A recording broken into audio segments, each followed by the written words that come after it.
and gentlemen. This is your host, Odd Job Entertainment, bringing you another stream. Sounds like audio is working well, so it's an exciting time. Job Entertainment. Let's bring the mic a little closer.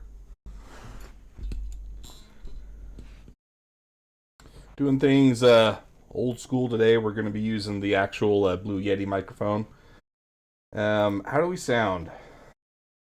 Shouldn't be peaking. Should be pretty good. All right, yeah. Looks all right. Whew.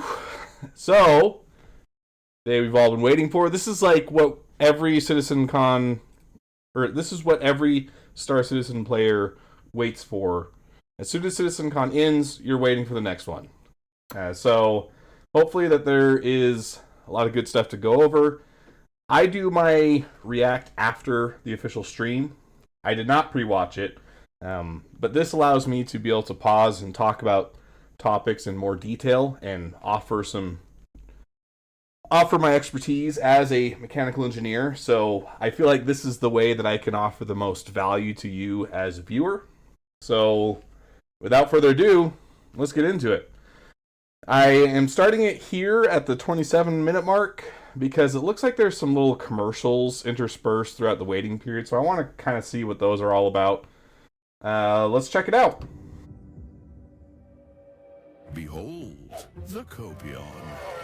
Though not particularly prized for its intelligence, what it lacks in brains, it makes up for by being incredibly, well, horny. A commodity highly sought after by hunters and poachers alike. Fortunately, for our Copion, that is, this usually results in a free meal. Okay, so apparently, okay, this is cool. These are the submissions for the competition they did not too long ago. So these are the made by the community 30-second segments. I was planning on doing one myself, but was sick, so I didn't do that. But maybe that'll be uploaded to the channel at some point. I still need to make it. But it seems like Copion apparently have the opposite problem of pandas. If you were unaware, the only reason pandas remain on the endangered species list is it is very hard to get them to make babies. And since this is a family-friendly channel, that's where I'll leave it. Pandas really struggle to make babies, or have the will to make babies.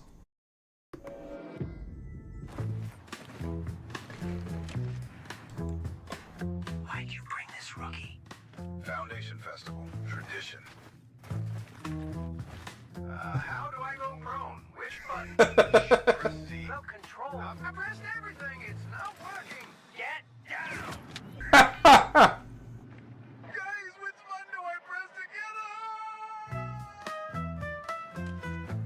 Which button do I press to get up? Alt F4. They told them to cancel.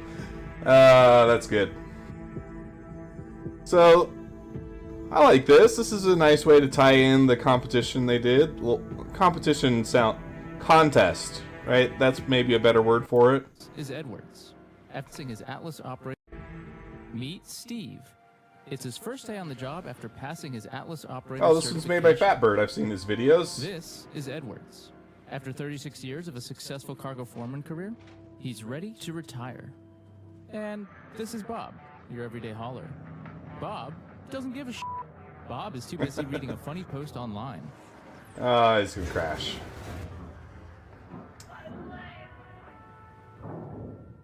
Put down the Moby glass. Oh my gosh. So where I live, it's purely old people and college students. So I have the very best mixture of all the worst pilots. You have college people who think that they are invincible and old people who don't care. And so the odds of getting into an accident are very high. I don't think that a single week has gone by where I don't see a major crash at one of the intersections near my house. It's insane.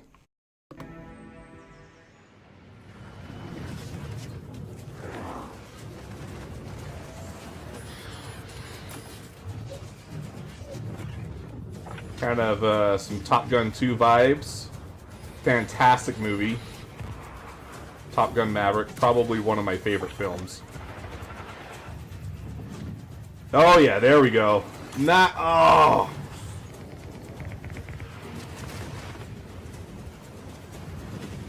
Beautiful. Awesome.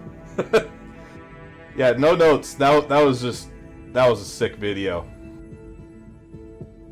Brios break your yard.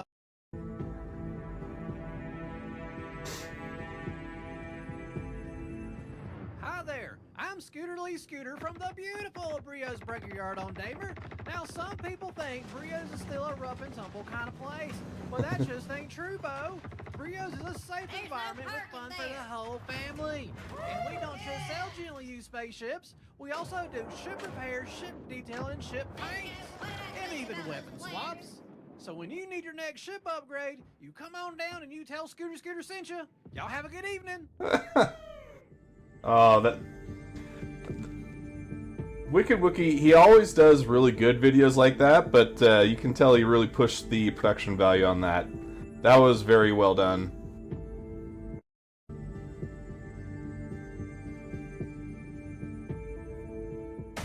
won't know I'm here. Silence, crawling through the shadows. I don't care why. I finish the job. Darkness makes you weak, makes you blind. No pain, no fear. Just cold breath on your neck. When the light comes back, you're already gone. How every high school edgelord thinks they look when they wear their trench coat to school.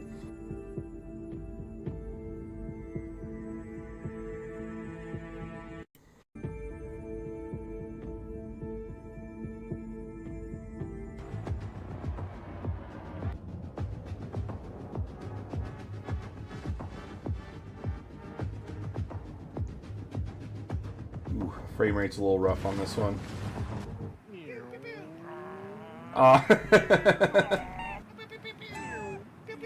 Oh, I like that. That's cute.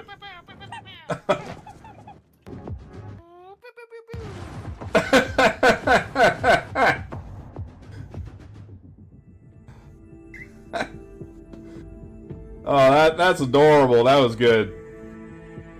We need more plushies, clearly. Ooh, this one's animated. I like this. Waiting forever for the elevator. Yep. Did I press it? Did it actually register? Do I need to press the... Oh, no! Oh, I remember those!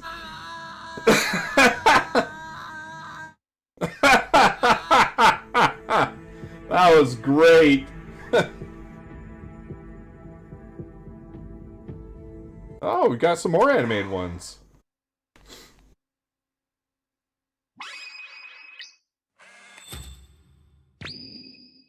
Throw it. Miss entirely.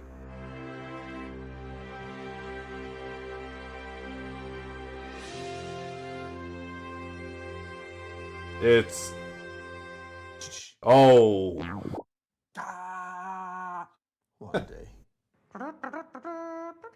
If they just made the trash cans functional, I'd be happy. Forget trying to make a basket. If they just actually deleted the entity, that would be a huge step up.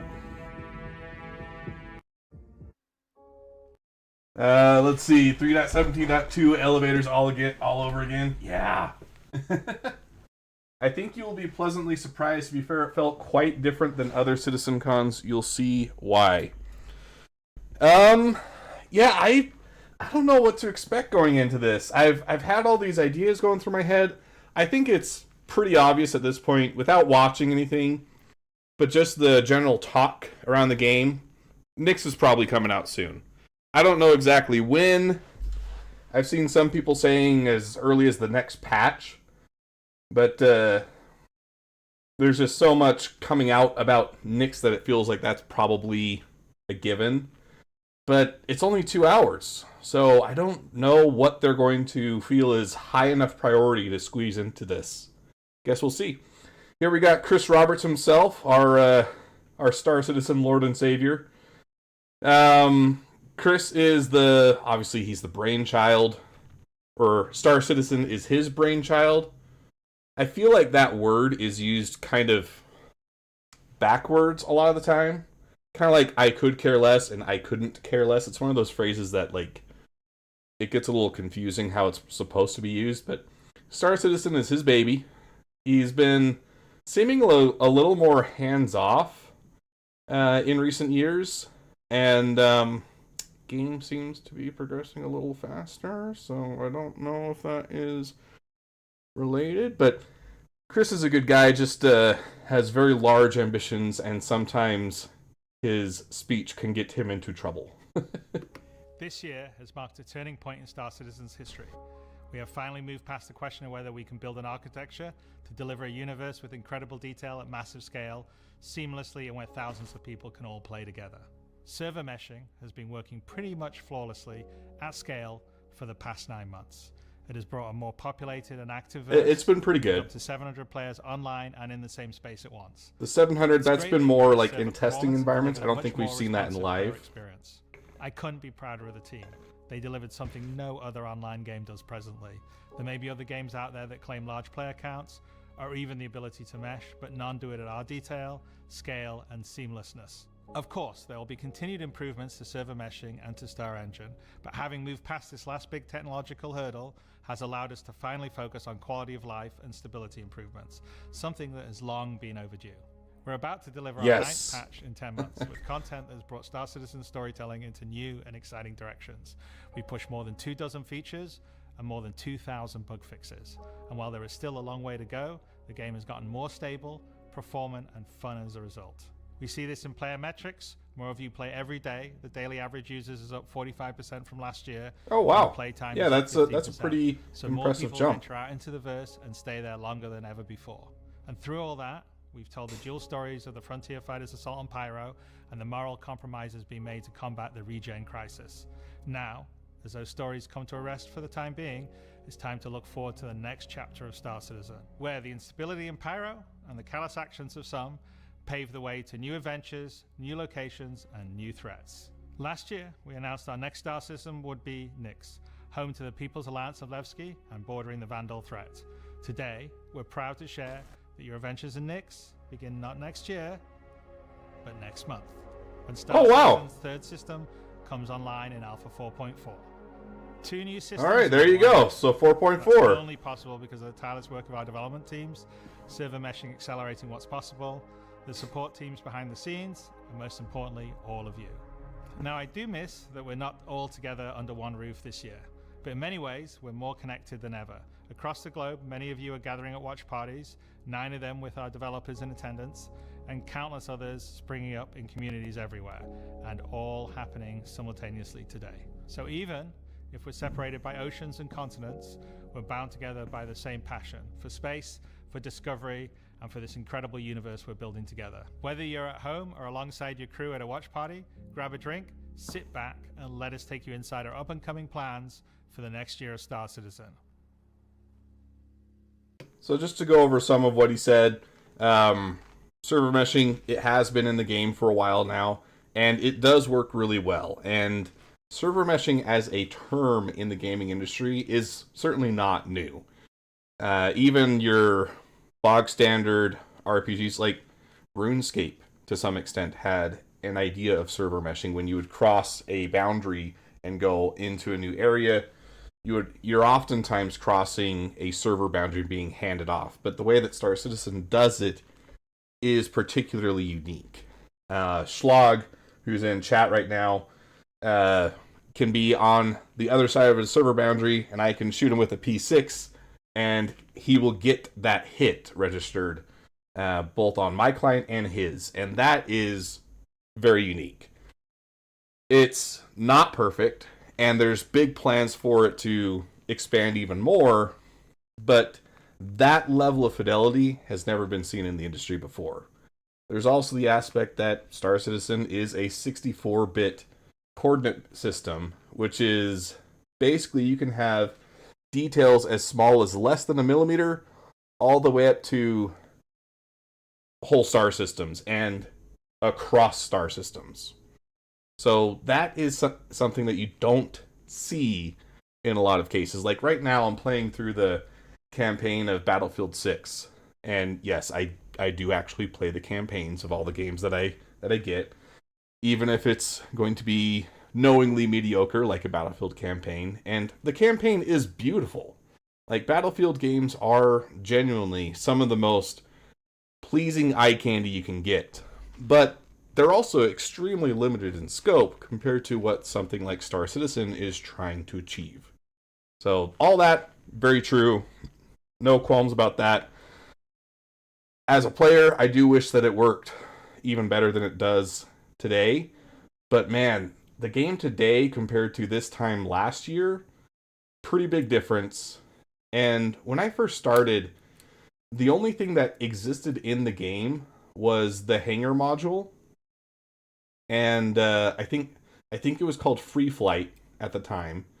But you could basically fly around some landing platforms, and then there was Port Olisar, right? And for the longest time, Port Olisar was like all you had. So we've expanded quite a bit, and the game is actually to a point where I don't feel bad about recommending it to my friends and saying, yeah, it's playable. Like, if you've been interested, now's a good time to jump in. Try it out. There's just a little trust with me. I feel you, CD Craft. I just hopped on today for the first time in 9 months and got bounced off a train and frozen relocating. For the time and resources, I don't understand the pace. Well, you know, the other thing with that is, yes, there is an exorbitant amount of time and resources, but it hasn't been going to Star Citizen, right? It's been going to Squadron 42. Couple that with the tech hurdles that I've just outlined, I have a level of understanding. I wish it would go faster. You know, everybody wishes it would go faster, but I understand why it's taking this long. And the other aspect of that is, usually when games are being developed, they're developed behind the silver screen, or behind the curtain, right? And we don't know what's going on. GTA 6, for instance, much more limited in scope. How long has GTA 6 been in development for, though? And that's a significantly more expensive game.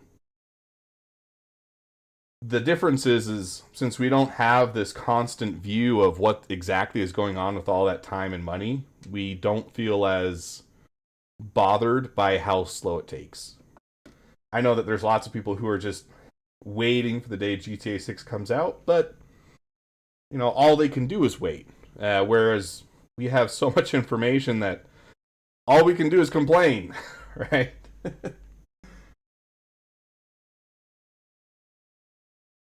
Yeah, and like Schlag says, the server meshing in Star Citizen is downright impressive. Those are some high quality welds. Any welders in the chat should be pretty happy about that. Stacking dimes there for a second. True. Yeah, GTA 6 is building off of GTA 5.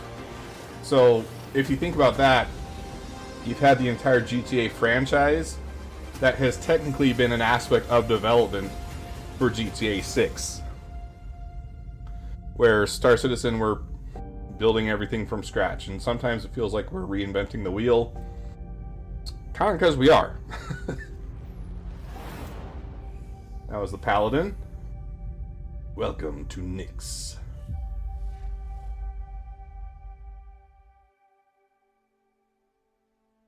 With the foundational technology now in place, the content development of the game is no longer restricted, allowing us to forge ahead with building out our first 5 star systems. Nyx will see the much-loved Levski landing zone added back to the verse, Oh while man! also bringing you one of its most When I first started iconic playing, landmarks, Levski was in the. glacier. I got to see Here, Levski you'll come and experience go. a new combined arms operation that will introduce new factions and new adventures for you to discover. With this edition of our 3rd star system, we're also going to do something that's at the heart of the entire Star Citizen experience, and that is to build it right in front of you. As we have done this year, What? with the addition of several major locations, such as the Hathor facility or the Lazarus complex, we will continue to unveil new Nyx content throughout the year. It's a slightly different approach to how we deliver Pyro, but we feel this gets the content into your hands sooner and shows our intent as we continue our march towards 1.0. I'm so incredibly proud of the work our teams have done and are continuing to do, and we're excited to have you on this next step of our journey. And as with any journey in Star Citizen, that begins with a little story. Yeah, Nyx, but not all of it. So it's kind of like how Stanton was developed. Because Stanton was our first system. We got Hurston, In 2025, and then we got introduced two major storylines spanning Microtech, and then multiple ArcCorp, platforms, creating a and then living Crusader. backbone for adventure across the universe. The first was Pyro Must Burn. It connected Stanton to Pyro and introduced the Frontier Fighters, who are relentless, brutal, and determined to wipe out any threats that cross them. And with this month's release, you'll now take part in the conclusion to that storyline. The second was Science Run Amok, with the Regen Crisis throwing the Empire into chaos, and you all jumping in to help the various corporations respond. Through that journey, we pulled back the curtain on ASD and its shady practices, uncovering And I've long-forgotten really arms liked the facilities, content this and year. met I new think the story has been characters really like Dr. Logan cool to Yorick see and unfold. Detective Arkham Meller of the Hokro Agency. And just like the Pyro Must Burn storyline carried us into a new system, Science Run Amok is now setting the stage for Nyx, the next step in the larger story we're telling on the road to 1.0. As this new chapter of Star Citizen begins, let's hear from just a few of the team members working to bring this next era of our universe to life.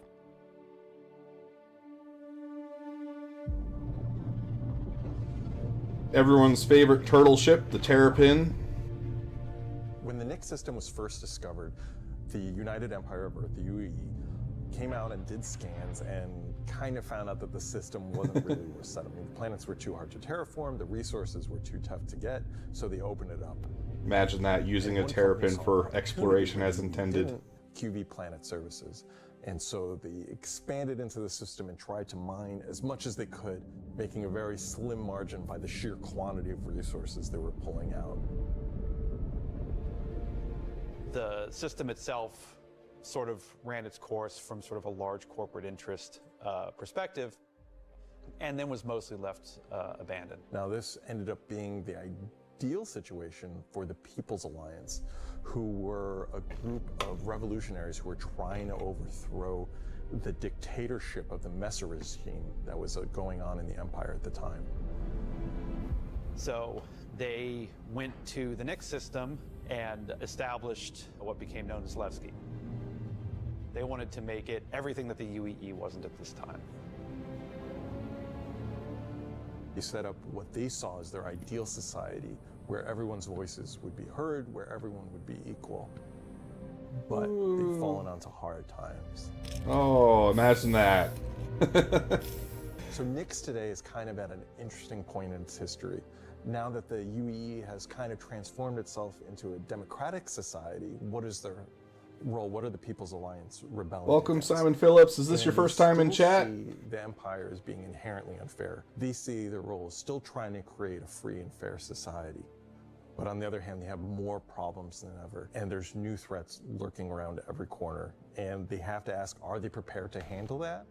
Or do they need to turn to the UEE for help? If Nyx 1 is that paradise planet, then why are they all stuck on some gloomy asteroid? No sense. We haven't seen Nyx 1 in the broadcast yet, but I have a feeling you might be talking about Castra, which is the kind of like Mount Olympus vibe that they were showing, the high above the clouds type military industrial complex. That's in the Castra system. Maybe I may be mistaken, but I don't think that is Nyx. Oh, well, welcome to the channel. the only port in Nyx is supposed to be Levski Station System is on Delamar. You approach it from kind of two angles in a weird way. What is this system bringing to the gallery? And then everything How does else this should new be system just plug into very it, and what does it toxic. bring to the table from a sort of a flavor experience? We want to make sure that whatever it's bringing to the company is unique and has some flair to it. So the Nyx system is a remote system where people want to go and live free outside of the pressure and influence of the UEE. It's a remote and rugged system with a lot of hostility coming from the ever-present threat of Vandal. It's kind of like a frontier-esque thing. It's not lawless like Pyro, it's just kind of out there. Pyro's more Kind like of a Wild Mad West. Max wasteland. And, Yeah, there we go. Mad Nyx Max. is more like Silverado or like Deadwood, right? It's kind of like a smaller scope. The emptiness and the loneliness is the defining factor. You're still going to find gangs, you're still going to find hostile presences, but it's where people go if they want to live off the grid. The People's Alliance. And I would think that the gangs would be a little less organized. They were unhappy with the direction that the Empire was going under the Messers. They got out. They said, we're just going to start from scratch, build our own society, but build it the way that we think it needs to be built. They're not perfect. They're just people, but they're doing their best. They want to help keep Nyx safe and make it prosper. They are trying to do the best that they can, but are faced with the realities of dealing with people, which is tricky. Kind of like pioneers of the Messer Empire. Is quite neutral, and the Nyx is a little bit cooler. The system has its star, and it has this dark, really, really dense gas, sort of nebulous cloud, and it has points of light. I do like the kind of scattered around blue it, and that they showed points of there. light in this gas cloud is really, really hazy. Yeah, very gloomy because look. Nyx is bordering Vandal space, it was important that we have a gap in the Nyx gas cloud where you could sort of just, in between the clouds, see a piece of the Vandal space. It feels so close that it's even like protruding some red light. Oh, that's pretty neat. The level designers are using it as an actual visual like a indicator gateway to of hell. where to place more dangerous POIs. So if you point your ship in the direction of it, you should find, as we build it out, that you will be in more and more danger. And I think that's really cool. Okay, so maybe you could like create kind of like a raid path going all the way into Vandal I space. was testing out adding some sort of space snowflakes, essentially. So when you look towards the sun, you can sort of see that sort of like sparkle. But then when you look away from the sun, you'll see the reflections and sort of like little glints of light. For the jump points in Nyx, we'll have 2 on this release. We'll have one from Pyro to Nyx and one from Stanton to Nyx. It should be going from Nyx to Castra, but we're essentially bypassing Castra temporarily. Hey, we want to make sure you can get there any way you want. So that part does kind of disappoint me a little bit, because I was really kind of hoping that it would pipe you through Pyro as an inherent risk to get to Nyx. But, you know, maybe it's not that big a deal, but that was just kind of what I was hoping for. Galatian Belt is a huge asteroid belt that is in sort of the middle of the system. Galatian Belt is a combination of a bunch of technologies that we already had. The asteroid fields we use for planetary rings and the gas clouds, and it's combining them to make something completely new that we've just not seen before. It's full of resources that are still left unharvested because it's kind of a tricky spot for mining. It's not the easiest place to go, but that means that there's still a lot of opportunity for independent miners to go out there. So we do have asteroid belts in Stanton. Like, you can do a lot of belt mining around Yella. That used to be the meta so many years ago.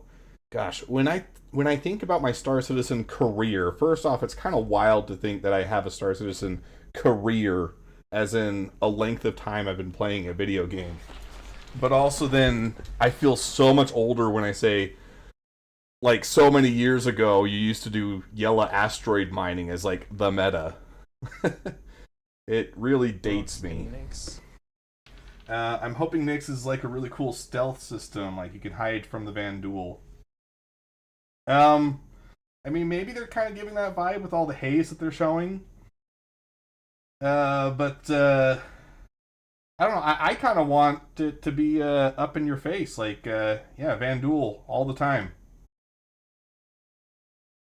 Are a bit more sharp, like sorts of like icy look, rocky, cliff-like. Oh, sorry. The thought that I had about the asteroid belts, though, was that it looks like what they're showing here is that there is more movement involved in these rocks. The rocks around Yella, pretty stationary. You just have to avoid hitting them, and then you'll be okay. But these look like they could actually come and hit you. Which, asteroids, collisions, and Star Citizen have not typically been a very good mix. So it is a big vote of confidence in their system that they think that they can get away with that. And I am hoping that it works out for them. Very different from those in the Pyro and the Stanton. One of the big differences too. I can't wait to get hit by moving invisible asteroids. A little bit of extra flair. It's also a good hiding spot for people who are trying to elude capture, maybe set up ambushes, that type of stuff. So will they actually have like Always hidden feel way bases more there interesting too, flying like in those the spaces asteroid than just, bases in you know, Pyro? empty void. And as we build out the Glacian build over the next year, lots of places to put new content. Okay, there you go. That kind of answers my question. Maybe not the same asteroid Delmar is a very stations, large but asteroid something. in the Glacian belt that QV Planet Services had built a mining base on that got taken over by the People's Alliance and renamed Levski. Oh, that's different, because maybe they talked about this last year at Citizencon, but first and Levski biggest used to be on a social planetoid It's called kind of Delamar. like the place where you stop before you do your panning. But now it's kind San of like an Francisco going asteroid back to the gold rush. conglomerate. It's going to be the central hub for trade and hauling and all of the commerce within Nyx and also from Nyx to other systems. But it does have a CD underlayer to it. Over the years, you're sort of improving the generation method of those asteroids to culminate towards this specific point to make large, explorable location. And they do look pretty good. They're definitely a step above the asteroids that we've seen before. Gas ring around it, scattered small, mid-sized pieces of the asteroids. Well, Levski's immediately apparently unique by the fact that it's a facility clamped onto the side of an asteroid. The breathtaking views of looking into the belt instantly gives it a unique charm and flavor. As you approach, I do like seeing that kind of borehole-looking landing area. That goes all the way through the asteroid. You will also see growing out from there and alongside Levski, there will be landing pads along what I'd call the spine. And CIG, just, you know, some professional advice. Let's not be too scared about adding more doors and more pads. Because a 10-minute wait when you get into Star Citizen today, not very cool. So let's just keep adding pads and doors until there's no wait at all. Lots of industrial pipes and transport systems to bring out the refined mining materials when it was a mining station. And this kind of stuff is exactly why I would never be a residential interior designer. I would love seeing pipes and stuff all over. That we had to create an asteroid which has the appropriate My dream size home to would just be conduit and pipe all over the We wall. took the whole shot Easy access. of the asteroid. You will see that there is an area to fly underneath.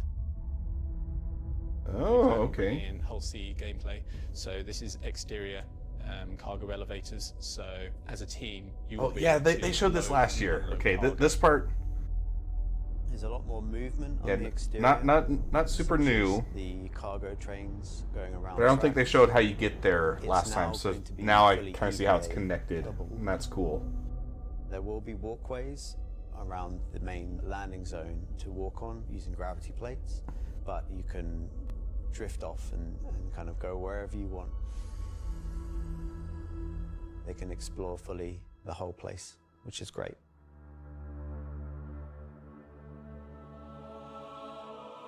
Unlike the majority of anarchists living in Pyro, there are people here in Nyx that care.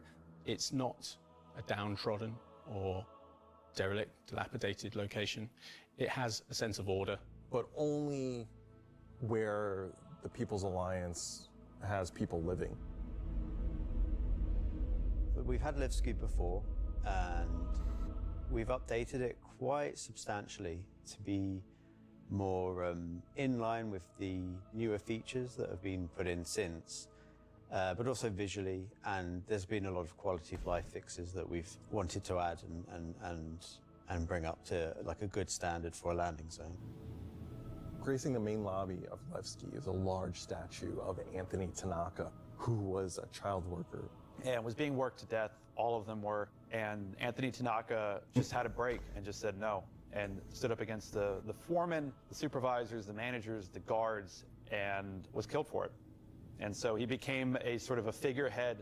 And kind of was one of the linchpin moments in seeing the fall of the Messer regime.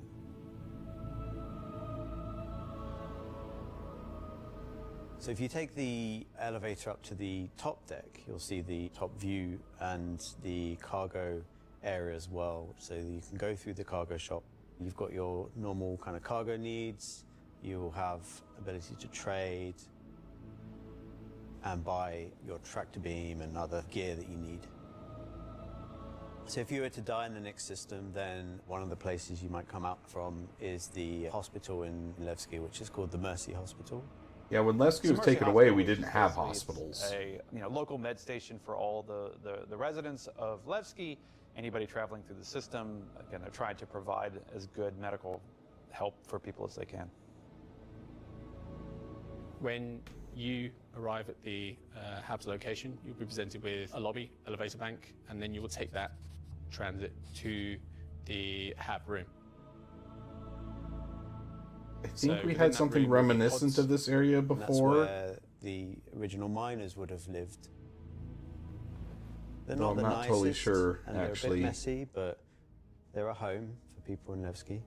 Really trying to like stretch my brain head to down remember to what the Levski looked like lower before. view deck, This part looks you'll go familiar. You through had the into elevators on Grand either Bar, side. which is your main social and commercial area of Levski. This is where you circular will see market door sellers selling their wares. that was there There will before. be stalls. There will be kind of more embedded shops. And that includes things like Corderies, which is your armor shop, and also Conscientious Objects, which is for weapons. There's also one of my favorite places, Cafe Musée, which is where you can go down into some of the more rocky depths and grab yourself a drink, and you never know who you meet down there. Yeah, little wink wink. Correct me if I'm wrong. Schlag would probably know this, but isn't that where you used to meet Miles Eckhart? Was at Levski, and then when they took Levski away, they moved him to Hurston. I swear that's how it used to be. A little bit more around the Grand Bar. So But there's other probably now rooms someone around, new you can little meet side there. Passages. There's another shop that's away from that area called Teachers. Teach's Ship Shop is Teach's Ship basically Shop, where you would yeah. go if you were looking to pick up a used ship, buy some ship parts, fix up your old ship, find some new stuff. This was one of the first Sell some places scrap. that you could actually buy We've ships. closed up Dumpers Depot for Levski, and everything that used to be sold there will now be sold at Teachers. Okay, it's just kind of consolidating Another new them. area, as well as the cargo shop that we've added, is the refinery deck for Levski. Yeah, That's where you these can didn't take exist your when Levski was processed taken goods, away, not so just this from is all Levski, new. but from the rest of the Nyx system, and refine. New to and Levski sell those goods anyways. there. As a lot of the content in the next coming releases for Nyx is going to be mining related. So it's super important that Levski is a really nice hub for mining type of gameplay.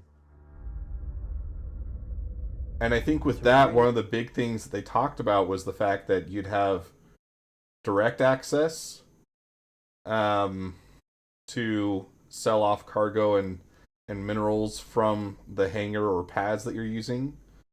Happy to bring Levski back into the game. It's been gone for quite a few years now. I think it really provided a unique environment of it's run down, but the people who live there love it and are working their hardest to make it a great place to live.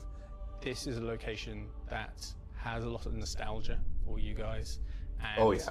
we don't want this just to be a re-release. We do want you to go, wow. It's not going to be as complete as Pyro was when it first came out, but it's going to be our first iteration, and you're going to be able to see it grow as we work on it. Like with everything, we're always learning and improving and finding new ways. I mean, is there anything more Star Citizen than just building the system while the players watch us build it around them? Going to add a nice dynamic to Stanton and be a much more calming of, style system than Pyro. The people that would have played it before are going to love to see this come back.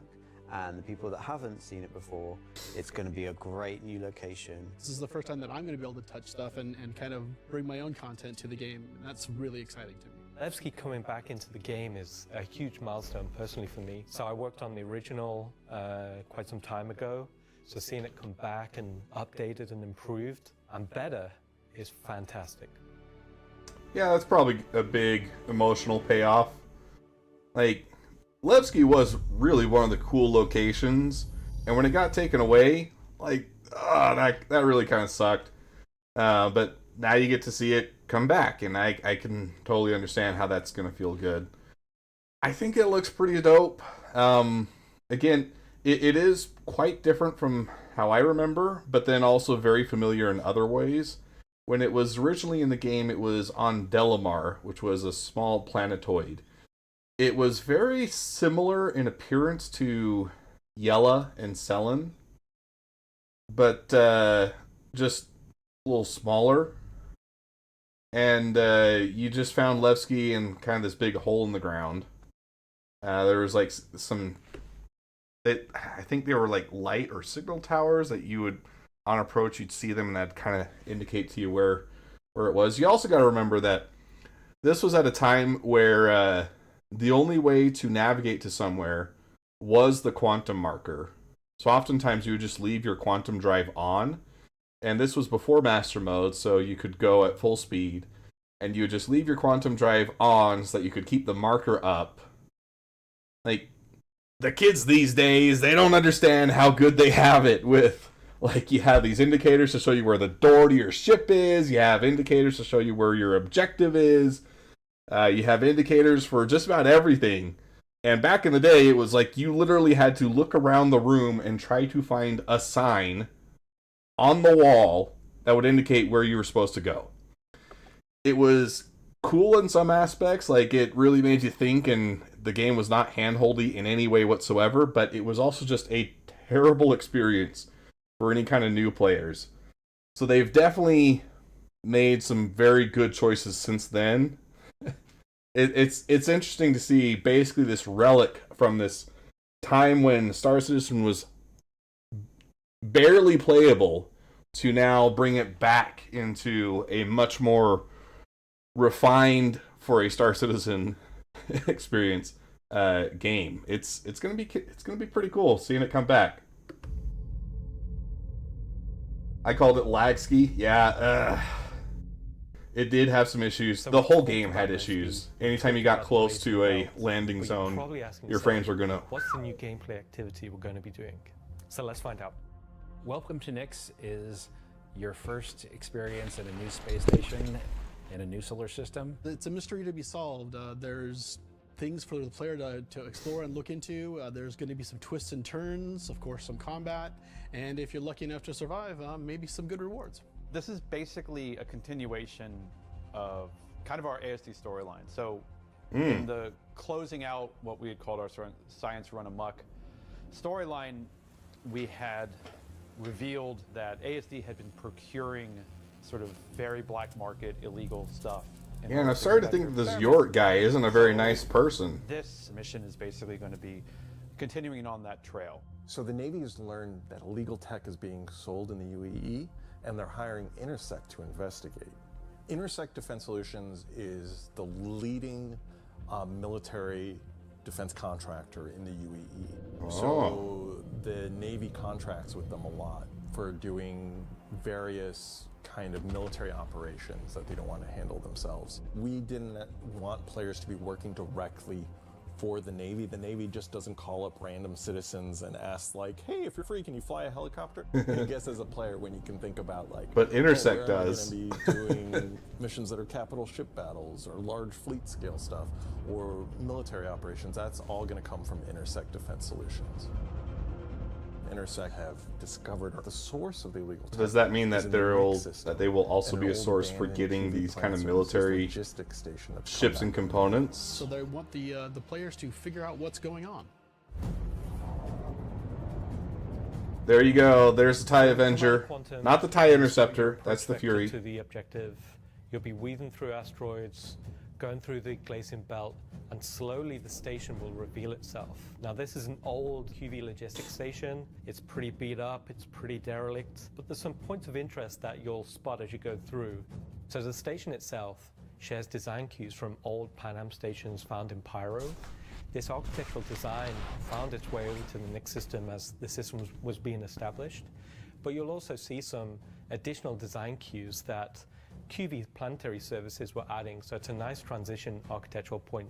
It's fairly skeletal in design. You'll see logistics yards and cargo yards, but also facilities pinned inside the asteroid, creating this network of facilities. You'll notice there's a Polaris. Looks pretty cool. It's not a normal Polaris. A lot of debris. It's damaged, it's broken. It's not a standard corporate Polaris. So at this point, you should be asking yourself, what is who it? does this belong to? Away from the Polaris, you'll see struts leading to asteroid bases. Now these asteroid bases are locked, so you don't know exactly what's inside just yet. But all of this comes together to form the playground for the mission to take place.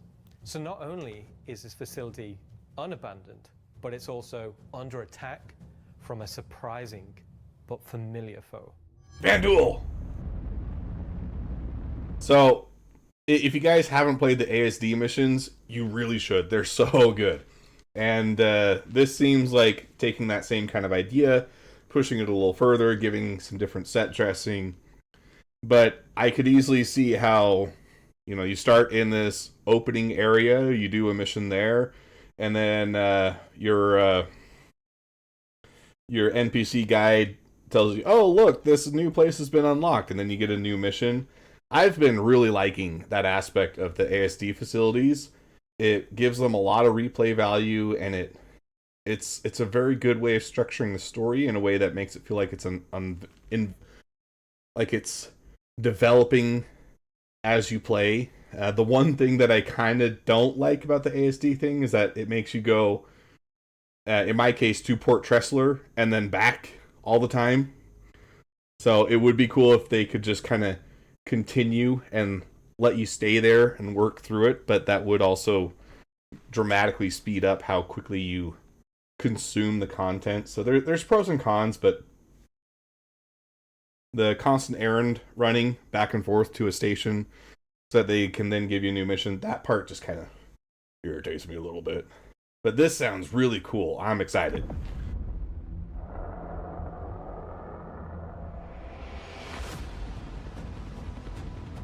Yeah, Vanduul!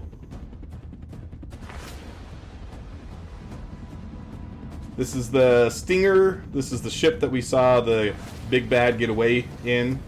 And that is the Asperia ship. That's not... So are these Vanduul or not? Because those ones are not actually Vanduul ships. Or is it just because those assets haven't been brought back into Star Citizen yet? Vanduul are a nomadic, very, very, very violent spacefaring race. They've been striking out against outposts and such in the Nix system. They don't really know what they want, don't know why they're doing it, but it seems like whoever's running the station is really pissed them off. Vanduul raiding parties have been rioting in the system, and they're unaffiliated to any clan. There's small groups coming in and picking at them. But as time goes on, those raids are getting bigger and more frequent. They'll be the scythes that you're familiar with. glaives and blades that we all know and hate, and a new craft for the PU, the Vandal Stinger.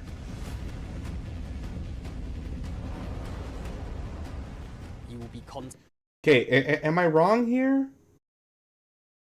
Yeah, for some reason they haven't updated the other Vandal ships in PU, because those are the older models, and those are made by Isperia, and I thought that the reason that they had not done that was that they were saying, oh, well, it's an Isperia lookalike, not an exact copy.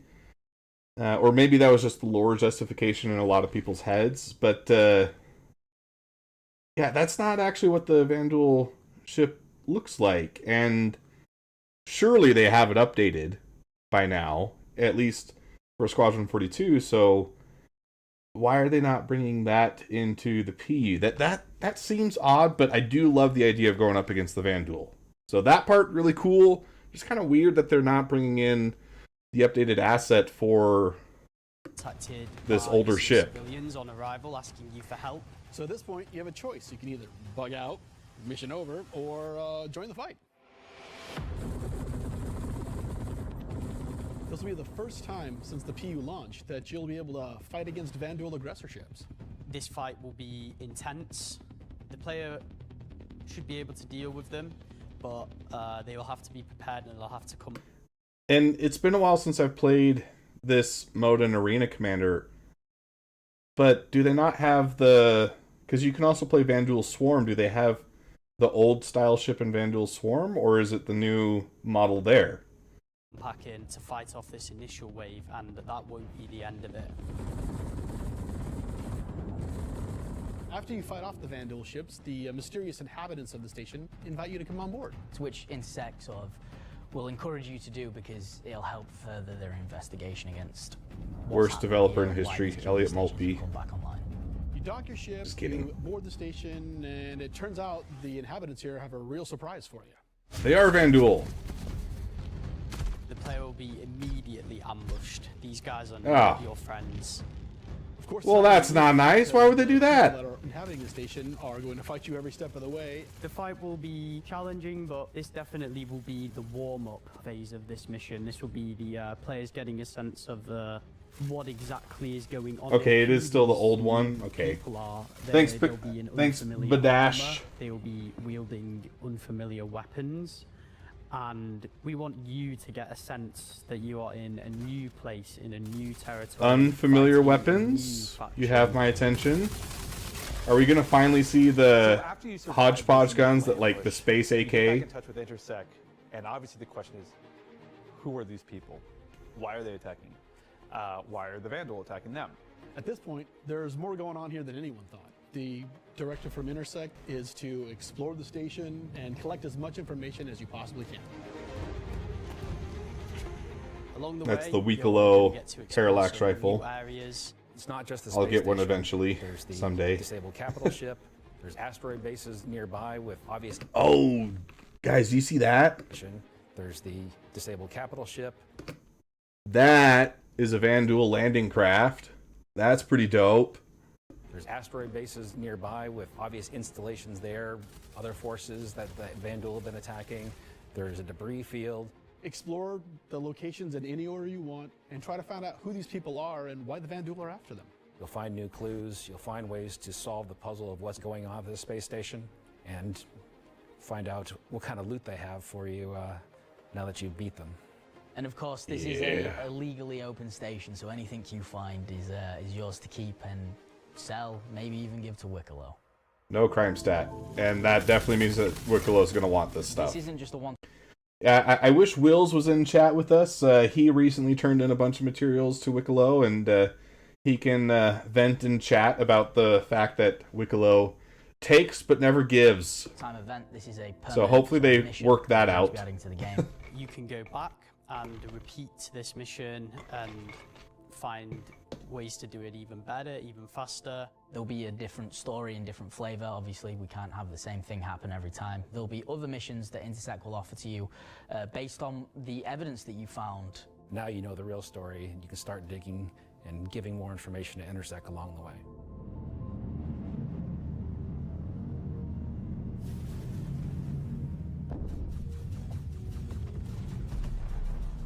I'm super excited to finally see the Van Duel in the PU. I'm excited to bring cool Van Duel ship combat to SC. Yeah. Players in the PU will now get to face down these awesome ships and get a taste of like we already have it in Arena Commander where you get to fight the Vandal Swarm, and being able to do that in the PU is going to be, I think, The problem is, if this is the number of people that play Star Citizen, this is the number of people that actually play Arena Commander.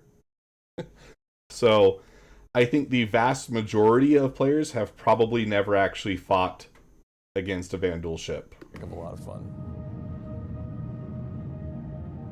So this marks a great milestone for us for not only pushing hard and adding great content this year, we're also being able to introduce the next star system and introducing the next landscape to tell new stories and add new gameplay beats into the ever-expanding universe. So we'll leave 4.4 there. If you're at one of the watch parties, please raise a toast to the great work that all the teams have been doing this year. And I'll be right back in just a few minutes to look ahead at some of the things coming in 2026. Hello, everyone, and welcome to the Void. Sorry, my phone is getting blown up. I just want to make sure I'm not missing anything important. I think it's just my Wise camera.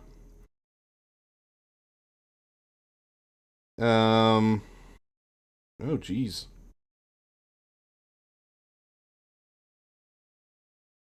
Apparently, so I can hear it storming outside right now. It's windy and rainy, but apparently in my parents' neighborhood, a tree blew over, and my dad's trailer hit somebody's truck.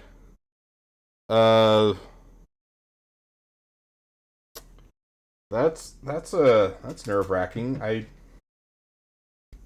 have to find out more information about that later, I guess. To recap everything that we've seen so far, I mean, I'm pretty excited for 4.4 and Nyx. It sounds like, to start, all we're going to get is Levski and this area that they just talked about, with the mission content related to it.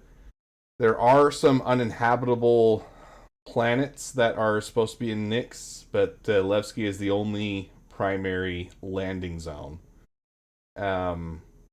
So from that aspect, you know, obviously makes sense why it's the next system. We also knew that from last year, so that part is not a surprise at all. But it sounds like there is going to be a lot of cool content being added with it, and that part has me excited, because when I watched Cit Con last year, it was kind of like, okay, yeah, Nyx, I mean, it'll be cool to have another star system, but there's nothing really there. Well, it sounds like there's a lot of content there, and that is going to be very refreshing. That's something that Star Citizen has always really needed a lot more of, is content. So that is fantastic. It's cool to see the Stinger being added into the game. I will confess a little bit, I wasn't surprised by that part, because I did happen to see the pledge store before watching this with you guys, so I did know that that was being added in. Yeah, pretty cool so far. I'm enjoying it. Little intermission here. Scenic Orison, where the staff of Cloud Imperium Games Manchester is gathered. Little cherry for their blossoms. very own Those are Citizencon cool. Direct Watch Party. As the dozens of such events happening at locations around the world, we've gathered today to watch this sneak peek at just a little of what the next year of Star Citizen has in store for everyone. Oh, that was really good, everybody. I'm Jared Huckabee, your host for the festivities and for the show today, and let me tell you, it's not a joke, it's not a gag. Next week, we're hitting our 9th patch in 10 months, and then in November, we're going to finish out the year strong with the long-awaited arrival of the Nyx system. And in case you missed it because you were chatting with friends, hi. It's not the lawless wasteland of Pyro many folks have been speculating, but an independent system with its own set of rules and laws and multiple ways to get there. It's an exciting time for everyone at Cloud Imperium Games, because as the architects of our persistent universe said at the start of the show, the foundational tech that we've been building for so many years has now unlocked us to bring more to Star Citizen than ever before as we continue our journey towards 1.0. Now, before we continue with the show, let's get a few housekeeping tasks out of the way. First, we're simulcast on YouTube and Twitch. So if you want the keen communities of Twitch or the 4K ultra high resolution of YouTube, you have your choice. Second, throughout the broadcast today, we want to see and hear what you have to say along the way, and you can tell us on social media by using hashtag Citizencon. We're especially interested to see any photos from those watch parties that are happening across the globe, and we're going to find some way to bring a few of them into the broadcast later in the program. Third, we've also had a Citizencon contest going for people to create their very own slice of life in the PU videos, and we played the winning entries during our pre-show countdown. The Those were really cool. Super varied. The idea was to work with a team to show the life of a miner or a hauler or a bounty hunter or whatever. But one guy just said, I'm gonna make a video about how awesome I am. And I respect that. So shout out Nocturnal Revenant. I don't remember if you were one of the winners getting an L21 Wolf from Kruger for their efforts, but you won the coveted Disco Lando Complete Narcissist Award. Good job. I think that was and to all the winners, the Edgelord one. Someone will either be in touch with you about your wolves or they'll just show up on your accounts. I really don't know how that process works. Probably would have been good to find out before the show, huh? I don't think anyone at CIG knows how that Either works. way, if you missed the pre-show and are curious if you won, you can check the replay after we're done here today. All right. I just realized that my bosses, Chris and Sandy, are sitting in a movie theater watch party in Switzerland right now. A completely captive audience. So real behind the scenes here. This is especially torturous for Chris right now because he's super excited about the next segment we've got coming up. And he can't say anything. And you're just sat there right now, forced to watch and listen to anything I say. Do either of you regret that decision so long ago? All right, so I've probably pushed my luck enough. Let's get... Jared's a great guy. He's been a great content creator on behalf of CIG. But in some aspects, I don't think a day goes by that Chris doesn't regret hiring him in some way. He's done a lot of great content, but man, he is a loose cannon on the mic, which is why we all love him. But yeah, I'm sure he keeps Chris up at night quite a bit. Get to the next thing. When Nyx arrives next month, it'll have Levski, the Glacium Belt, and the new Welcome to Nyx operation we just discussed. But throughout 2026, we'll also continue to build the star system out with new features and new technologies that will not only set Nyx apart and give it a unique identity from its sibling star systems, but continue to set Star Citizen apart from other video games altogether. Now at this point, if you're running one of the watch parties, you're going to want to crank your speakers up for some brand new music from the Maestro Pedro himself. And let's take a look at some of what the next year has to offer for the Nyx system.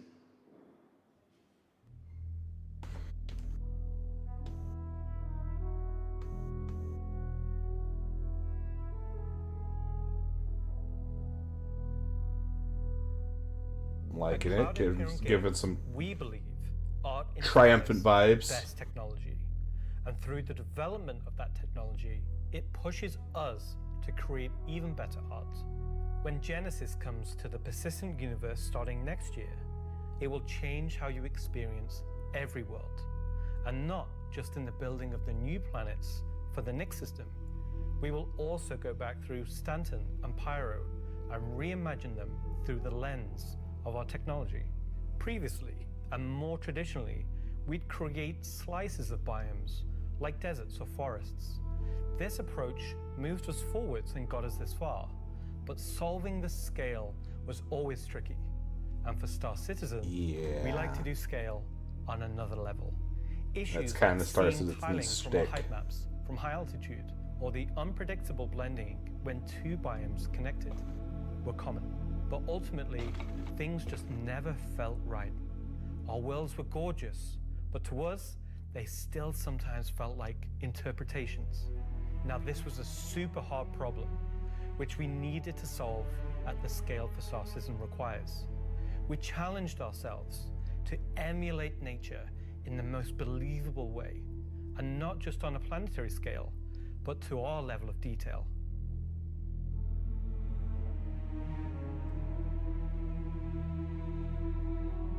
I mean, even with that said, the planets in Star System today are pretty remarkable. to how we do things. Biomes are now created based on the physical data sets, with the assets being spawned. Whoa, whoa, whoa, whoa, whoa. Guys, are you seeing these cliff faces? These are some actual mountains. Like, all we have in game right now are hills. But these are legitimately tall enough to be considered a mountain. That's cool. The correct criteria is found. Like, oh man, it's always so hard to like get low enough to feel like you're flying through a canyon, but look how much space this guy has. I'm pointing at the screen. You guys can't see what I'm pointing at. Here, let's use a mouse pointer. That's kind of like, this is, what ship is that? So when you see is that a Vanguard? I can't tell. or a med Nope, F8. Okay, so let's put it back there again. Like, this guy is puny compared to the height of this mountain. Oh, this is going to be so cool. Oh, I'm excited. So when you see Like, he can actually recreate Top Gun now. it's no longer because an artist painstakingly crafted it there. It's now because it simply wants to be there. It fits inside our rules. Oh, this is Genesis cool. also ties into our other gameplay systems. Our new planets are built from the information we create for our different datasets, like height maps, humidity, temperature, soil type, soil amounts, geology erosion data, to name but a few. I love that fog shot too. This means you can now tell where to find valuable minerals as the geology looks like it would be suitable for it. Where scree piles exist below sheer cliff faces. That's huge, guys. So, like, for instance, I'm in Utah, right? St. George, famous for Zion's National Park. Tons of iron-rich rocks there, right? So it's all these bright reds. So I would love to see things like that, where it's like, oh, it's a bright red rock. I bet I'll find some iron there. And where rocks have broken off over time due to erosion. Of course, And look how many. Sorry, I'm going to be going back and forth all the time here. Look how many rocks there are there. Like, and they're not all just the same size either. They're not just cheap replications. There's different sizes. There are different variations. Like, there is a lot of variety in these shots that we're seeing. Broken off over time due to erosion. Of course, these new Those look very suggestive. I don't want to know what these plants are used for, but they are certainly very alien. tools still give us the ability to direct the look and feel. Look like they kind of glow a little bit. Very cool. To detail from the tallest mountain to Kind of the like a smallest swamp. flower is still our core DNA. With Genesis, Oh, and that shot. Oh, with the sunlight pouring through and the rain. Oh, it's beautiful. we can now keep The God rays. orientated mindset as we focus on the quality. A mangrove It forest. provides the quantity. Genesis provides our planets with the ultimate sense of exploration and adventure, discovery in the purest emotional form. We want you to find that perfect place, with the planets providing an abundant resource to harvest. This is a major part of what exploration is for us. We want that feeling of finding a corner of the universe that you'll fall in love with, and where you want to settle down and build your home. Oh, wow, that's cool. To Will to go deeper into what we have built that allows Genesis to realize our vision. This is where I'd want to be. This is my Will vibe evolve here. and change as we continue our technological development. Well, assuming that we get like seasons and stuff, I'd love to be in a spot like this where it would transition from like And hone in nice bright green to snow. I love the snow. Looking forward to having snow around where I live. Thanks, Ian. So, in case it's not already clear, Genesis is our name for a group of technologies that are improving our ability to build worlds, refining those that we've already created, and ultimately expanding our persistent universe to the scale and quality that we all expect. I work on Planet Tech, so let's talk about how that's continued to evolve since our presentation last year.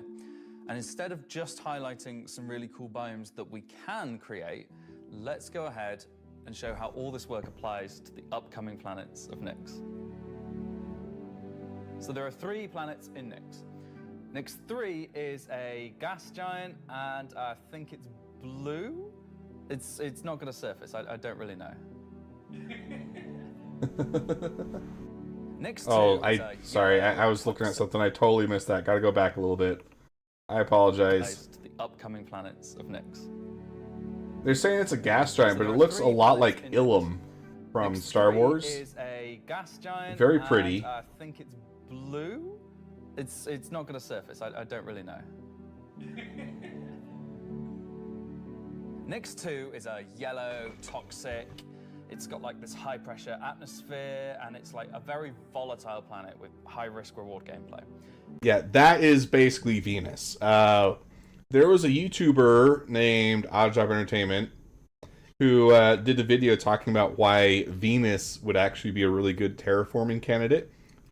You should check it out if you haven't seen it. Really cool video, if I do say so myself. But yeah, Venus, a lot better than Mars in a lot of ways for terraforming. It's going to have some really and if you ever wanted to explore it, that's basically it. For now, just know it's going to be dangerous, because today we're going to focus on what we consider to be the hero planet of this system.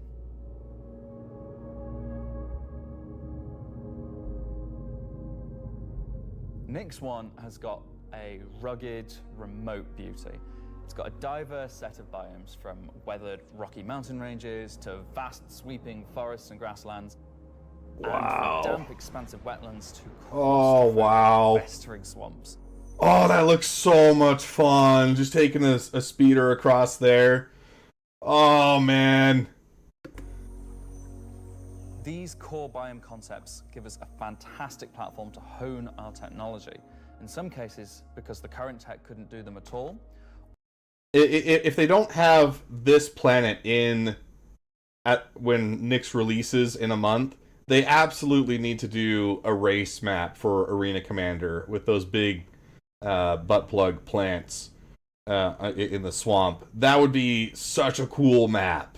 Or because we want to completely step up our game for them. So, let's approach this planet in much the same way that you, the player, will, from orbit. Yeah, because there's no landing The zones. orbit appearance of the planets going forward is far more tied to what is present on the surface. Previously, we had different data that drove the orbital and ground coloring. That's because the orbit was designed to look like vegetation that we'd place on the surface, and the ground coloring was trying to be a mix of soil, rock, and the organic compound coloring that forms the kind of colors there. Mm-hmm. Now we author much more of the data in a unified way. When you look at Earth, you see blues and greens for ocean and vegetation, and brown or yellowy tones for sand and soil. We wanted to keep it as simple as that. The same set of textures and data that define the color of the soil, sand, and rock on the ground are used to create the orbital look. We then assess the presence of vegetation and competition between different species on each part of the planet, and use that to blend in tones of just in green, that shot, it created much better variations blending. due to species health and the current season. This creates a far more complete image and allows you to identify features. He did say current season, points of interest so all the way from space. Seasonal weather. Let's go down to the surface and start with something closer to what you're used to, but in a whole new light.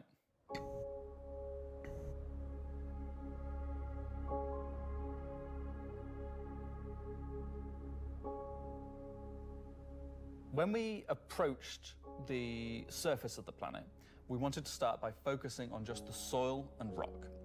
Yeah, One of this the is the things kind that of was biome we're missing from used our to. terrain previously was simply feature complexity. This is what kills your Looking at our hovercraft. contemporaries, we lacked detail at the ground scale. To combat this, we've added a new layer of data. That layer is called the medium tiles. These So are this should intelligently help with placed on pop-in, top of the I would existing guess. 4-kilometer terrain tiles based on slope, soil type, and other erosion data. And these medium tiles don't just create height changes, they also bring in local erosion data both for soil and bedrock size values.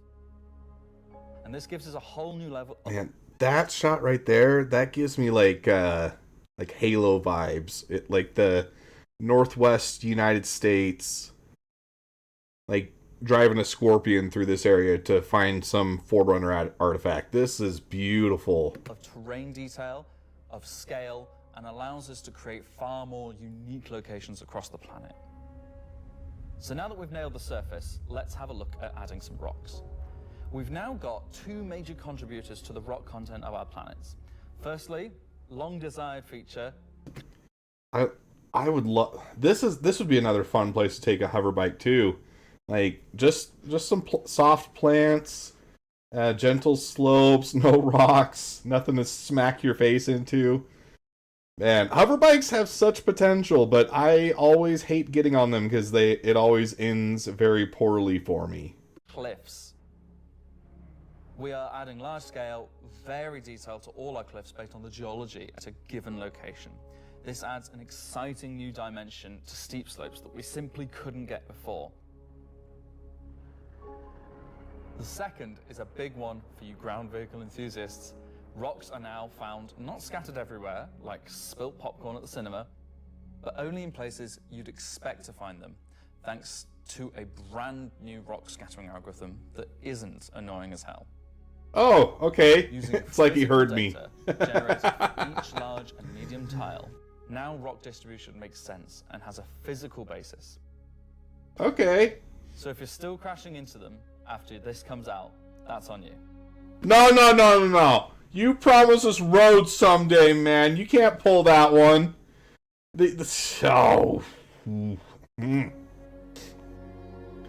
is better. It's a huge step in the right direction, but We now create rock come on, related CIG. to a particular geology. Is this a ore? That looks like an ore rock.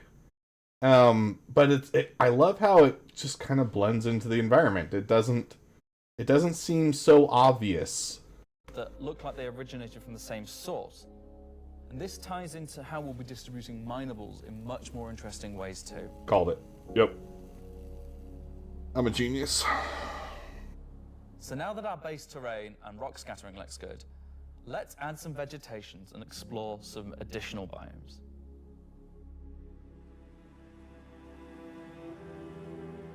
Oh, this is so pretty. Forests and grasslands are full of trees, various grass species, rock formations, and they're found in all sorts of elevations like mountain valleys, open plains, and dense meadows.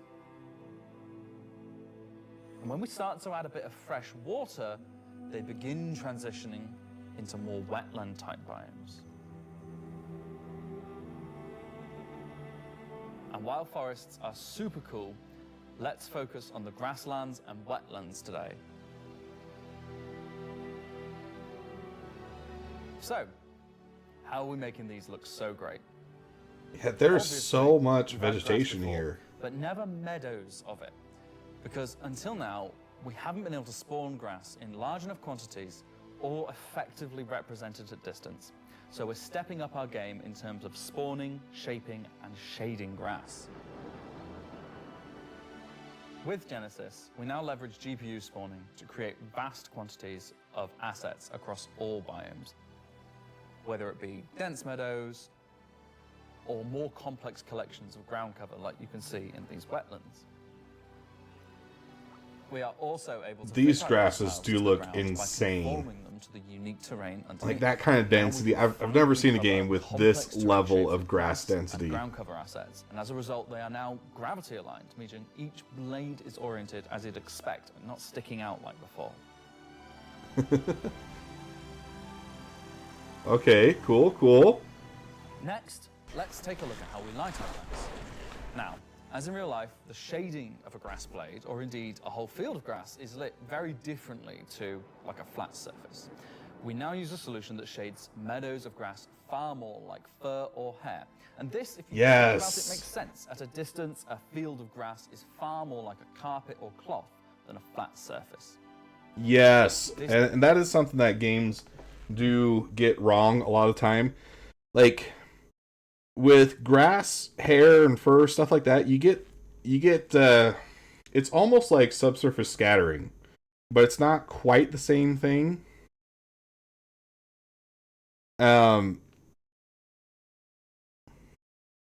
You kind of look like Jisoo from Blackpink. I'm looking this up.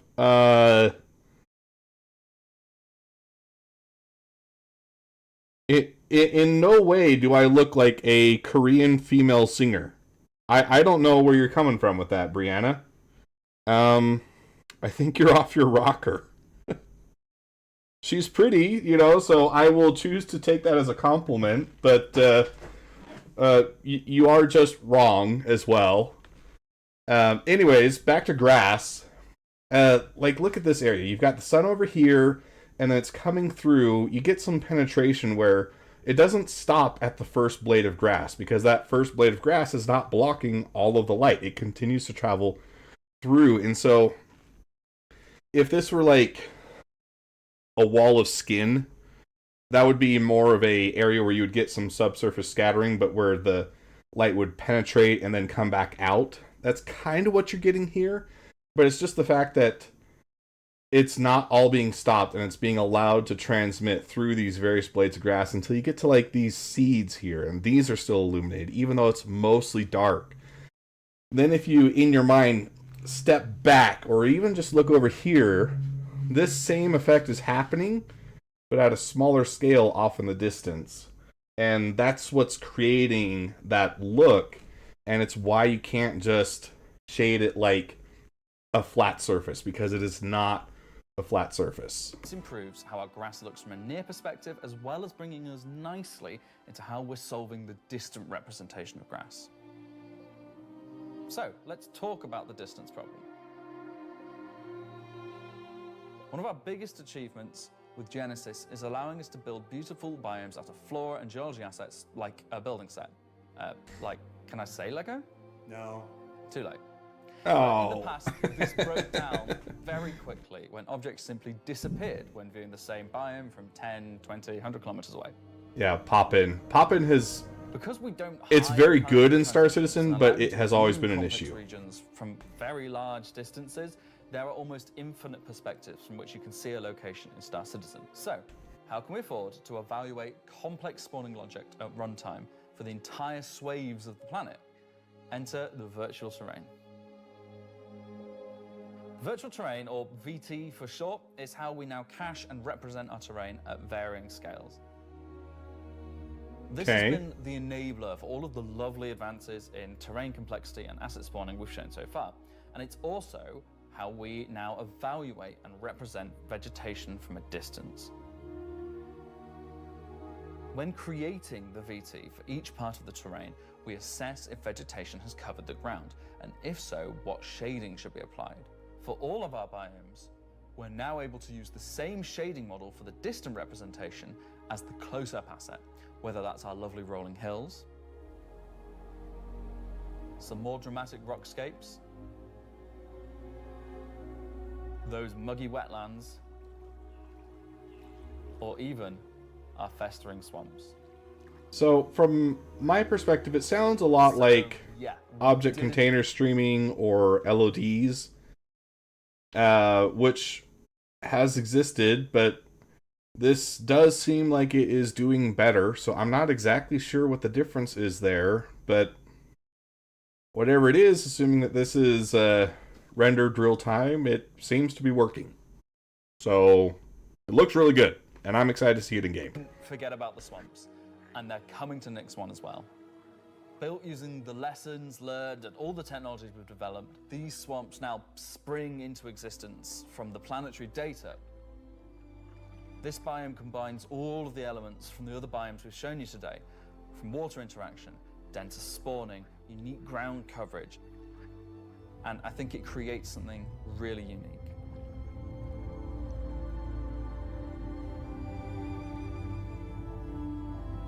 Oh, wait, what is that over there?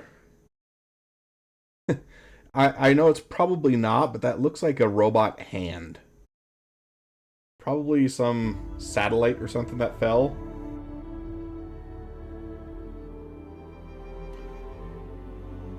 They thought they could slip in that POI and not have me notice it. Portion of Genesis and how we're using it right now to sculpt the identity of Nix 1. And I hope you're as excited as we are to explore this and everything we haven't shared yet next year. As you can see, Genesis Beautiful. is now inspiring everyone So to create cool. planets of the quality and believability we've always strived for. A meeting of technology and art that I truly believe will set our worlds apart from anything we've done before. And with that said, let's move on to a little travel between systems, literally. Ooh, new quantum travel updates. We've been waiting for these for a while. Up until now, our mission system has been specific to the star system you're in, meaning a Stanton mission has to take place in the Stanton system, and a Pyro mission has to take place there. We've never been able to link these together, but with the introduction of our third star system, it's time for this to change. And that begins with the introduction of interstellar cargo. What are you talking about today? Sick. System-to-system hauling missions. Hauling is back. Yeah. Hauling was gone. You guys It's- play the game? It's in a pretty rough space, Disco. Exactly what they say on the tin. Missions where you're Have you seen elevators? and end in Nix, taking various volumes of cargo between the stations. So there'll be high volumes of cargo that kind of fulfill the purpose for the Hull C and the other series of Hull ships. And there'll be a few sort of more direct routes. So you might pick up some cargo from Ruin Station in Pyro and go through the jump point to Stanton and drop it off there at one of the Helios. So if you've never sort of experienced the jump point or going through it, these missions will require you to. And that is something that you should definitely do if you haven't. I don't know how you would have gotten to this point in the game, though, without doing that. It is such a cool experience. Just a Drake Cutter. I've got a few ships, but the Draco is really cute, so. One thing that we're looking to add with these Old interstellar Bumblebee missions ship. is scripted combat encounters where you can be attacked by NPC ships. Maybe the mission giver has tipped off some pirates who are looking to get a hold of that cargo, as well as express missions, which means the deadline Reminds me of a certain meme involving a white couch and in a white room. You guys probably know which one I'm talking about. Express missions. This is a family-friendly channel, though, so I can't say more than that. You're used to regular hauling missions might get really tight, and you've got to learn to be very fast. All of the love and care that has gone into hauling missions so far, with the logistical network and making sure they make sense within the themes of the systems, just as much love has gone into the interstellar missions we're making now.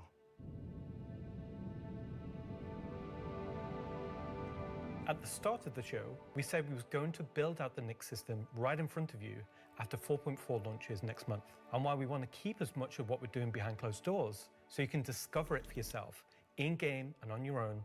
We still are excited to share with you a brief look at one of our up-and-coming locations we're calling Rockcracker. Whoa, okay.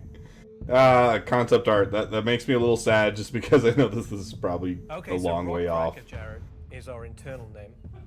Rockcracker is where you have to crack a rock. No. It's a big rock. You want more? So way out into the Keegar Belt, you'll find these old QV breaker stations. Elliot kind of looks like the cutter, don't ask why. These were I feel like I have never wanted to know something more now. large asteroids and mining them. I need one of these for my house's plumbing system. Where can I get a rock cracker for residential use? Down. But since they've been mothballed and been left abandoned. So you're going to have to find your way inside and thinking about how do we bring this facility back to life. It's not just about flipping a switch. As you bring these stations back to life, you'll be lighting the beacon and calling attention to these long-forgotten places.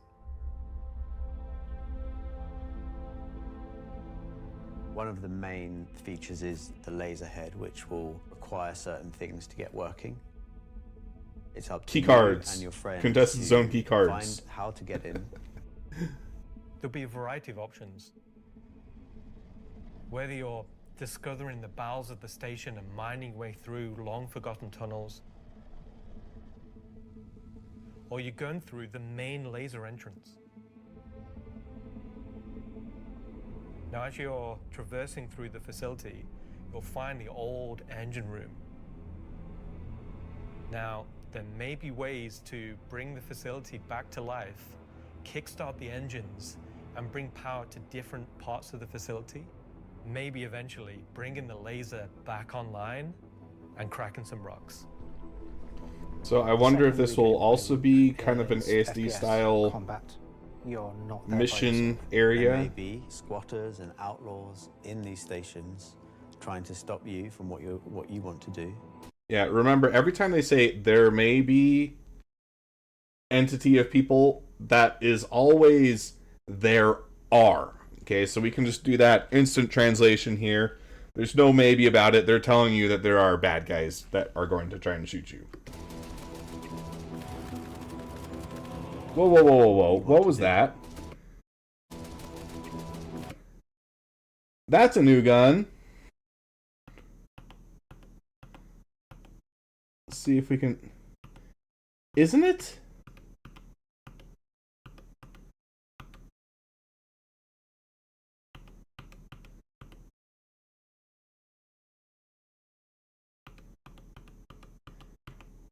I don't recognize this one.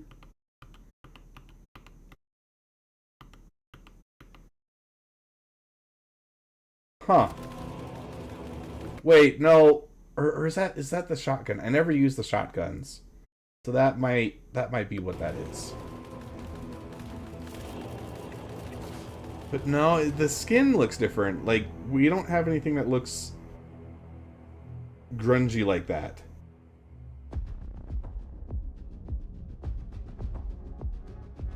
So you've found these old facilities, you've brought them back to life. You've systematically brought power to various functions of the facility. You've activated the laser. You've fired the laser. You've broken apart the rock. And then you'll be able to fly your ship inside and see what's there. Creature! So you fly a ship into an asteroid. Yeah. You just get into your ship and fly in and start searching around and trying to find the pieces that you want to mine. Ooh, okay, that's pretty cool. Like a big geode. I'm really excited about Rockcracker because it's a sandbox activity. You can kind of go to There you these go. Whenever you Yeah, want that's to. the confirmation. This is like a This content is Hathor-esque. for players who enjoy mining, who enjoy exploration, investigation, and don't mind a little bit of FPS content while they're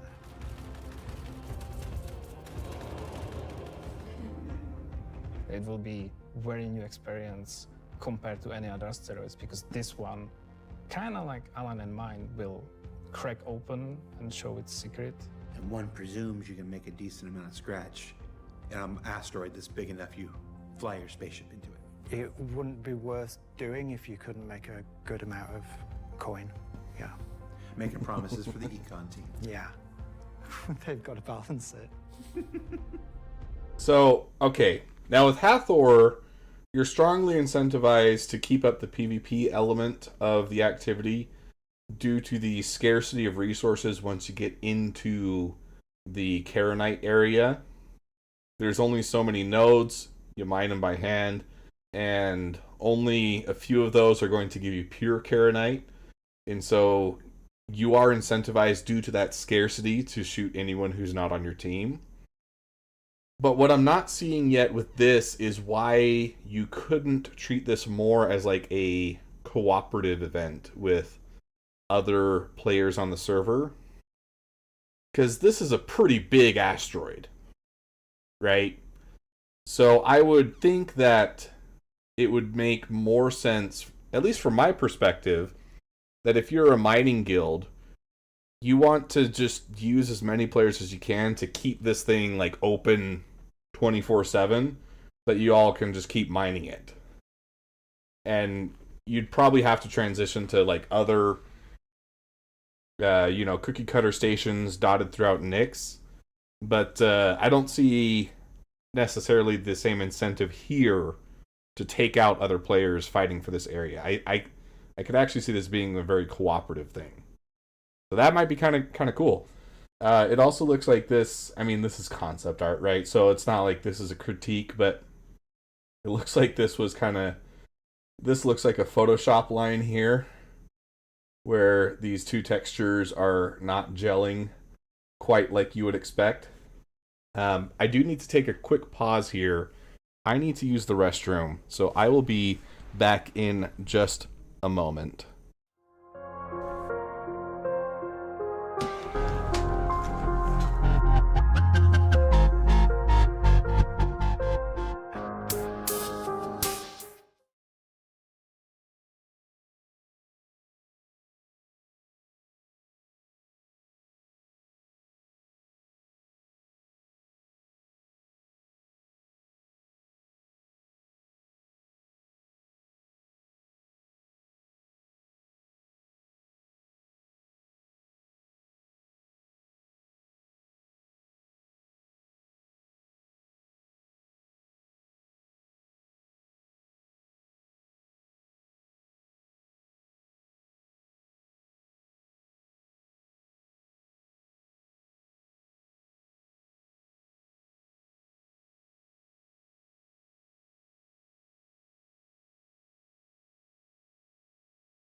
Well, screensaver fell off the outro.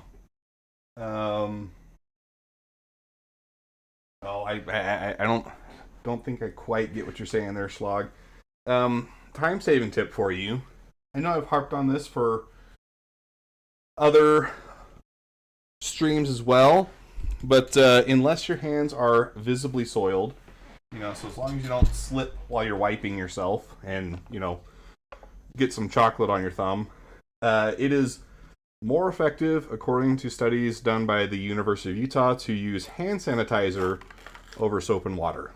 So, works a little faster, and it's more effective. So, with all that time you save where you would have been having to sing the ABCs, you can do stuff like get yourself some yogurt for a snack.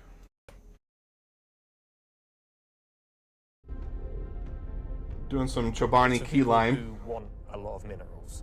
When crafting comes in, when all the other mechanics and features that are wanted in the game for 1.0 come in. I don't have a proper screensaver set up yet, so that's on me. 5-6 people could come and just get a monumental amount of minerals. Speak my language. I wonder if you'd be able to fit something like the Arastra in there. Coming over the next 12 months. Could be interesting. In addition to what we've shown, there'll be new mission packs tailored to the People's Alliance and their struggles. There'll be events that invest you into the evolving storyline of all 3 systems we'll have in the game. And of course, when we begin populating these with new planets, there'll be a whole host of ground-based POIs, settlements, and structures inhabited by those trying to make their way in the verse. And all of this in service of building star systems that complement the massive corporate yard of Stanton, the lawless ganking of Pyro, and now the new frontier of discovery for the Nyx system. Should I say ganking? You already did.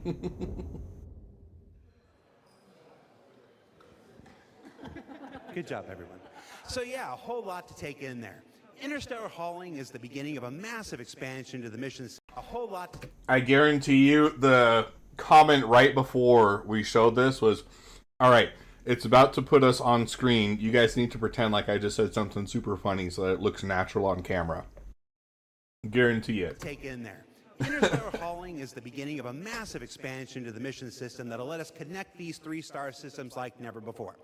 What else we got? Rockcracker. Rockcracker is just one of the next operations that'll be coming to the Nyx system in the first half of next year, where you're going to fly into an asteroid and do that thing that miners love more than anything else.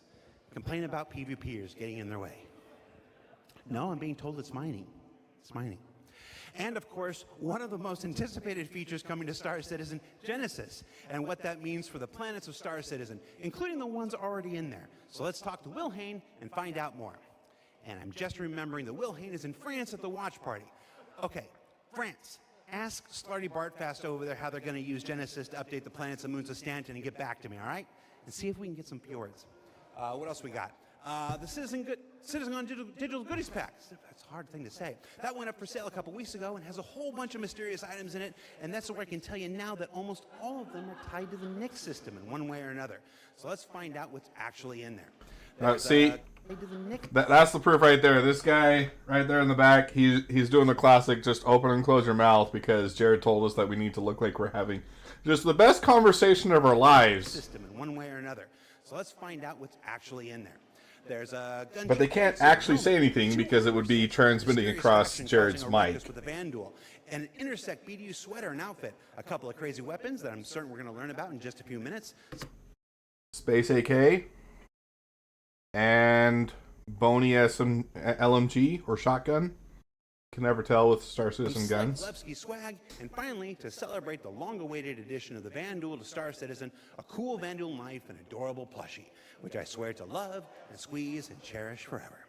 So yeah, it's a pretty solid haul for this year's Digital Goodies Pack, which you can still. It's got to be pretty right demeaning to be made into a plushie as a Van Duel. Much of what you see right, you're this brave warrior race of aliens. What's up? All right, I had a dream about like this once. Yeah. Okay, so against everyone's better judgment, the thing has finally happened. Can I help you? How do you think the show's going? Good. We're getting the Nyx Star system and the Van Duel are coming. Kind of been a lot of Nyx, right? Well, yeah, but it's a major milestone. It deserves a major showcase celebrating everybody's hard work. And you got more, right? Well, yeah, there's spaceships coming up. Cool. Wow, it's like they only scanned the original community portion of me. If pictures steal your soul, imagine what face scanning and PCAP does. Well, this has been super cringe. So I'm gonna head out. Bye. Oh, regular Citizencon is still better. You should have done that. Of course. Thank you. Part of me that isn't a soulless marketing puppet. The literal soulless marketing puppet. Oh, and there we go. We have the puppets back. That's great. All right. No. Jalopy. Let's just go to some spaceships, shall we? Hi, my name's John Crew. I'm the Vehicle Director here at CIG, and welcome to Talking Ship, where we're going to talk about 3 new ships coming to the persistent universe.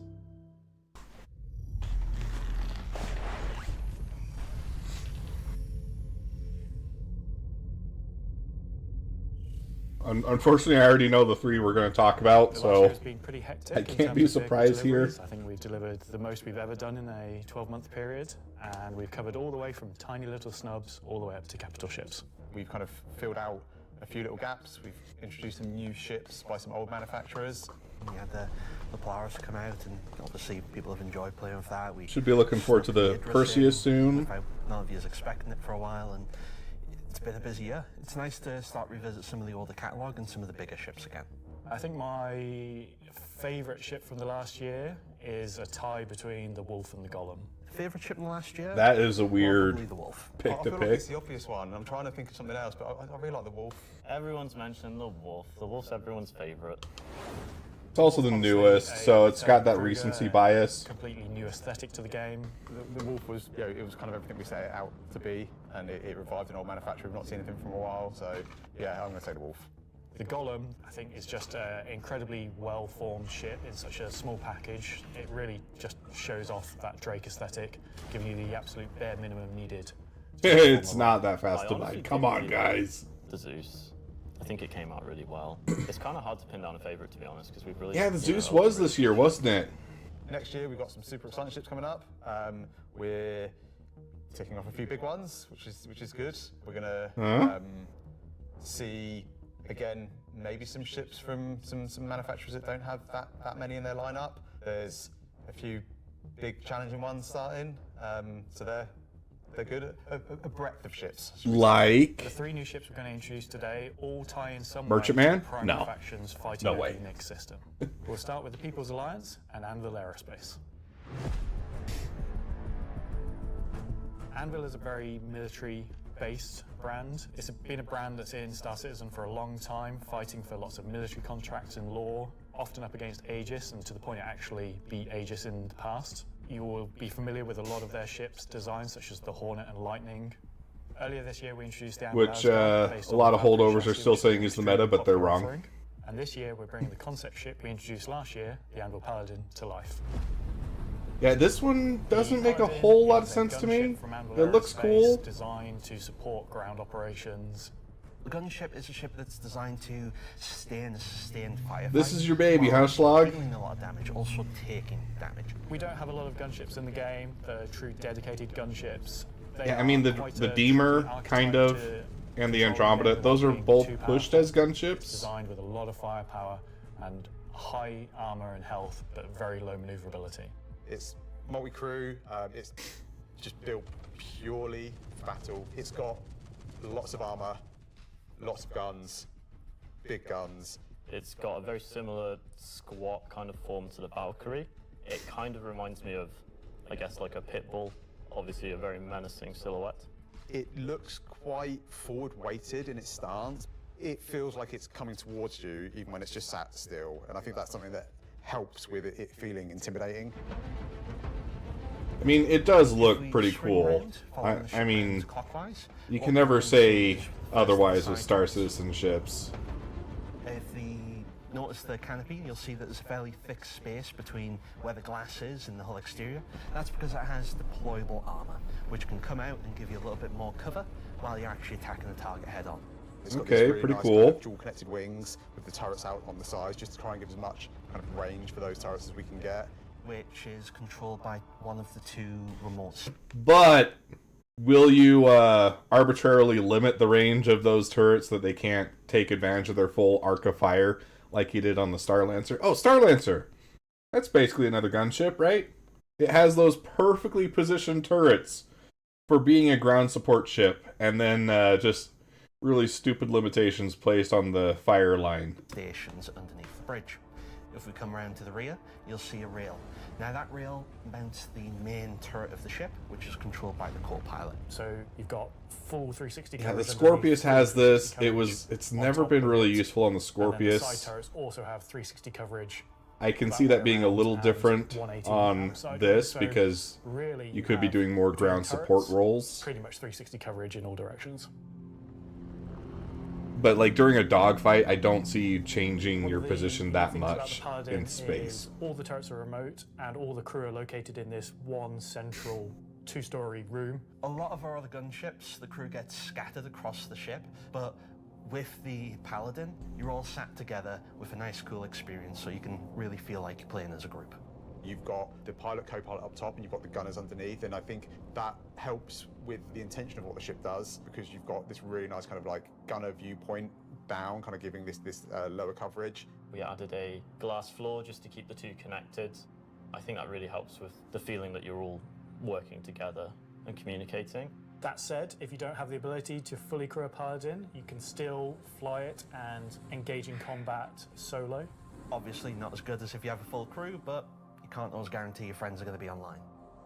As a solo ship, it's pretty capable of doing a variety of missions within Star Citizen. So if you want to run this ship solo, you can take on combat missions that, say, other heavy fighters like the Scorpius or other ships such as the Drake Cutlass could do.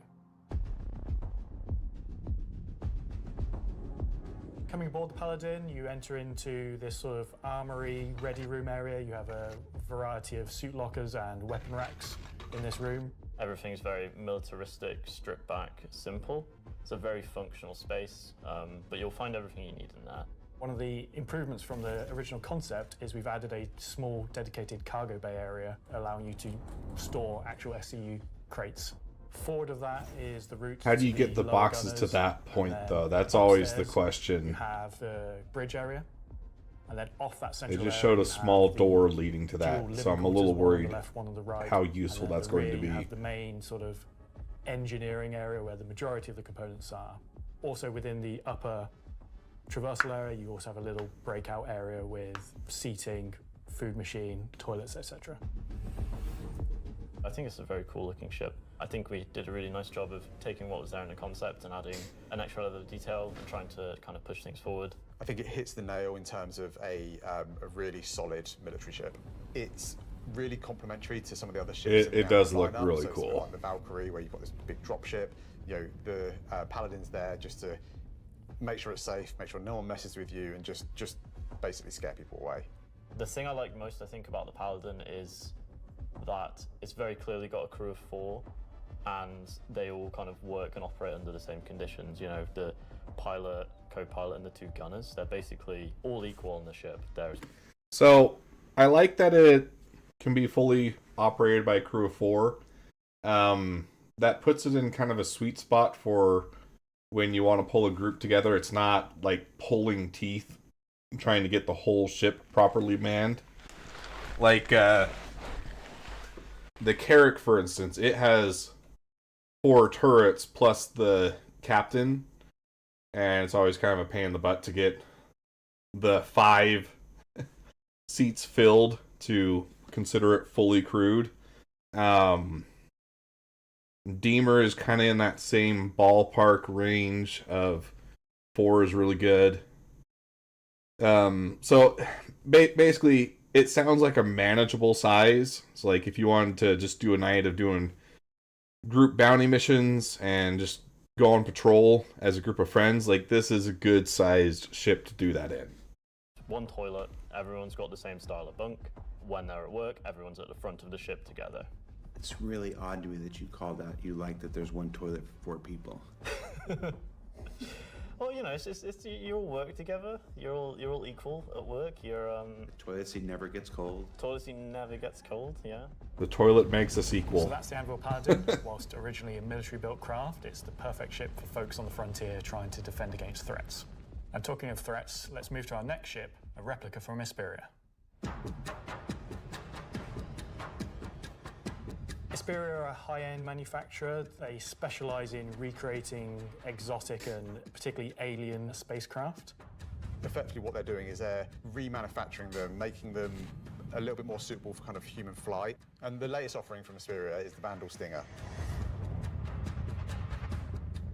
The Vandal are a big, scary It space looks aliens. so They're heavy. 7-foot-tall, evil war race that sort of take over, steal technology, absorb it, fuse it all together. It's into hard their for me to own gauge needs. how big this thing is. It looks Relatively nasty aliens massive. that you sometimes hear about and haven't seen much of yet. They also make really cool spaceships. The Stinger as a Vandal heavy fighter was reserved for their higher tier sort of ace pilots or high-ranking members within their clans. The Stinger is a competitor to something like the FA or I guess the Scorpius. It packs a lot of firepower. It just looks so much bigger than those, though. Like, very, very I need to see some shots of this next to those ships because it looks like it's both the number massive and the size in of the comparison. photos. They're for players who don't want agility. They don't want to be in and out quickly. They want to be there brawling with big guns and taking all the hits. One thing Isperia have done differently with the Stinger is they have done away with the majority of the bespoke weapons. They heard everyone's complaints about the glaive and blade and have stripped off the original Vandal weapons to allow custom. Okay, yeah. Isperia, guys. Isperia heard the complaints about the bespoke weapons and they stripped them back. Not CIG heard our complaints about too many bespoke weapons and didn't do that with this ship. It was Isperia, guys. Isperia is learning in the game. Optimization for standard human weapons. With the exception of the single size 5 gun. Because it was too well integrated into the hull, even for Isperia to remove. All the additional weapons are generic mounts, so they can be swapped with any of the existing lineup that we have in the game. By doing this, it provides greater flexibility to the end user. All ballistic Stinger is going to go hard. For that one bespoke weapon, the size 5 plasma cannon, functionally it is the same as the existing size 5 plasma cannons on the Scythe and Glaive, but it is a sort of Gen 2 model and wraps it in a different aesthetic compared to those models. You'll see they're very much older Vandal styling. This is much newer Vandal styling, but underneath it is the same weapon that people have used for years.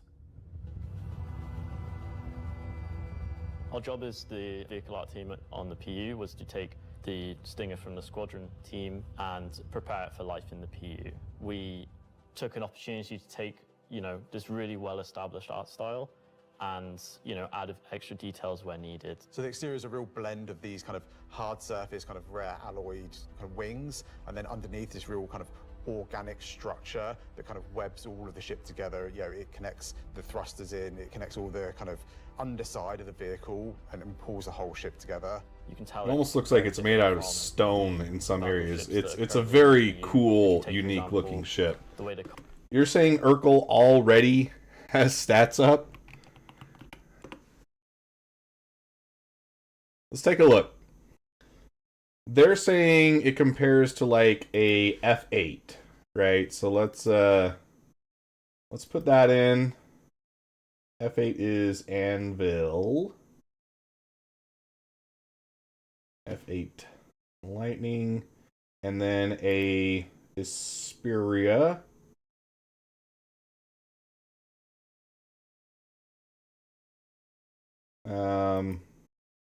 That'll probably fix it.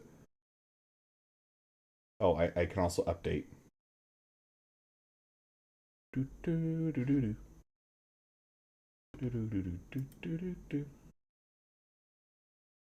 Isperia Stinger. Here we go.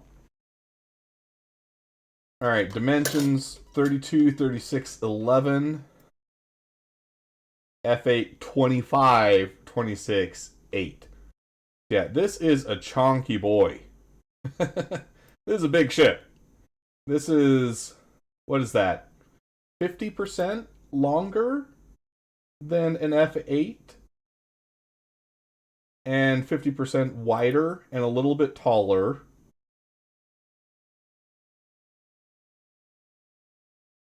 What about like a Deemer? Because it's looking closer to like a Deemer in the shots that they're showing.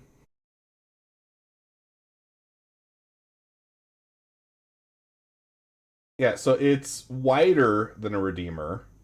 It is a little bit shorter in length, but almost as tall.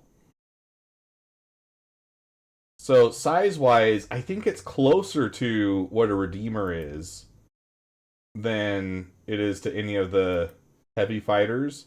Let's see, another heavy fighter. We could look at the Hurricane, but I already know it's going to be smaller than that. Or bigger than that by quite a bit. Come on. Where was it? Does this one not have the size?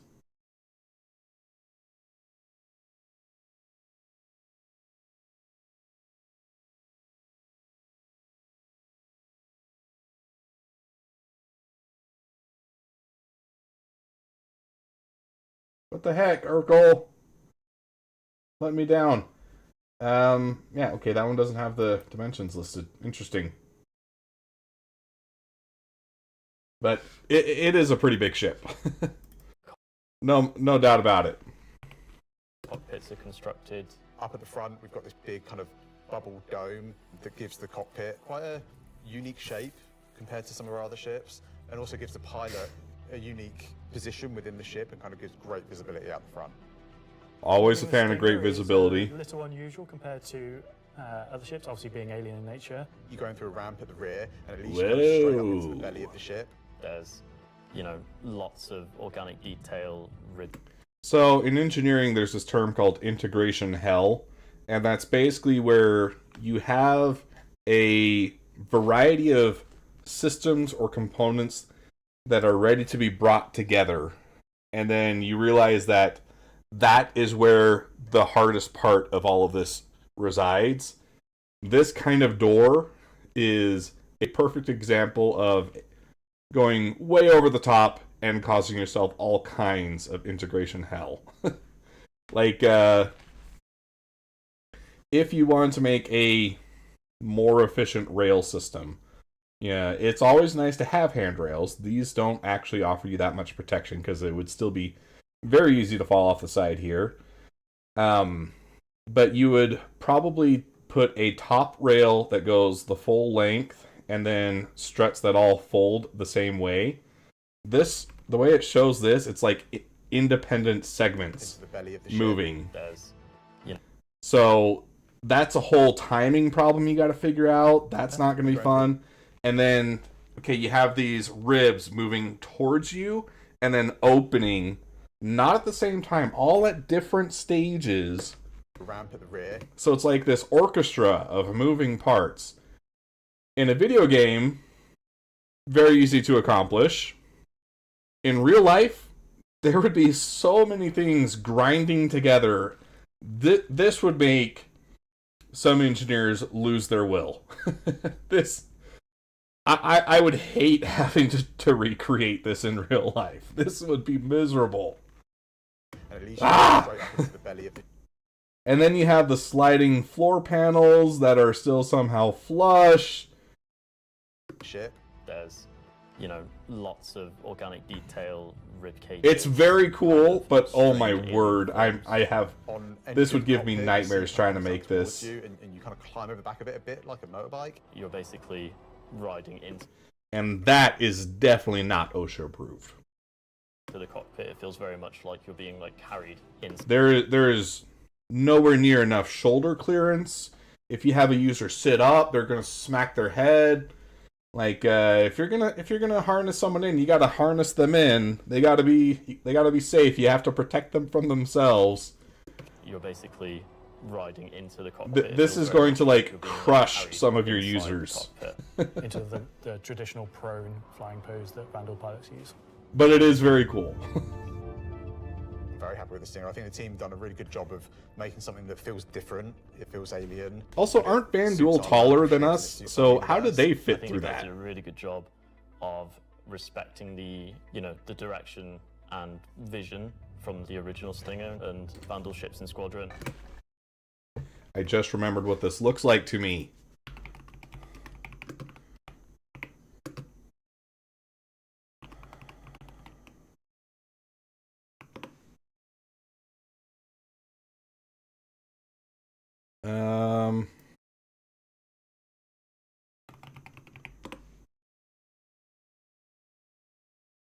So, this is the one that the humans made, but it is a copy of the Goa'uld ship.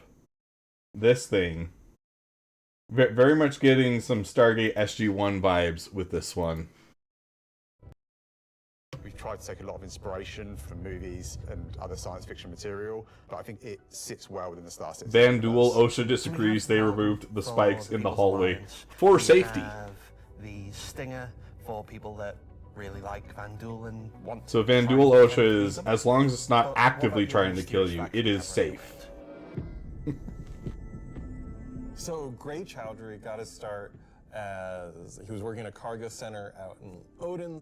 He started being able to get his hands on some stuff that other people couldn't, items that necessarily you couldn't find on a store shelf, but you wanted anyway. I think Gray is interested in Like a fully automatic happy M4. customers. Gray just sees themselves as a conduit to get these things in the hands of people who are would appreciate them. And Or I a think stoner. that his latest offering is really going to turn some heads. Stoner machine gun. Those are the things that I want but can't have. So the Shiv, well, we don't really know what it is. So we saw this in last year's Citizencon. This was the hodgepodge ship. To be fair, Where it almost looks like a cutlass, but it's not quite. Is a genius at aeronautics and ship assembly is given free rein to do whatever they want. It's the best of whatever they can find lying around, put together to make something truly unique, wonderful, arguably beautiful. It almost looks like and it's just using released the out into the old universe to cutlass see what happens. fuselage. At first glance at the exterior of the Shiv, I think most people will probably recognise there is more than a fair proportion of the cutlass visible there, but it's had quite a few changes to it.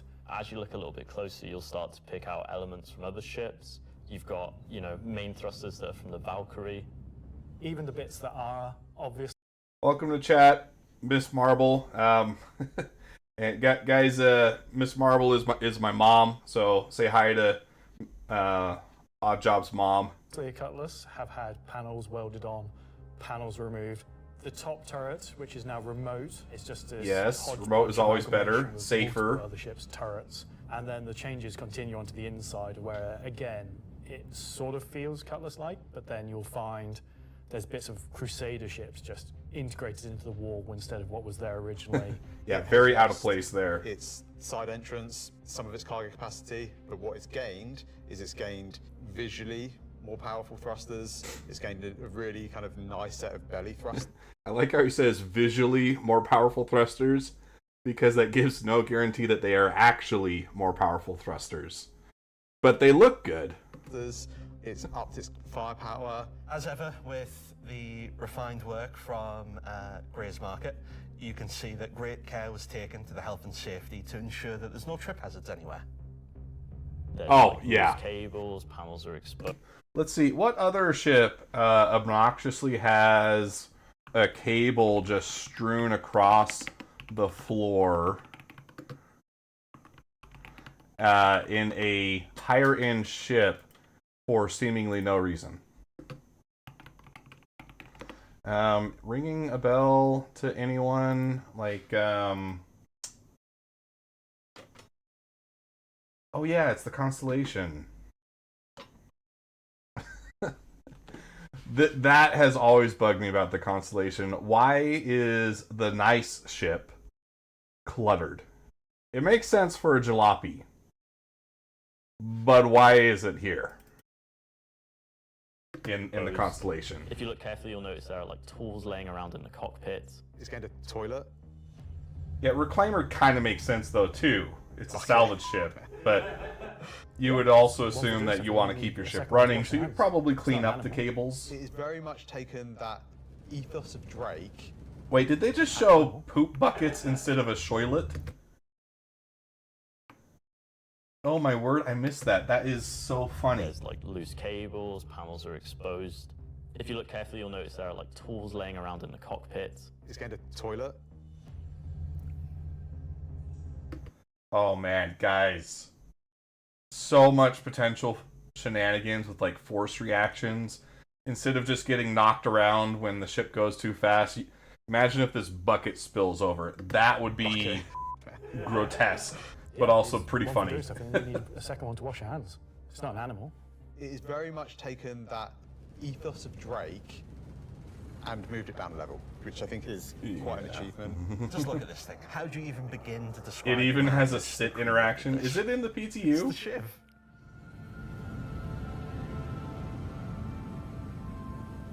I do really like it though. For Star Citizen. Where did it come from? I'm not going to answer that. Just nothing. Just No comment. Gray goes to places and talks to people. I mean, there are just many ways to find these things that, are they legitimate, manufacturers? No. Are they operating on the right side of the law? Maybe not, but you know, money's money. Okay, I don't know if they're going to say that this is what happens, but this would be such a good opportunity for salvage players to bring ship scraps to someone like Gray and trade them in. Right? Like, this would be a perfect lore reason to drop off all kinds of random bits and bobs because Gray is supposedly turning them into new ships. They have a motto, an ethos to live by? It probably comes down to, don't ask where I got it, don't ask how we got it. Don't worry about it. Just ask if you want it. I think the ship is for someone that is looking for something a bit different, a bit away from the norm, that just wants something that's unique. It's definitely for people who like a rustic aesthetic. It's a fun ship. But Those are some cool looking guns. I like the absolutely derelict look to them. So yeah, those are our 3 ships. Paladin, Shiv, Stinger. We wouldn't normally release all at once, but honestly, all of them are a different statement and they're all cool. As always, super excited to release these ships into the game and just see how players react and play with them. It's always fun to see the quirks and the shenanigans that people get up to with them. So that's Talking Ship for another year. So. Yeah, you gotta do the thing with Lexi. Talking weapons. What was that? I missed that. So I've just been informed that we have to do a bit of a timeshare agreement this year. So we have to throw it over to Alexi for Talking Weapons, which is an extremely original name. Okay. Talking Weapons. These are the kind of things that I get excited about because I do a lot more FPS stuff than I do ship combat. The new edition that come out in October, the non-weapons are essentially the weapons that does not have a manufacturer. Okay, wait. We know that they're releasing a Space AK. Did they just pull up their apparently Russian employee to talk about Space AK?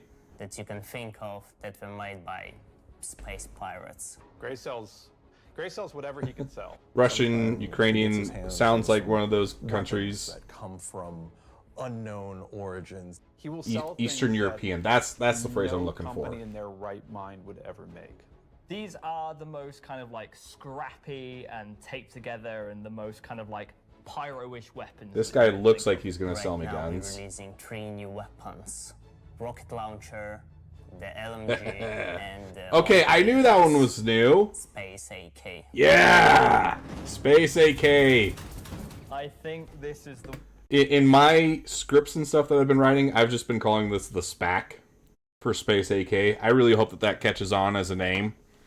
one that not only is the most in demand, but I've been politely badgered about the most. Yeah, no Ironclad teaser and no Perseus teaser. That is interesting. In sequence. Of course, no Galaxy teaser, but, you know, that was a vain hope. You'll see on the top of the art, there is a bolt that cycles the rounds, and that goes off with the ballistic shot, but it does not go off with the energy shot. And Oh, that's just, cool. Like, a really fun way of making a weapon work in kind of like a scrappy, glued together kind of aesthetic. Okay, so that's kind of like in Destiny 2 you have the Cerberus +1.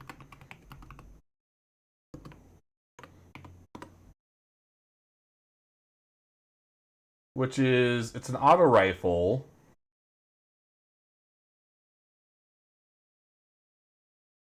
Where it's basically just 4 guns duct taped together. And yeah, it does the same kind of thing. Like it kind of acts like a shotgun and an auto rifle, and you get supposedly the benefits of all 4. So kind of the same thing with the SPAC here. The LMG, this thing is a really fun, slow-firing, hard-hitting beast. It will bring the 50 cal, and the only other weapons that have this right now in the verse are the Bearing Sniper Rifle and the Coda. Honestly, Okay, even so getting this to thing tier 1 really is packs a just punch instant then. Tier 1 injury, back to medical. The 50 cal LMG. You know what? We made all these really complicated fancy guns, and some people just want, I want a slow firing rifle. Give me a scrap together box that fires the biggest thing you can possibly find. This honestly seems like the kind of gun that I would like to use. Of this caliber, it will be 3 grenades straight together that you pull. So, a little bit of history for you. I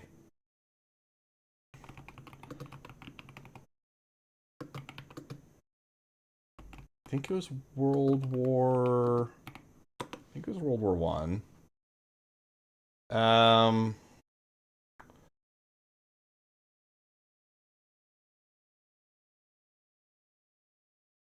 Now I'm gonna feel bad because I don't remember the actual name.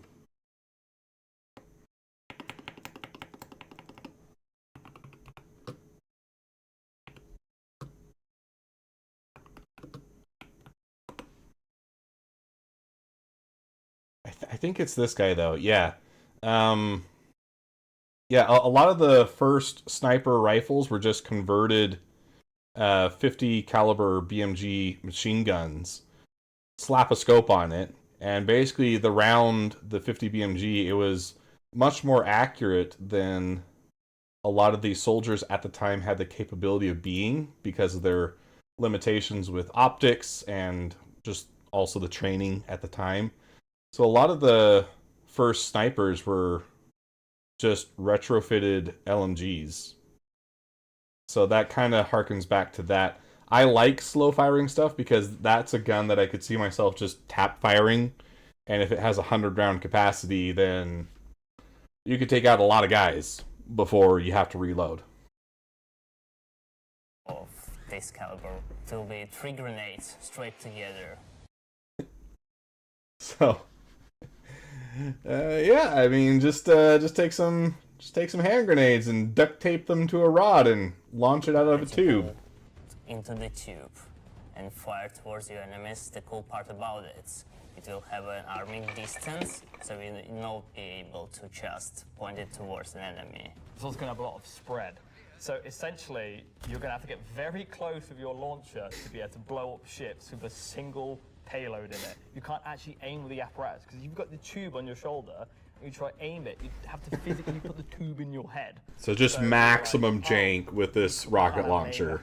For this. And then we realized, like, it's in the spirit of being a tube that you can't use the aiming apparatus, and you just kind of like, all right, I think that's the middle of the screen, I'm going to hit it.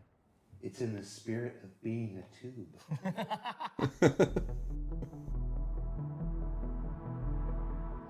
This, very interesting. Binoculars. We don't have anything like this in the bursts, and I think it will be really convenient to use something that's dedicated to look for the things, especially far away, instead of using your sniper scope, for example.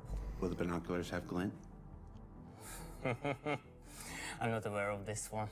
Probably not, because binoculars are not something that you need to be aware of. It's really funny because obviously, due to glint gate, as I beautifully internally call it, basically there was a lot of community feedback basically saying like, oh, I really like spotting people. I really like playing a spotter. And essentially I was like, oh, this community wants to be able to spot people from distances, and what can we make gadget-wise that doesn't require new features? And it was like, binoculars. And I prototyped. People really made way too big a deal over the whole glint thing. So it's not that bad, but this is really cool. I do like this. And how much damage do the binoculars do? Depends on how you throw them. All right, you know what? That's a valid answer too. I like that. Thanks, Alexei and Zach. That's the end of this segment for this year. So that's talking ship and weapons, unless anyone else is going to come and tell me something else. It's been an exciting year, and I think the next year of ships is going to be even more exciting and expansive than this year. Excuse me. Sorry, I'm getting quite a few burps right now. I need someone to, like, hold me over their shoulder and pat me on the back. Well. That is an eclectic bunch of combat ships for the verse, and they're all available right now up on the Roberts Space Industries. These guys were instructed to keep gesturing as though you're not just awkwardly waiting for the next segment and Jared to go away. .com store. Also, any minute now, there's going to be a PTU drop that includes all three. So you can fly them now ahead of their release next week when Alpha 432 goes live. 3 combat ships. I wonder if they'll have any additional uses coming up later in the show. That's Drugs. All right, what else can I shill? Oh, there's you can always pack drugs into ships and make money that way. Desk mat things. These are always popular. It does look pretty cool. Levski metal posters on the store. I would be a little tempted to get that. Problem is, I don't really use mouse pads anymore. I've got my glass pad, but I might like hang it up. There's also a page published earlier today with a bunch of links to offerings from our third-party partners, from eye trackers to gaming chairs to voice packs to spaceship models from new partners like Planet Ring and Pigeon Spaceport and more. You can find all of that on the RSI website as well.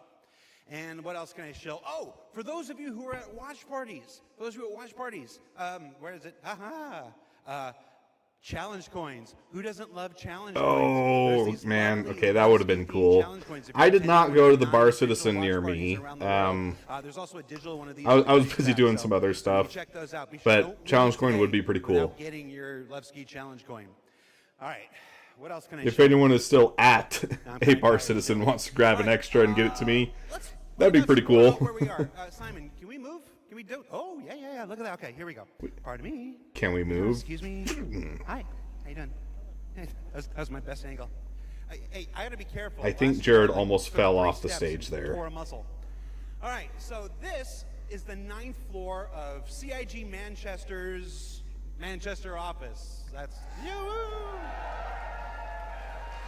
This is the room where we have lunch every day, and if you get here early enough, croissants. If the weapons team hasn't stolen all of them. Over here, we got some cool mannequins representing different aspects of the game. You got the ever-present, Hurston security armor over here. Is that a Mark Hamill bust too? Armor right here. That looks pretty cool. I would love some life-size Artemex. This guy from a game that we're not talking about today. So it is Mark Hamill. Pretty cool. And then when you come over here, got a nice little recreation area. There's some sim pits over there for people who need to test that kind of stuff. We got this cool Krigeri Bengal carrier. Come over here, shoot it. Go down the nose here. Watch this. It's very cool. I'm gonna go over here. He's gonna be making eyes with us. Can you see me? That is a long hanger. Holy cow! Right. So yeah, and that's gonna be so cool to see in game and actually be able to use. Like they've been in game. We've seen the Bengal, but we haven't really played with the Bengal. To Washington D.C. Let's see, what else we got? Except as like supporting us, but no ships going through it. That would be pretty neat. Coffee, stuff like that. Hey, who remembers the big coffee controversy of 2016, where everybody took to Reddit and pondered the question: do devs deserve coffee? I do. You want to see what next year's big controversy is? Check this out. And come over here. Do devs deserve coffee? Welcome to the Stargarita machine. Yeah. Okay, so this is all really funny, given the context that very recently the construction team that helped make this studio recently did some promotional material showing their work and advertising it to other future potential clients. And people on Reddit got into a tizzy talking about how, why is CIG blowing all this money making such a fancy studio? Like, why aren't they putting that back into the game? So, this is as good as a time as any, I suppose, to talk about my thoughts on the issue. All of us like to work for nice places. We all like to have nice toys to use for our work, and we like to have the correct equipment. For example, when I started with the company that I'm working at currently, we didn't have a super great 3D printer, and it was causing me to have to do a lot of revisions that was slowing up the development of the products that I was working on. So I talked to him and I was like, hey, if we got this model of printer, it would do these things better, and that would save us money in the long term because it means that I don't have to do quite so many revisions, and it comes with a lot more creature comforts, that just make my job significantly easier so that I can perform better, right? The same thing applies to things like this. Is a Stargarita machine a little over the top? Yeah, but at the same time, we all like to work for places that have all kinds of nice amenities. And if this attracts better talent, and that talent is comfortable and stays and they're able to avoid having high turnover, then I think that that's well worth the investment, right? If you take a look at Google, Facebook, and companies like that, those are definitely areas where I think they go a little too much, because you watch those like day in the life of a meta developer, and it's like, well, when do you guys actually get some work done, right? But the stuff that I see in the studio, it's nothing that really surprises me about a game production area. And if it keeps the employees happy, happy employees do better work. It kind of feels bad, but I also understand you want to attract talent and keep the devs happier. Nothing sucks more than shoddy break rooms and not feeling like you get the correct equipment until it becomes a problem too late. Exactly. Yep. And in this specific case, they were talking about a theater room that had like $70,000 worth of equipment in it. Or I think they said that the projector was $70,000. And that's another thing. Like, does a game developer need a better quality display than the gamers that play their game? You can make an argument that no, but the thing that I think people are ignoring is, if CIG is the source of the content, any error that they have in their perception of the game gets multiplied once you add it to a player's system, right? Like right now I'm watching this on my 45-inch OLED screen, and I'm fortunate enough to have something like that, and it displays color very well, very accurately, and with the fidelity that a lot of people are not going to be able to replicate at their own system, right? So the multiplier for my system, pretty low, right? And as long as CIG also starts with a very low error rate, then I get a pretty accurate representation of what they had intended. But suppose you have someone that doesn't have quite as nice of a screen, right? Maybe it's an older TN panel, the colors are not quite as vibrant, they're not as good or well calibrated. Their error rate might look something like this, right? And CIG keeping their error rate low means that that error rate only expands to about like this, right? But if CIG is using the same equipment, well, then the error rate turns into something like this, where it starts to look pretty bad in the final presentation. And so the whole reason why a lot of media studios get this nice display equipment that they can do their color correction, their color management, and all that kind of stuff is so that they can get the truest representation of what they are intending to make and see what that reflects as and see how it comes across, with the knowledge that it's not going to look quite as good on everyone else's system. So, having a nice theater room in a game development studio, completely within spec, or completely within expectations. This stuff, these are creature comforts. It keeps your employees happy. We all wish our bosses would work to keep us happy. Some of us are fortunate enough to have that be the case. I'm glad employees at CIG also have that. Do devs deserve frozen deliciousness? I think so. I don't know. Go to Reddit and let us know. I do like this very snarky response. Competition winners. We have the list of competition winners. Can we put that on the screen? Yeah, sorry, competition winners. Remember the competition for the Remember, developers are also human. They have human needs. And we gave them a Kruger. Treat them like people, and they will do good work. The names. They're behind me. Look.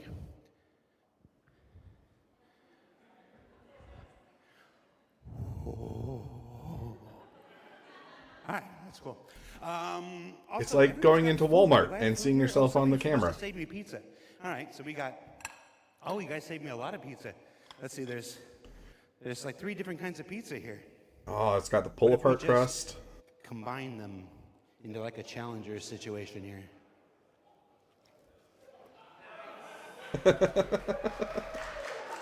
Do devs deserve pizza? That's a Citizencon throwback if you're not familiar with. So I have now crafted my own pizza experience. And that is a terrible segue into our next segment. Gemma, can we, Gemma, you there? Yes, Jared. Can we fire up the FPS crafting segment while I try to chew this off camera? We sure can. Roll, BT. So crafting, is this planned for this next year?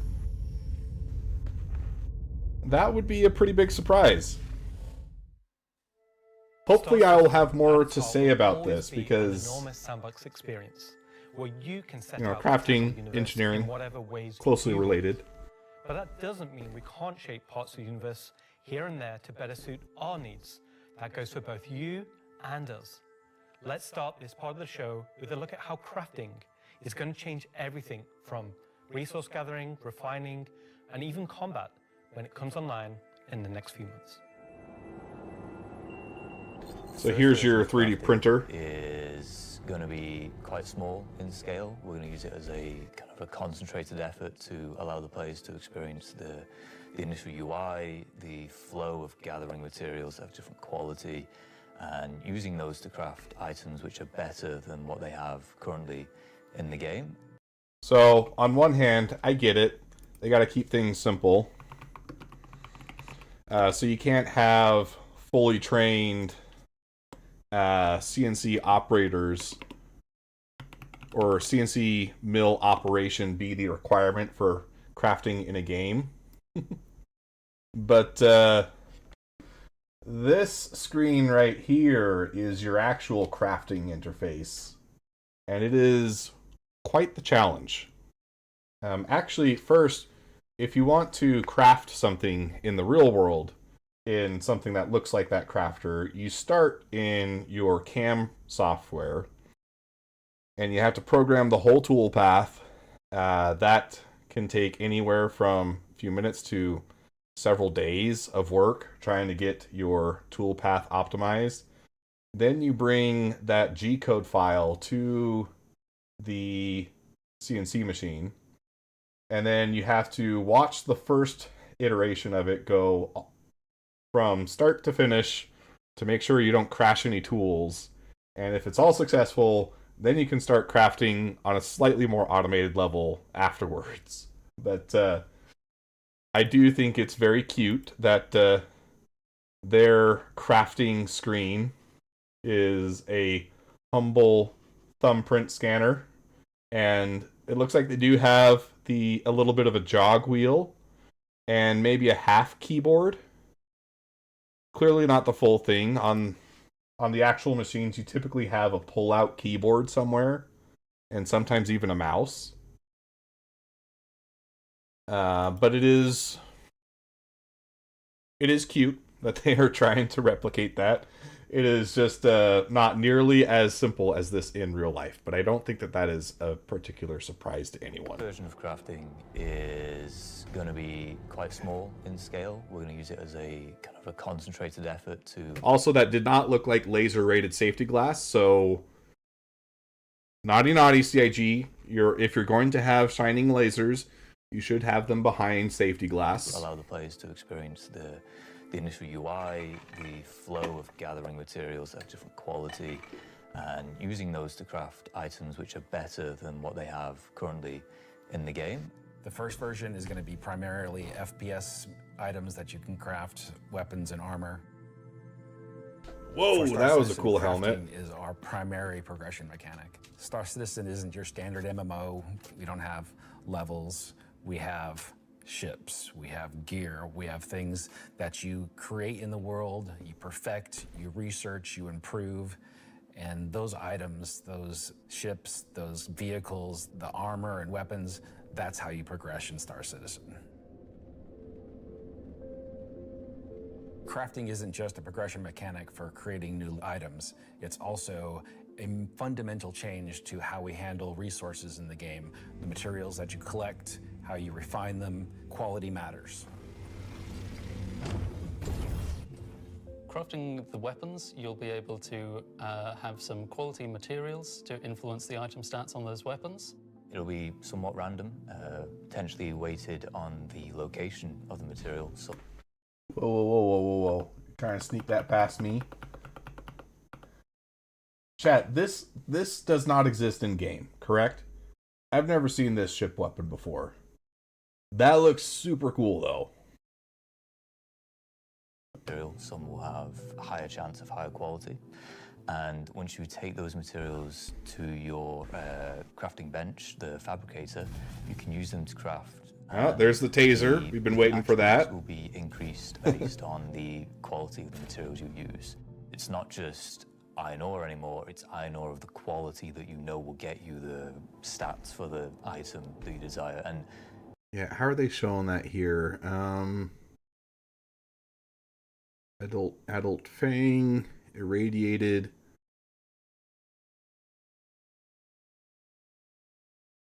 It's not just mining, it's essentially every resource we can get our hands on. Oh, it comes on the Santok Eye.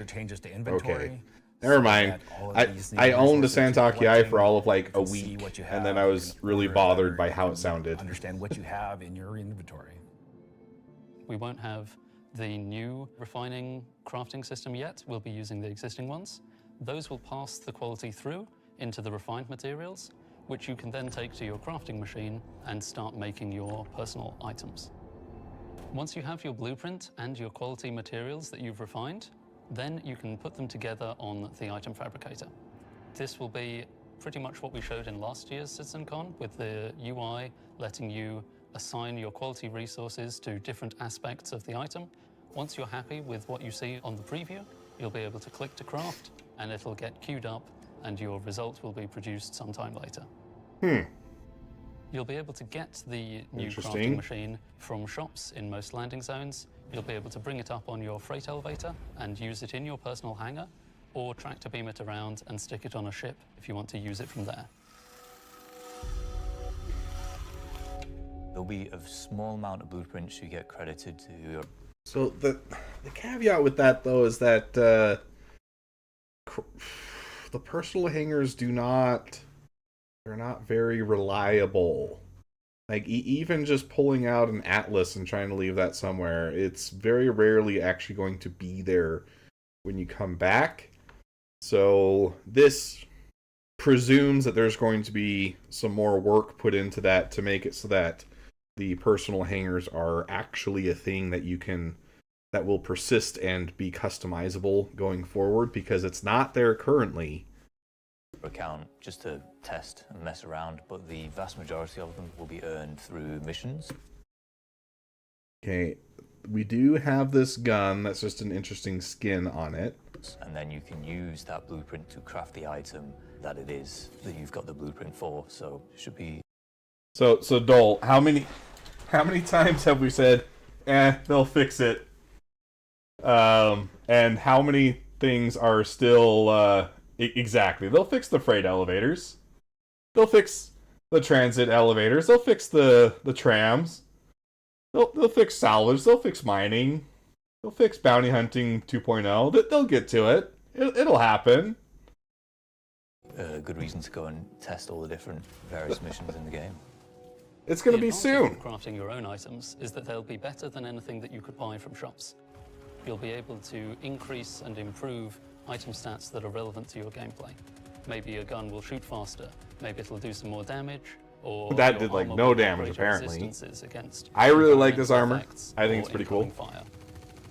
You might be wondering, what about the upgrade and research? That will be coming in a subsequent release. We're happy with this initial scope for crafting. It's going to be so valuable for us as devs to kind of... It's like the evangelical Christians with Rapture. Okay, oof. That's a sharp jab there, Dull. If you guys don't know, there was recently a a group of people who claimed that Rapture was going to happen September 23rd and 24th. So, if you're still here watching this, we didn't make it, guys. We didn't make the cut. The Rapture predictions, those ones always get to me, though, because that's the thing that is most easily debunked with a very simple biblical reading. Like, you will not know the day nor the hour, right? That's one of the very basic ideas of the second coming. So regardless of your religion, the idea of someone giving a prediction that rapture will be X day, like, it's just not it. You can immediately discredit that one. Have you watched JoJo? Looks a lot like The World. Like JoJo's Bizarre Adventure? Is that what we're talking about? Or JoJo Rabbit? You can't just say JoJo. I need more context than that, because they're very different ideas, and I'm not seeing the connection to either of them. Get the metrics in, get the feedback in, because then we can make the changes that, they only become obvious, so to speak, when you have kind of mass amounts of data and mass amounts of users using it. So I'm very excited to get it out in the wild. It's our intention to get crafting out on tech preview by the end of the year and get the testing we need so we can release it when it's ready. That's a cool skin. I like that. I like the blue chrome. All right, I'm curious what we're talking about here, so I'm gonna search. I'm not gonna do it on my PC because if anything comes up on screen that shouldn't, I am in charge of that. Okay, I can kind of see it. In my mind, it looks more like. See, I'll pull this off and then I'll bring it back, and you guys will see what I mean.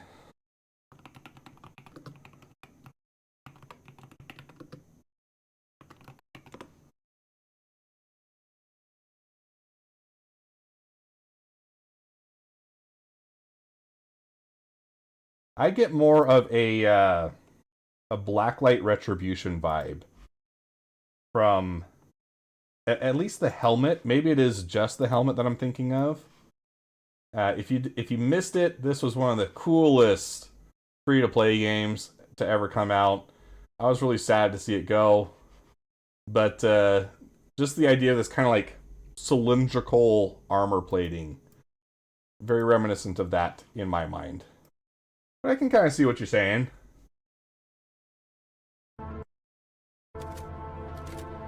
So, that's one way you'll be crafting your own experiences in the Star Citizen universe. But what about us? Where do we get to hone in and craft a bespoke experience here and there, specifically tailored to individual or small group play? Instancing. Well, that's where instancing comes Yes! in. And I'm going to let Benji tell you a little bit more. Guys, instancing is so big. I don't think you realize how poorly utilized it is. Well, it actually does not really exist, except for hangars right now. But it is so underrated in the wider context of Star Citizen. Like, if you play Destiny 2, everything is instanced, except for... Well, actually, no. Even all the social areas are instanced, right? Like, you could load up in the tower, and if your friend loads up in the tower at the same time, there is the possibility that you don't see each other. It limits the number of people that will be in any one instance of the tower. But if you go and do a raid, do a strike mission, multiplayer PvP match, all of those are instances. And that kind of thing could work so well in Star Citizen. Like, go through a cave entrance, and now you're in an instance of that cave. And now you can create this whole special experience where just you and your party are able to go fight the Yormandi, the new boss that they just added. Or, with the ASD facilities, this was kind of the idea, like going through the elevator was supposed to load you into an instance. It didn't work out for this most recent patch, but that is where they're trying to take it. ArtCorp, they've talked about adding elevators that would take you to instances there. Another great example. It's not to completely replace the MMORPG aspect of the game, but when you want to have curated, tailored experiences for players, and you want and giving them a private experience is the only way to make sure that that happens correctly. Instancing is like the perfect answer for that. So I'm really excited to see stuff like this really come into its own and be more widely implemented. Right now, you kind of see the benefit of instancing with the ASD facilities because they try to spread the missions out so that players aren't being swarmed to the same area. But it's not perfect because players will still come to that area and you could have some negative interactions, let's say, right? But by and large, when I've gone to an ASD facility, I haven't run into anybody, and that's basically what you would get from an instance. It also gives you a way to give players that are PvP averse. You know, I'm not going to denigrate anybody here, but if you have players that want to avoid the whole PvP element, you can create experiences that allow them to do that without detracting from the overall landscape of the game, right? You don't need to create PvE servers, which is a stupid brain-dead idea, should not be entertained in any way whatsoever, but instancing still allows you to give those players content. But isn't the whole point of meshing to not use instancing? No, these are... So the idea of meshing is to consolidate the player base into larger populations that all share the same server resources. Instancing is the idea that you could then branch off a small group of those players into their own content. So it does kind of break off from the server mesh, but they're not mutually exclusive. They can definitely coexist, and there are times and reasons to use one over the other.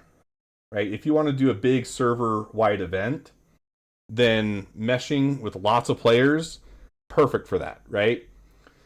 But if you're having something that's very story-driven, like the ASD facilities, instancing is much better suited to that, because then you can ensure that the player has that rich, story-driven experience that's not based on the sandbox of the game. Right? So that's kind of how I split it up. If it's sandboxy type content, you want that to stay in the global population. But if it's the story aspect that you're trying to go for, then, and you want to have a curated experience, then you send the player off into an instance.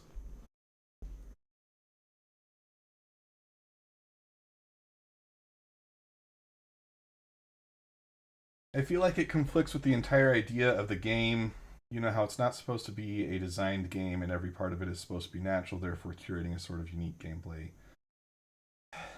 I don't think that is actually well founded in the documentation that CIG has released. It is the reality of what we've had so far, but instancing is not going to fully replace all the content in the game. And it is just a way to ensure that players are able to get the correct experiences when required. Yeah, like Schlag says, the sandbox will still exist for 95% of areas. Right? Like, you're specifically seeking out instanced content.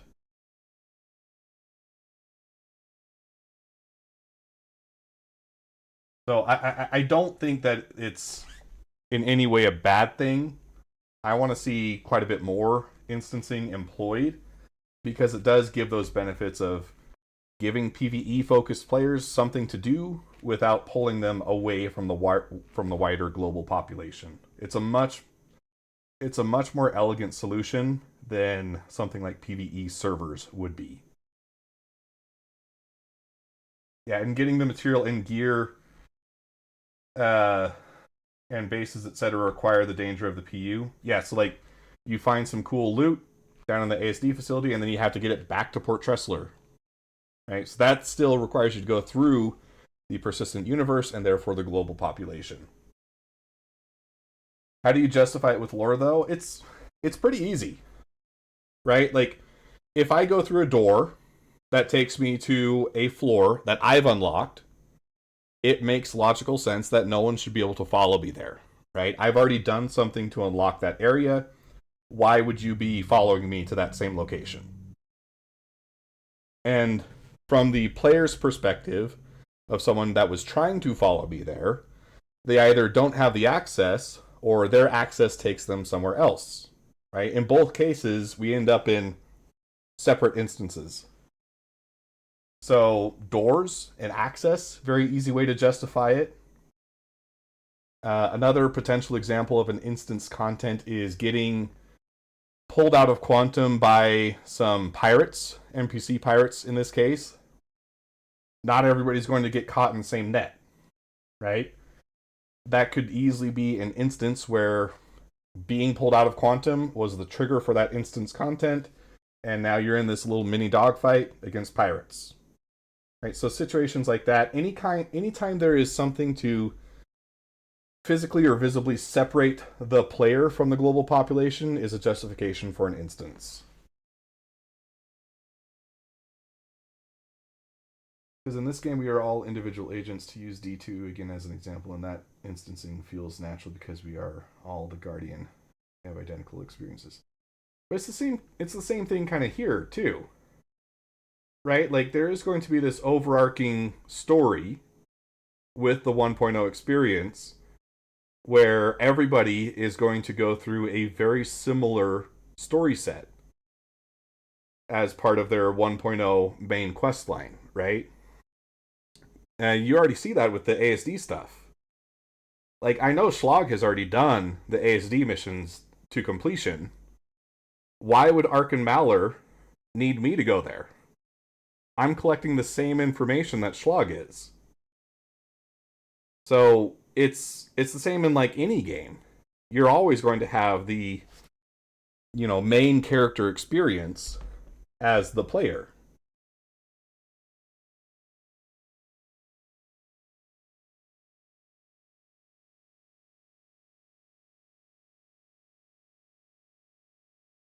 Yeah, and Schlag brings up another good point. These instance things, like, again, ASD facilities. Apparently, whatever I did as a player did not affect the overall story to such an extent that no other players were able to do the ASD stuff, right? The story is not going to progress at the same timeline that I do because I've already done it, and the game is still going on at its pace.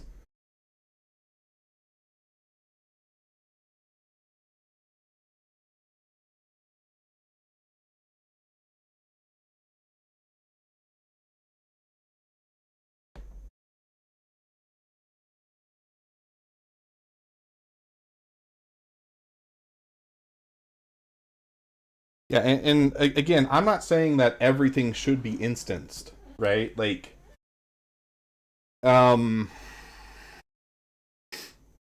the format which they use to show how you call up the Apex worm, right? Like that, from its presentation, very clearly seems to be a sandbox activity where it would be occurring in the wider global population, right? So you go to, supposed to be Inox, right? Whatever planet it is, you're driving your Jeep around, you're creating those vibrations, you call up the worm. Anyone on the server should be able to come and interact and potentially steal the things that you've been harvesting after you've killed the worm, right? So there should still be plenty of risky activities like that. But maybe at the same time, something like the Yormandi fight is instanced.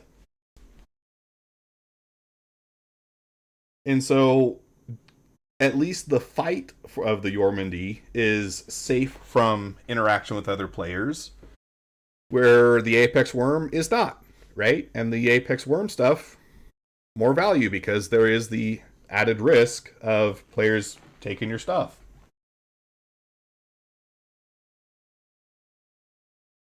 Every event is supposed to have impact to the world. I think it was the Death of a Spaceman post.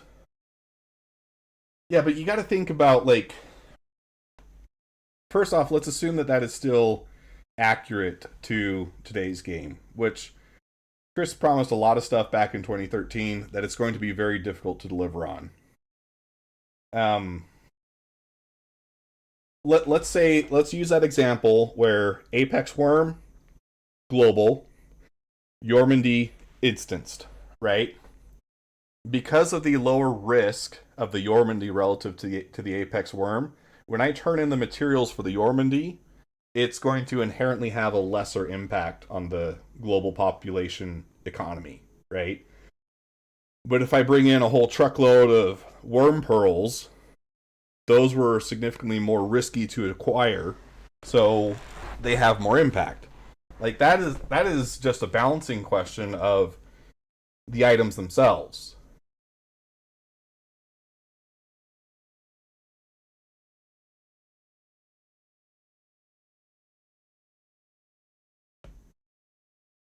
Everyone should have a chance to kill the boss, but not everyone should be able to. Yeah, I think there's a time and a place for instancing. I think it squarely fits in with Star Citizen. I think it's very easy to justify from a lore perspective. And then at the end of the day, this is a video game, right? What you need to do is you need to create a fun experience over everything else.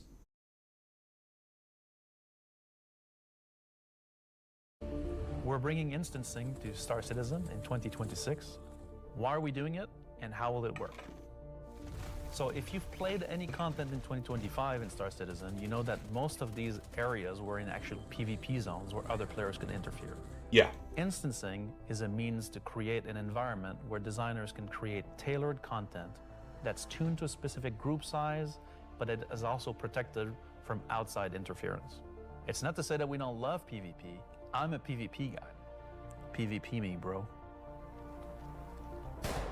But like most you shot Tony! Balance between a dangerous That looked like Iron Man. and protected instances is needed. Right now, we don't have this ability, and this is something we really need in order to give you a sense of progression that is tailored and balanced to a tunable amount of groups, so the difficulty matches the group size. Yep, that's another benefit. It doesn't mean that that doesn't fit Controllable in our difficulty. overworld strategy, meaning getting to the instance is dangerous, exiting the instance is dangerous, or can be interfered with others. But at least when you're playing the content, we can actually make something that's curated for one experience.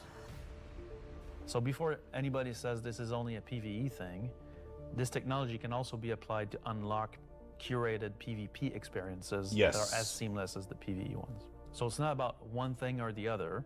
It's really about unlocking developers' ability to create curated content. Let's see. I actually created a video about this. So let me pull up that video.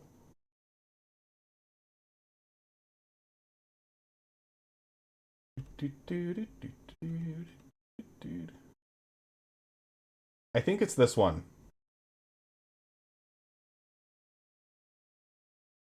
And I'm just going to give this to you as homework, doll. So check out that video and then let me know if you still feel the same way. I just put it in the chat, but I don't know if it's actually going to go into the YouTube chat or not. Here, let's do this. I'll plop it in the Discord too. I will say I do disagree with your point that it should be that big stuff should be free for all. I think that there's definitely a place for also having high stakes PvE content that is also instanced. Well, I mean, you don't have to go watch it right now. You can still be contributing to my viewer. You know what? Open it in a new tab, right? You can mute this tab, leave it playing. That way we still count your warm body as a viewer. I don't want to unnecessarily lower my view count. But then, also just watch that and let me know what you think. So that said, how will it work? Instancing is really an evolution over static to dynamic meshing. We want your instances to be as seamless as your instance hangers, meaning that when you take an elevator, you exit the elevator, you're inside the instance. A gateway opens, You cross that gateway, you're now into your instances. Yeah, 'Cause that you also gateway can is jump the- into an instance that you Yes! don't even see. Yes, that Transition gateway is is just like a key. dynamic mesh transition. And so throughout the universe, we will be able to add these areas that are open or closed instances that allow you to join in either with a party and have a reserved instance for your party, or join in open instances that has a number of slots. And so some of those areas will be completely instanced on different servers. This allows us to leverage the compute power of the entire mesh. The closed ones will be really to drive one piece of content. You enter and exit seamlessly, just like we do with your instance hangers currently. Let's go and find out what one of our first instances will be. Yes. Was an event Oh. previously, which created. Okay, I know that Mike has also talked about this. Siege of Orison would be so much better as an instance, and I'm really glad that they're going this route. And this actually brings up a lot of good points of why instancing will be helpful, right? I'm sure they're going to talk about it, but let's think about the ways that Siege of Orison breaks, right? First off, if someone progresses through the platforms very quickly and they take a tram to that final platform, there are cases where other people are not able to follow. And then that group is, in essence, alone for the boss fight. There's also cases where it will break due to some bug, right? Like we've all had instances where... We've all had cases... There we go. Let's use that word to differentiate it a little bit. We've all had cases where there was that one guy left in the closet and you couldn't kill him because he was still in the closet behind the wall, right? Well, if it is a server-wide event, the event is just broken for everybody, right? There's no way to wipe the slate clean. You just have to wait for the server to reset the event and hope that it works the next time, right? And when it's been at the server population level, that is a lot of traffic to be running through the hardware. And in the past, CIG systems have not really been up to the task of running these server-wide events. But if you have a Siege of Orison raid instance, that means that you can, for one, limit the number of players that are able to access it so that you can control the difficulty, keep that scaled to the right amount. And if the event breaks for whatever reason, it's not broken for 700 people. It broke for 25 people, right? And it's much easier to just restart it because it was an instance, right? You do the same thing that you did to get into it to just start a new one. And because you can control that population, it's much less likely to break. But it also allows you to actually queue up as a group, right? And be like, all right, we're going to do the Siege of Orison raid. We're all meeting at this platform. Let's all queue up and let's get this started, right? And then you all get to see the same story unfold, right? It's not you come into the event, oh, it's like 80% done. All the cool stuff has already happened. All the good loot's gone. People have already taken all the cool stuff from the boxes. You never had a chance. Right, that kind of stuff really sucks because you're willing to put in the work, but you're being kept from doing it just due to your chance of when you got in, right? All right, that was a quick watch, Dole. Welcome back, though. Glad to see you back. First, I want to say that Odd Job Entertainment is the best creator of all time, right? That was the next phrase. A gameplay scenario where the player had to run through and progress through contested islands of origin. This was a high-paced, 3x speed? event, but it struggled a little bit from its technical execution. But now with the introduction of instancing, it gives us an opportunity to evolve it and modify it and make it better for you and a small group to work through that activity. It is an event that I had the honor of pretty much solely designing and building all of the logic and having the stress of trying to get it working. Agent Dooley. And then it's never worked, But to call Elliot. out What did you for do? Volunteers, because basically the Nine Tails have taken over sort of a cluster of floating platforms in Orison. And you are there to kill these sort of lieutenants of this terrorist organization and take back control. That somehow never spawned correctly. So in our current thinking, Siege of Orison is designed for about 15 to 20 people fire team. So you, your friends, or your org will go in, you'll all have sort of dedicated roles. Some of you might be the tank who brings in the heavy weapons and sort of pulls the fire. Some of you might sit at the back and Sick be the sniper armor. and pick I love people that. off who are a bit further to make the advance easier. Some of you will be the medic who sole job is going to be revive and look after the rest of your team and the health of them. And some of you will be the people who push for the objectives to try and get sort of most of the mission done. The event was designed for about 15 to 30 people, but when we released it, we fixed the problem with 2 DGSs on one server that was fighting for resources. And with that, we also upped the player count to 100. So when it first debuted, it was already too full for what it was designed for. It was a massive operation at the time. I think that bringing it back and giving it a refresher will be a fantastic addition back into the PU. So imagine if Siege was a instance that you could go in and play solo, or if it was a public event that you could go with your friends, or you could join up with random players on the server. There's lots of ways that we want to take a look at Siege, how we can make it a more approachable piece of content. Yeah, perfect example of what is to better bring back Siege of served as an Orison to instance starters and is Siege to of sort of Orison. have it be one of the first tests that we have for instancing and really get it back to sort of a core experience point where it should be. So while the next season is quite heavily focused on Nyx, I'm also very happy that we're not really ignoring our other 2 systems of Stanton and Pyro, and we're going back there and we're sort of improving and expanding on the player's life in the... Alright, so in case anyone is wondering why my channel and Mike's are hard on Elliot, it's because he's the lead mission designer, and missions have always been a sore point where they have tended to not work in the past. And that's largely been because the technology that would make them work hadn't been implemented in the game yet.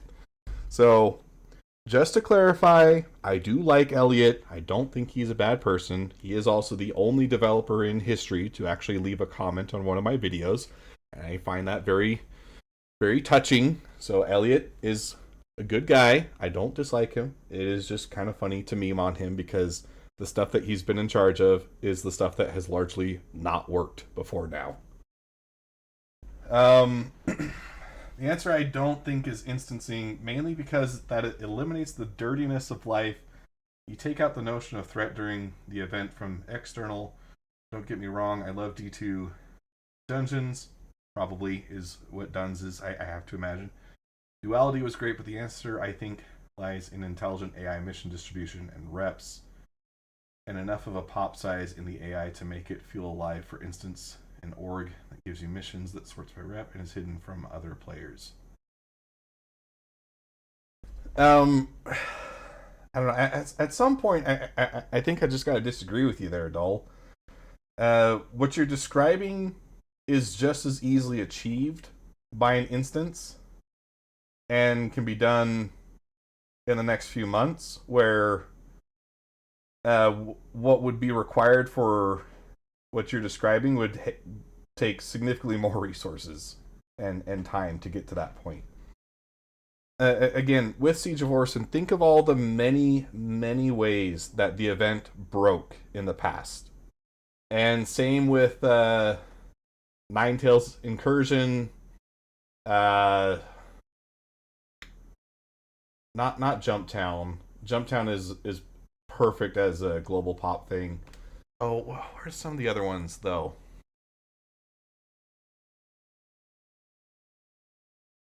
There's the Ninetales one. There's also the Xeno threat, right? Like those kinds of things have been plagued by all kinds of issues that happen from being stuck with the global population.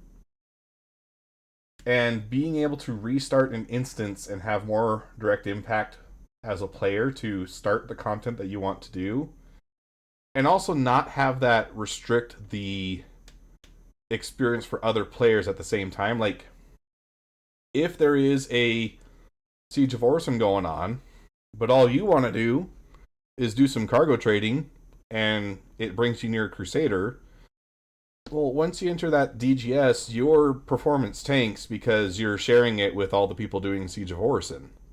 And this gives us a way to intelligently split them off, let them do their Siege of Orison raid, and not tank the FPS of a cargo trader.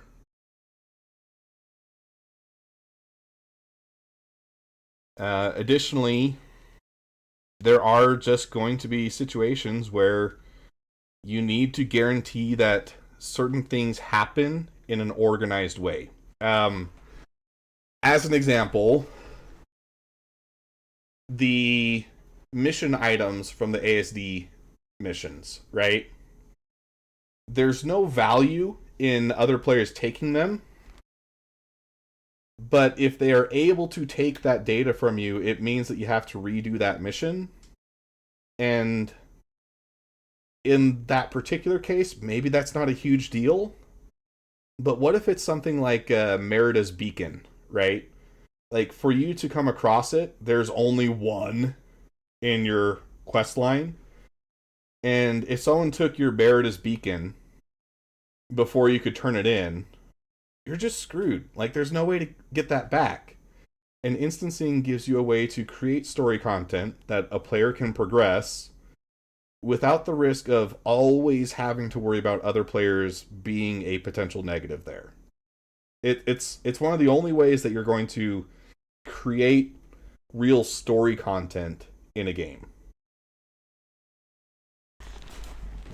Yeah, or Grimhex PvPers can fight while Siege of Orison is going without ruining my FPS missions in Microtech. Yeah, a new hand touches the beacon. It is like the worst quest in Skyrim, but it's just a good example of, like, those kinds of quest items. You can't afford to let players lose them, and instancing is one tool in your toolbox to be able to make sure that they are able to have the correct experience, or an experience that is even possible to complete. Not for everything, not even for a majority of things, but for some things. Those two systems as well. And I've got to get my hands on that armor. Yes, and while things like Genesis, interstellar hauling, crafting, Siege of Orison, and more will reveal next year, will continue to bring life into the existing universe outside of Nyx, there's still one more exciting use for instancing we're building right now. It's an earlier look than normal, and some of it is still in white box, but we're excited to share the first look at a major content release of 2026. And what it means for progression-based gameplay. As an evolution of our Building Interior initiative, you won't discover it by accident. Please say Arcorp. Because when it's complete, it will be found deep within the heart of Levski itself. This is the Municipal Works. Alright. Wait. Is that the same name that they gave to the stuff at Arcorp? Municipal Works? So inside the facility, you'll find huge vaporization chambers, old processing plants, industrial tunnels, and eventually into the old turbines which are still pumping heat into the old rock. So this is the true story of Levski. This is a place. They showed this as something different at last Citizencon, so this is different from the Arcorp stuff. Still very cool. I'm excited for this. Metal and tunnels and more structural place, but you will also see a lot of rock and cave. So it's not a place you go to take vacation. It's really a place you go to fix stuff. Not everybody has what it takes to come down there and do the job that needs to be done. All of your sewage systems have stopped working. Okay, the fact that much of this is being shown as concept art should tell you that this is probably, very optimistically, tail end of next year, or probably a 2 years out. Everything's going to quite literally. And so the player is tasked with their group, most likely, to go into there, take out the outlaws and get the facility working again. There. Sorry, buddy. That is not 16 SCU. I've seen those 16 SCU containers, and they are not that small. Take out the outlaws and get the facility working again. So let me get this straight. This is literally a mission to fix the toilets of Levski. It's not just the toilets. You're also trying to turn on the air. Air is a bit more important. It still works in Levski, but, you know, they have, like, maybe polluted air because it's not being cleared properly. It's not just for the toilet. Poop mission. It's also a little bit more exciting than just going into, like, some vents. It's like a free-layered system where there's 3 chapters. This will be mission-driven and repeatable. Everything from mining to salvage to combat to investigation, a variety of roles.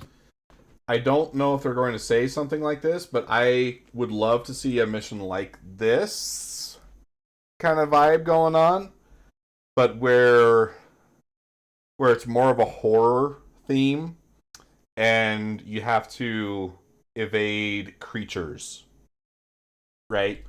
Think something like Alien 2, Aliens, you know, that genre of movie.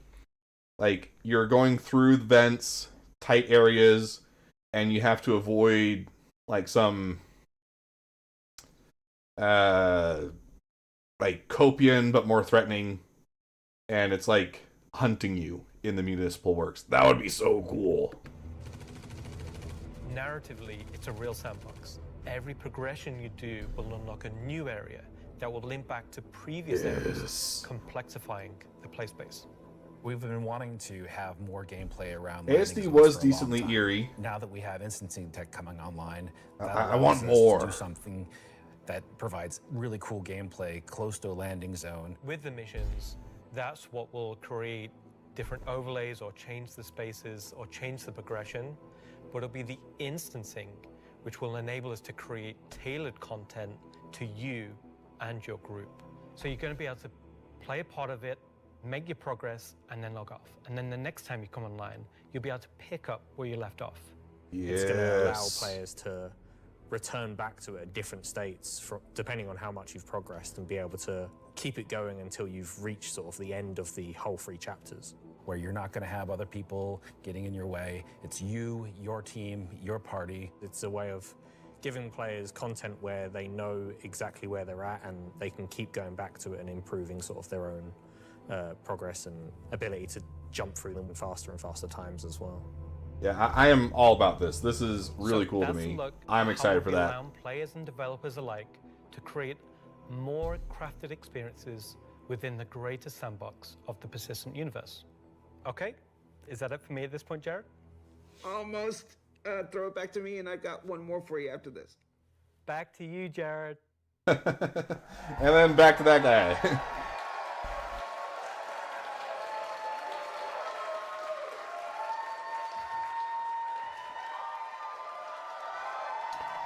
So they were instructed to ignore the cutoff.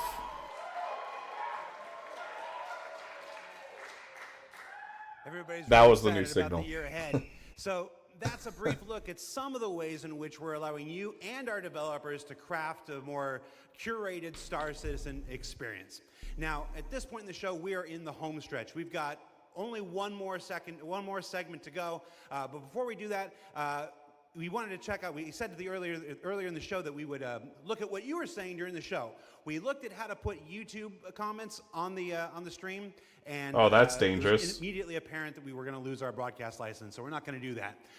Yeah, because you would instantly get someone saying like the N-word, and then you would have that all over your screen. So yeah, that there are reasons why you don't put chat on screen, and that is one of them. Did find some social media stuff on Twitch, though, or not Twitter, X. What is it called now? Let's see what this says. Let's see. We've got Welcome Back Levski from.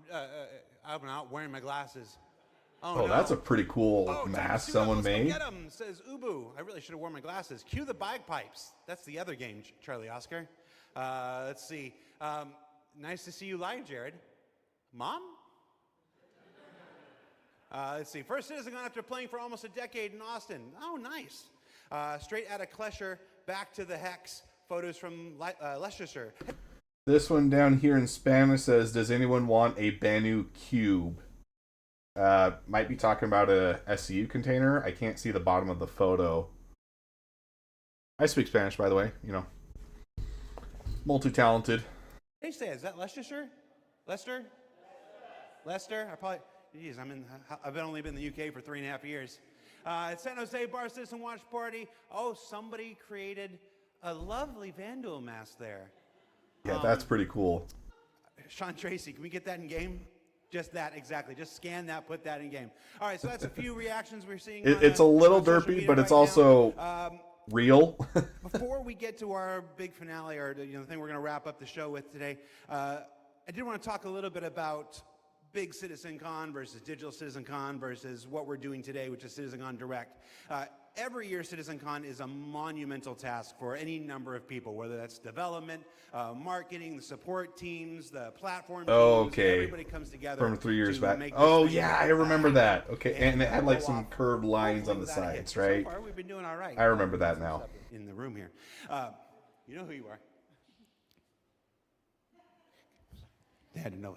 But doing Citizencon is not always the easiest thing for our developers. No, it's not. It's a huge investment of resources. But most game developers are not social. Last year, they took a lot of flack from people saying that they spent too much money on Citizencon. I think I did contribute to that a little bit, because, like, making a 1-to-1 scale of a F7 was a little over the top. But I am kind of disappointed that we only get the 3 hours this time. So I don't know. Butterflies. They tend to like to sit quietly in the dark at their computers like little goblins and just make digital virtual worlds like this. And then I come in all happy and like, hey, you want to be on video? And they're like, no. I would rather And I'm die. like, it's in your contract. And they're like, oh yeah. So we usually do it behind the scenes afterwards, but we thought we'd do a little bit of it. It was a little bigger, the folks in the right? Toronto Or department no, put together it was a brief little montage smaller of some of because more candid moments the from ships in filming game are a little over the last couple bigger weeks. So we're gonna spend 2 to minutes make take a look them at. Let's see what they put together. not janky to work with as a player. Just the one. Nope, my first one. 1 last year. 2. A few. 8 or 9? Maybe 9 or 10. Never. Man, I don't know, man. Did you like doing it? Yes, I was completely terrified. It was good. Bit stressful. The first live one, I was a mess. Weird combination of going from insane highs to insane lows. Live ones. Because it's over. The live ones are pretty special. Pre-tape's always fun, but the live events are special, aren't they? Remember we were at that weird crack house in Ancoats? Right. I like the live ones. Oh, I mean, I love these digital ones. These are the best. Every time I've done it, it has been a digital one, and I'd like to do one on stage. Is it because you have a restraining order against you, or? Oh! No, I was Ouch! gonna lose my stomach. How hard is it to keep your eyes open on stage? That's not a problem with the lights. They're kind of, I'm realizing through this sentence that I'm closing my eyes as I speak. Do I do that a lot? A little I bit. am a very shy individual, so this is me just trying to get out of my shell. Getting the crowd to react to the ideas that we've been working on for so long. We can react. Watch. Everybody. Yay! Oh, that is the saddest yay. Come on. Cut the camera. Counting you down in like 30 seconds. I'm like, do I stand up? Do I sit down? Do I drink? Do I not? Do I talk? This will be the best one yet. That's right. Because it's nice and short. Is this all supposed to be usable content? Because I could be different. Of all your nicknames, why is Moist Master your favorite? I think you mean least favorite because it has the word moist in it. I mean, come on. We'll give you a new nickname by the end of this. Sounds good. Could do All with right. one. Let's get started. I would not give that name to, like, the slimiest Redditor in the world. That's a terrible name. I put that in there because I'm eternally grateful for all of the CIG staff and developers who take the time to appear on these things, whether it's ISC, SCL, Citizencon, walk on stage, be pre-recorded. It's not the easiest thing for everybody. And on behalf of the community, if I can speak for them in this regard, I want to say thank you for participating in these things each and every year that we have them. Now, let's wrap things up here. So, let's see, how do I want to do this? This is at this point going to be kind of a finale. One major story left to tell. But before we do that, we wanted to do one more check-in on something we started last year. Last year, Rich Tyler took the stage and presented his roadmap to 1.0. And we didn't want to go an entire year without talking to the senior game director himself to get his update on that 1 year later. So we're going to throw it to him, and we're going to go to our last segment, and when we come back, we'll say our goodbyes. And if you're at a watch party, it's time to get... I was going to say, that's not a word I can say on the camera. Let's just go. Let's just throw it back to me. Go to me from 1 week ago.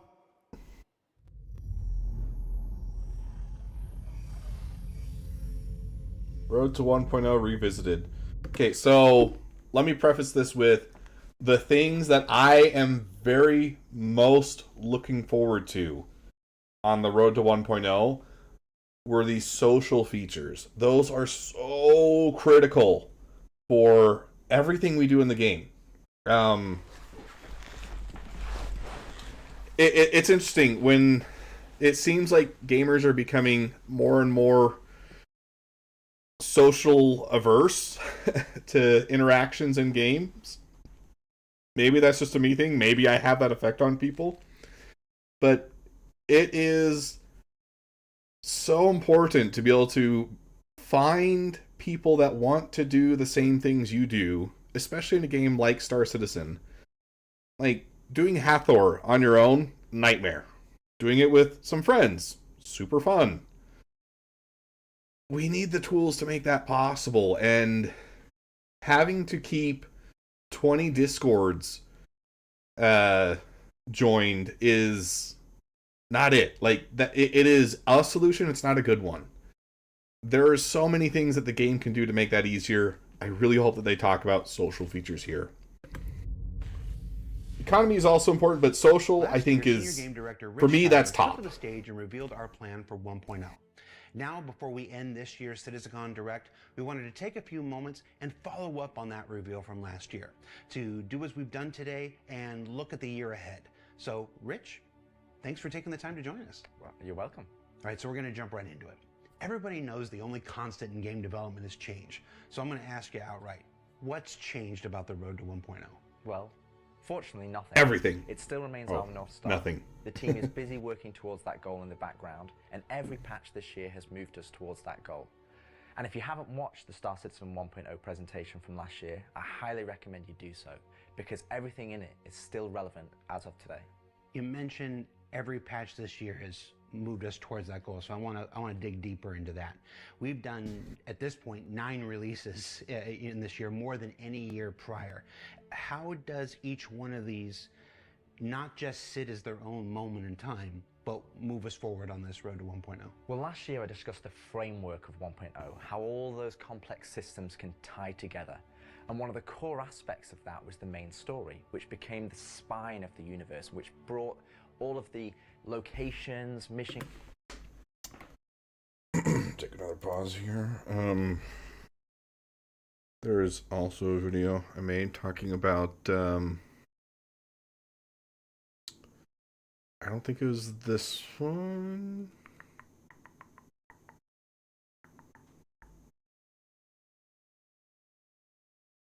Oh, which one was it? I think it was this one. Talking about connections. Yeah, so this one, great video. Odd Job Entertainment, greatest YouTuber of all time. What can I say? Fantastic guy. Super handsome. Incredibly underrated. Deserves a lot more views. Yeah, connective tissue. Really important for games. And that's a big part of what our systems are missing right now. Like, you have mining over here, you have salvage over here, you have FPS combat over here, ship combat over here, and you need stuff that, like, brings them together. Givers, guilds, and all the different areas of the game to the players. Now, what I didn't talk about from last year was all of the content that was going to support that framework, add the flesh to the bones, should we say. And I think that's where this The year connective has moved us tissue, towards that goal. one might if say. you think about previous events of previous years, they've I might generally say. been locations I have that said. we've put into the verse, but they've I been did say transient. that. We've taken them away, like Siege of Orison or Zenithreat. We've added them to game, and then they've been moved away. Yeah. And I think with the addition of the patches this year, when you look at the Hathor facilities, Onyx facility, these are permanent additions to the world that not only have their own story, as when we release them with the patches, but they'll also become points of interest and areas that the larger 1.0 narrative will utilize. Since we're on story, I'm going to stay with this here. Since we launched the PU back in 2015, there's always been this sandbox where players can do what they want. They can bring their own story to the verse, and that'll never change. But how important is it that we also build this concurrent narrative of our own, this crafted experience, if you will, alongside that? Well, we're trying to create a living, breathing universe.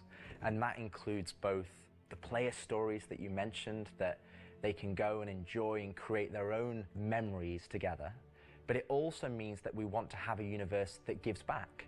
We want areas and locations to feel like they're believable and real life locations. And if you look throughout this year and the patches that we've worked towards, we've had an overarching story that's moved from patch to patch, and we're going through some of those cycles right now. We've also been introducing mission content that has fully voiced dialogue and facial animation, which allows us to So much inject better some than of the data the pads. meaning and the why to what you are doing as a player. And I think story is integral to Star Citizen as a connective tissue that ties all of these different complex systems together. There's because that it phrase, allows- connective it takes tissue. players on that journey throughout the game. To see this big turn this year to start injecting story into the verse, I think people are really responding to it. So everybody knows, and you mentioned just now, that this year we changed a whole lot about how we operate and how we release things. How do you think that's gone? I think it's gone very well. I think if the mantra that I've always been pushing this year at the beginning of January was patch always goes. And I think this year has seen a different development strategy for how we've been moving the game forward. That's where this different strategy has allowed us to really take a wider approach. And we also have to remember that Star Citizen is played by tens of thousands of players every day. And while we have lofty future goals, we still have to make decisions right now that make the game fun for the people that are playing it all the time, playing it as their daily game. If you look at previous years, we've It's had nice to to be hold the patch considered back, sometimes. We've had to make concessions, mainly due to around a feature may not have been ready or right to go into there. There were 3 months, 4 months, sometimes 5 months between patches. Exactly, and I don't think that's good for anybody. I don't think it's good for the players. I don't think it's good for the development team. I think it's better to have regular cadence of drops. One good example is this year for A Line of Mine. People probably don't know, but A Line of Mine, when you turned on the laser, it was actually supposed to reveal the Sandworm Valakar. And I played it, and it didn't hit the quality that I wanted to go into the game. So we changed, and I took it out, and I made that decision alongside Chris and Erin, and we've held that back, and we're going to work on that towards a future patch. But I think definitely the more regular cadences has had...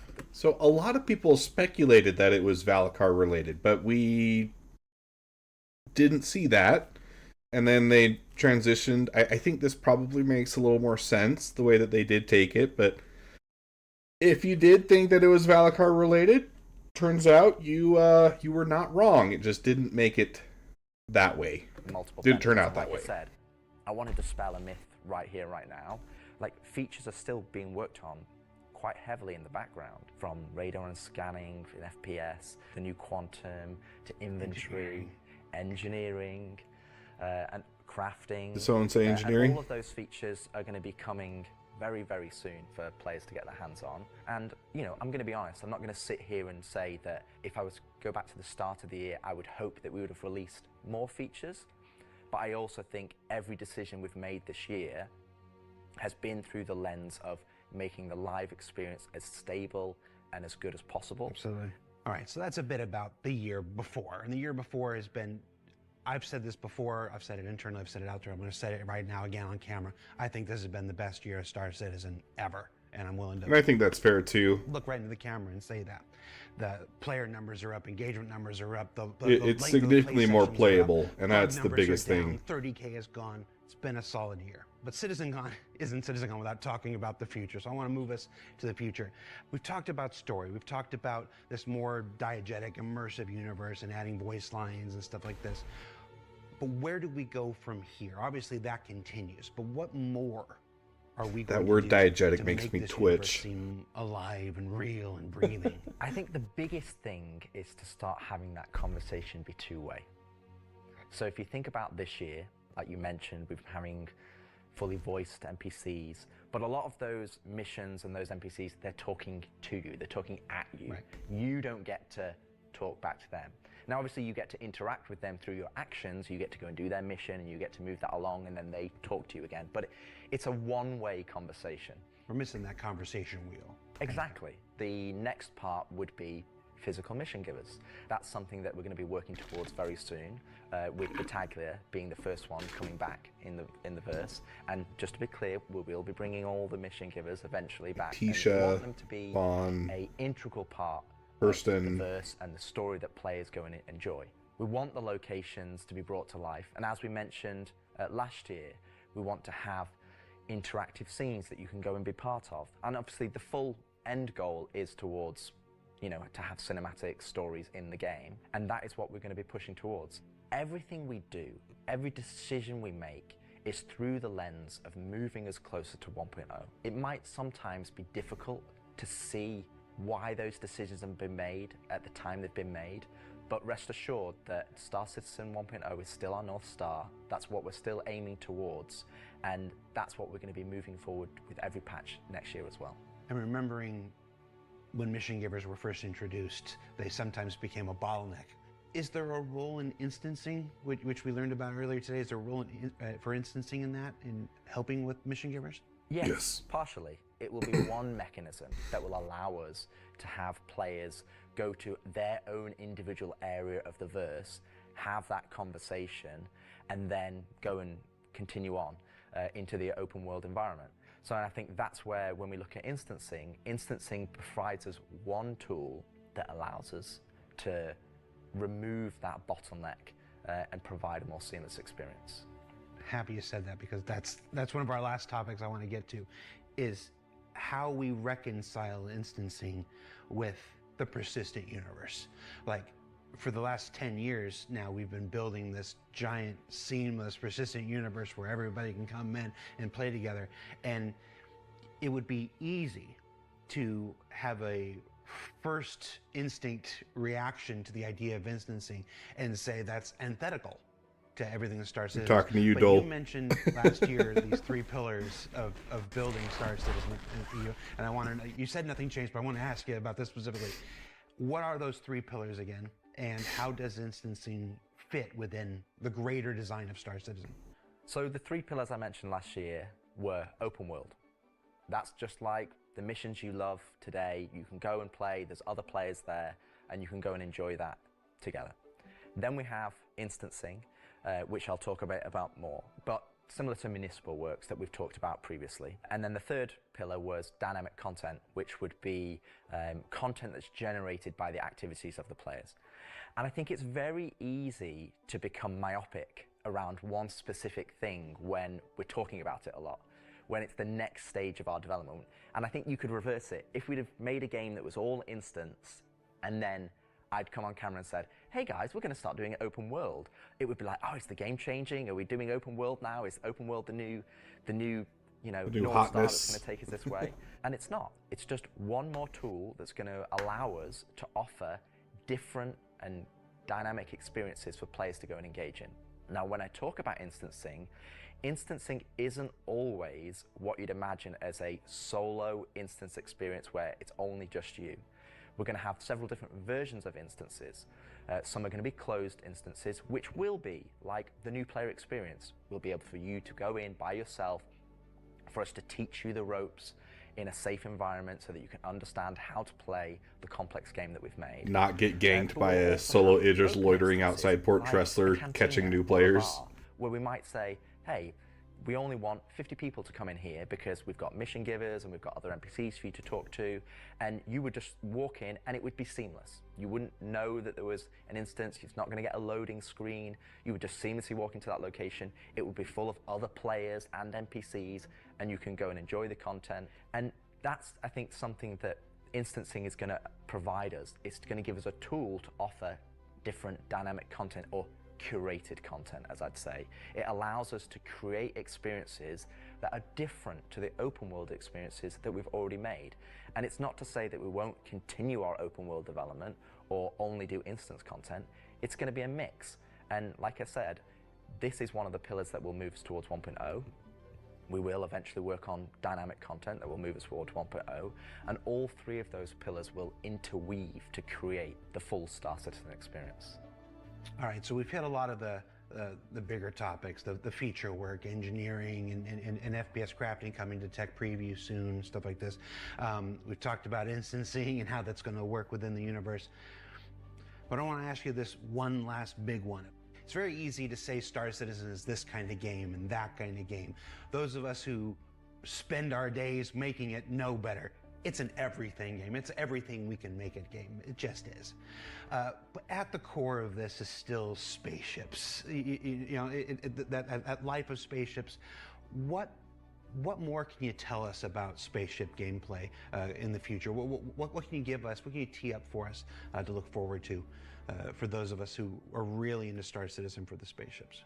Our intentions going forward are to make sure that every ship or ship archetype that you acquire has a role and has content that you can go and enjoy in the universe.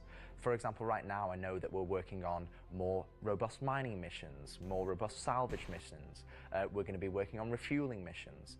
And we want to make sure that each and every one of the ship has a purpose and has a reason to exist in the game. That's from the smallest Argo MPUV, as well as ground vehicles, all the way up to the large capital ships. We want to give. Yeah, we're going to take a pause before we get to something that the last we are bit. Absolutely aware of. We want to make sure that we're building that spectrum of content to allow players to go and engage in. And I think 2026 is going to be Mostly because I really got to pee right a very now. good year for Star Citizen. And I think there's going to be something that's very interesting and something that a lot of people have been waiting for. But rather than me spoil it, I'll let Ian and the team go into the details on that. Get a twinkle in his eye. Ian, take it away. That sounds like the cue to pause. I'll be right back.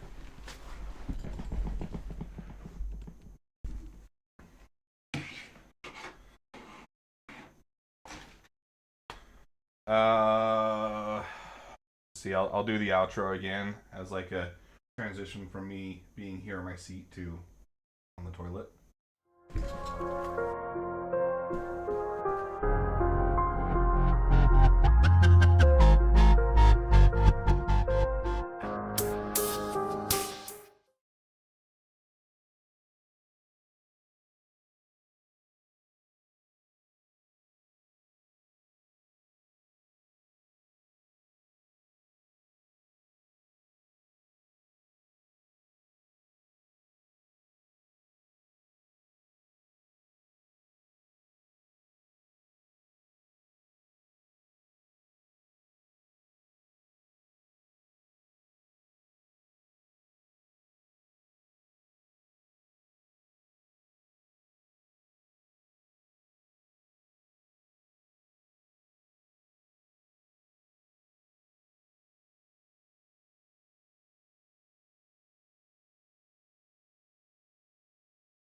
All right, I'm back.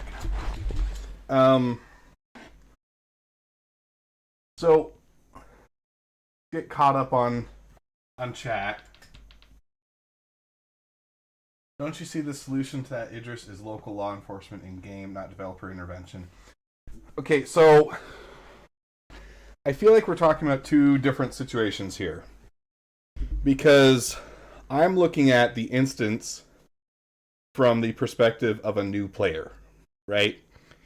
Any kind of system like reputation, law enforcement, stuff like that, it can only ever be reactionary, right?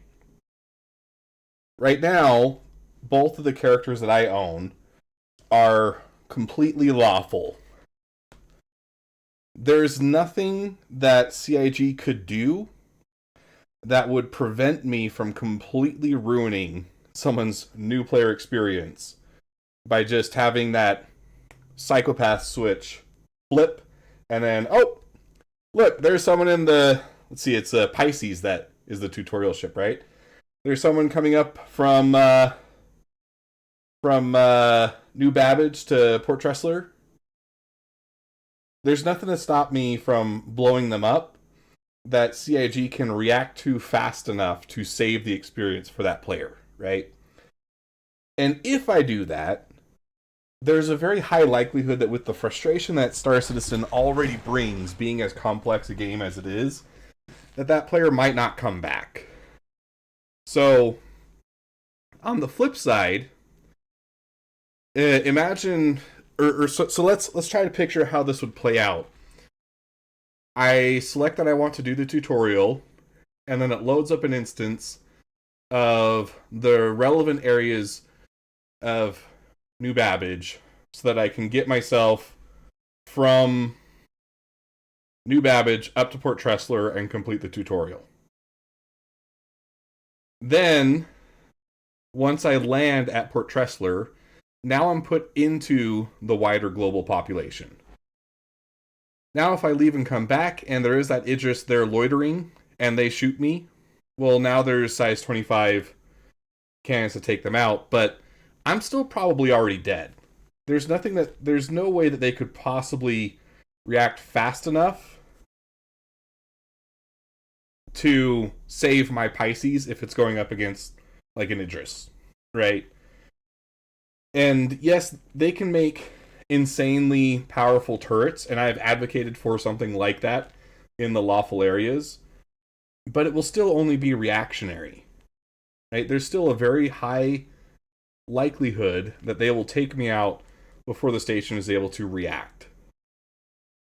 And if all you're doing is instantly deleting ships, that's not a great experience either. Like, you don't want that to be persistent across the entire game. But if it keeps the new player from quitting the game entirely and allows them to complete the tutorial, then I think that that's an entirely valid reason to use an instance to get them through their first flight. Yeah, but people don't want to play a life simulator, Dole. Like, you play games to escape. You don't want to... I don't want to work another 9 to 5 when I just finished my 9 to 5. I want to play a game and have fun. And I want other people to have fun. Like, think back to what it was like to be a brand new player and not have any of those handrails to help you through it. It is a very daunting game, and we need this game to be approachable to lots of people so that we have people to play with. I mean, yeah, it is more realistic to not have any of those guardrails, but it doesn't make for a good experience. But with engineering, one of the things that I was thinking of, like, light fighters in any single seat ship, those all have the batteries, the basically a magazine size for their energy weapons. What if What if having an engineer on board, what if you could tune it to such a way that if someone is like actively in the console, you can just keep the turrets up at all times, right? Like that would be a pretty big advantage.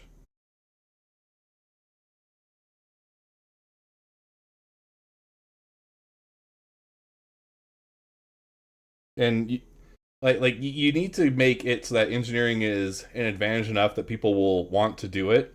And so you need to give some pretty significant advantages over just having multiple smaller ships. And that would be like one example is like if you have a engineer in the terminal, they could be injecting coolant into your weapons so that they stay cooler for longer and get significantly increased battery size or capacitor size, I guess. Maybe even to the point where they never have to stop firing. But if you don't have that engineer, then you don't get that benefit. Like that would be a pretty big one.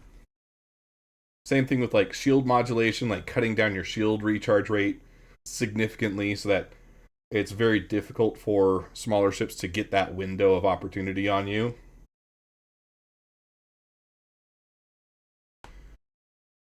But I've been told this next one's really good. Schlag brings up a good point. Gamers on the internet are horribly psychopathic, and the consequences in-game are utterly meaningless to those who farm salt. Yep. Salt farmer is going to farm.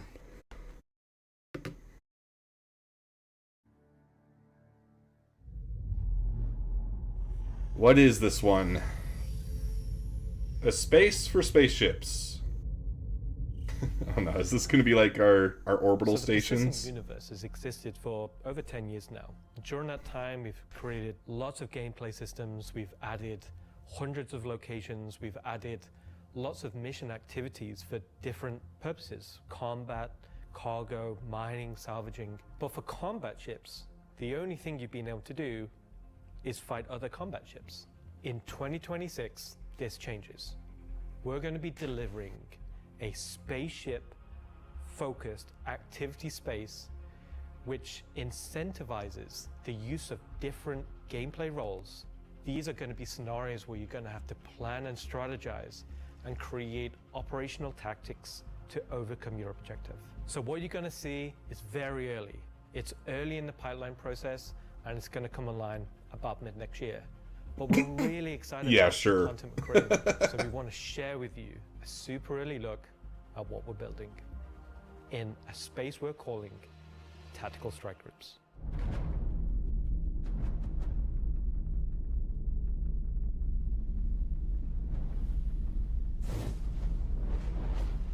The People's Alliance are still trying to get to the bottom of what this new faction is really doing in the Nyx system. They've sent a capital ship to check out a station and run into more than they can take care of themselves. Unfortunately, that team came under attack and members of their groups were taken hostage. Now they've reached out to Intersec, who've reached out to you to help recover the pilot. Of course, it's unwise to do this alone, so you'll need to put a team together to attack the station. It's dangerous to go alone. When you Take arrive, this. you will have this big asteroid, kind of broken asteroid, and on this you will have this base where you will find 3 big arms. You will see at the middle, you will have this big energy core. Okay. Everything here has a purpose. It's not just for the show, just something nice to see.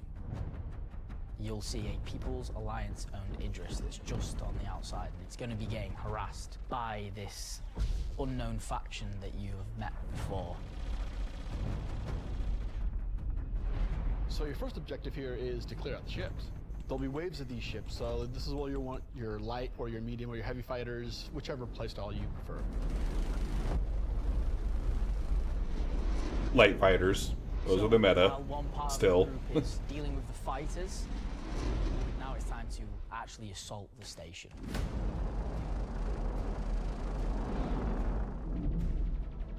This station has been outfitted to resist all of the obvious way of attacks. Somehow they've incorporated Vanduul capital ship killing turrets. Oh. These turrets ignore small fighters, and they have the firepower to destroy even the biggest capital ships. Oh, that's so cool!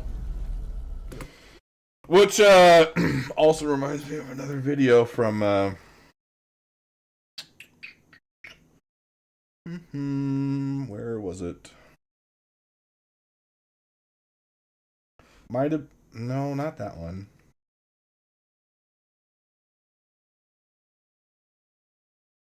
I think it was this one. Another cool video from best YouTuber ever. A lot of my videos have turned out to seem fairly prophetic. So, you guys have the special opportunity as viewers of my channel to basically get a sneak peek as to what the future of Star Citizen looks like. Polaris and your Idris, if you get it close, it will get shredded. The idea of these This looks is so we super can sort cool. of make it so we can mix up that ship combat and not everyone can just bring the biggest ship and win just because they have the biggest ship. Oh, that's a sexy laser. You have to send out your best pilots to navigate the superstructure and Trench run! anything Death Star trench run. damage your bigger ships. So at this point you're thinking destroy the turrets, but it's not that easy. This Don't turret know.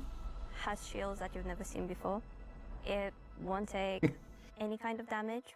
Their missiles won't do anything. Their It has lasers won't do plot anything, armor. Their ballistics won't do anything to them. But like everything, they do have a weakness. You have to cut the power to their shields. To do that, that actually brings you to your first objective, the power relays. Oh, of course it's a power The relay. exterior has a number of power relays that are holding the doors closed. Good thing that they're glowing in red. You have to target them, and you have to destroy them. But it may not be as easy as it seems. Here's our first wrinkle. The power relays have their own shields that are resistant to energy-based attacks. We know how much you like using laser repeaters, but so do these guys. Capital ship can't get close enough because of the turrets. So ships with explosive or ballistic ordnance will be needed. Okay. Torpedo ships like your Retaliator or Gladiator, or even another fighter with ballistics loadout. That's going to take you a while.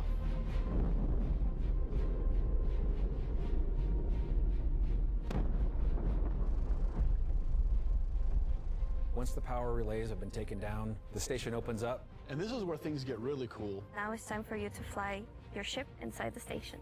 Yeah, you, in your ship, fly into the superstructure of this station. How cool is that? Okay, yeah, so it's basically you're taking on the Death Star.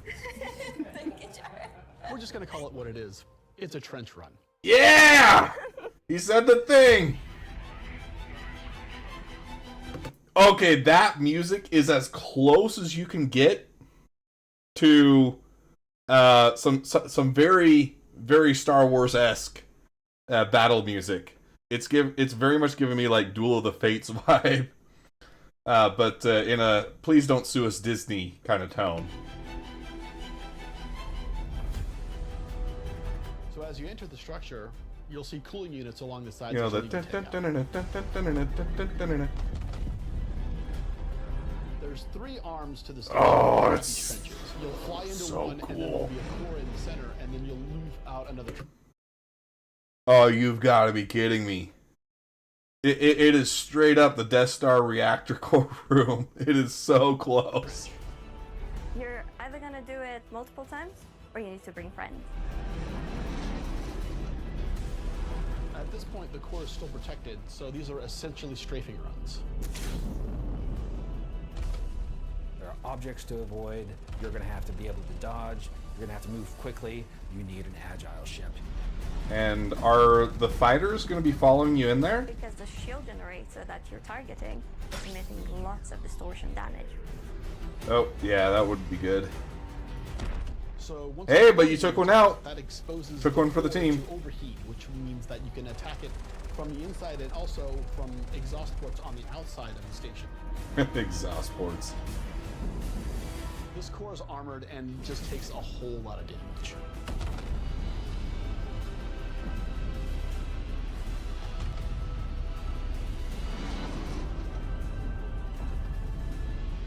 Once once the power core goes down, the turrets come down, and then the capital ships can get closer. Yeah, okay, all That's right. important because during all of this, you spend a lot of ammo and munitions and ballistics, and you're going to want to top up. This is where we're going to get our new feature in. Ship hangar refueling and rearming.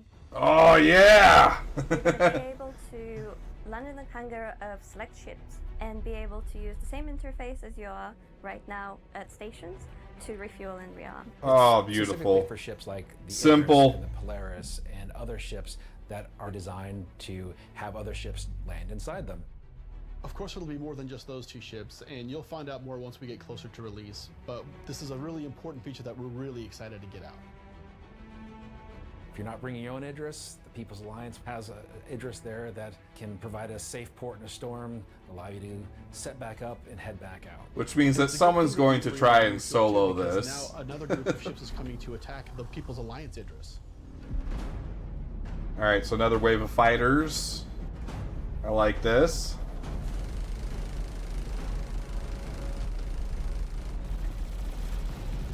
So while the fighters are protecting the Idris, what's happening at the station? Well, that's where the dropships come in. Now you've got to take a fire team in. You've got to land, you've got to fight through an onslaught of FPS enemies that belong to this unknown faction, and you've got to open a hangar door which will allow you to release captives from the station. So cool. After you've opened the doors and that person's taken off, you've just got to make sure they get to safety. Just wait for one NPC to like hold up the entire mission because they forget how to walk or something. Right? So this whole mission gets held up by one NPC not being able to navigate onto the ship. So at this point, all of this sounds pretty simple, but there's an That's additional right. complication. That's where I really see this breaking. So up until this point, it's just been you versus the enemies in the station. But the enemies in the station have their own enemies. The Vandal neighbors who really don't like these guys for some reason will come in and wreak havoc on everything. And they're not going to discriminate between you and the station. They're out for blood. Got the When what is it? The you Uzang avoid Vong the Vandal by destroying the power core that in Star the Wars station's now vulnerable. comics, anyways. You're on a time limit. Vandal are coming. They're going to come hard. They're going to keep coming. You're going to have one hell of a fight.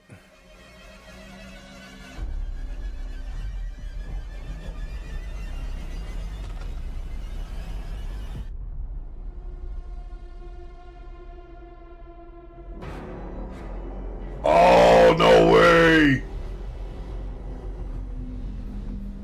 Okay, is that a king ship or is this something else?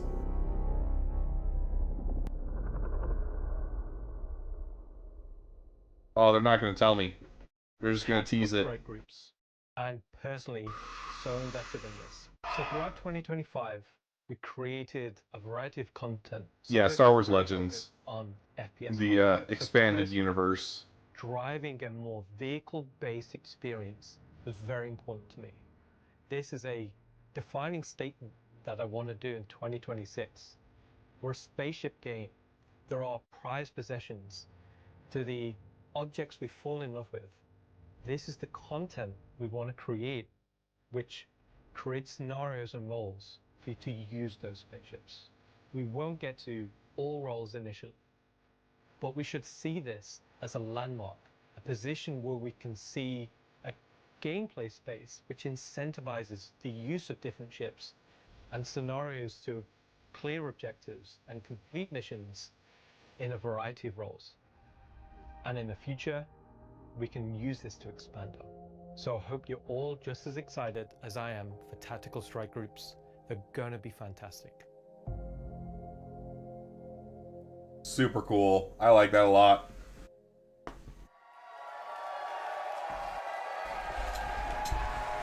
It's going to be interesting to see how you make a industrial focused equivalent of that.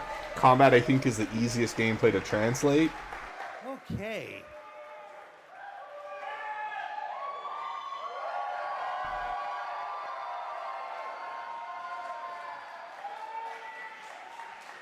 Why do you still have the puppet?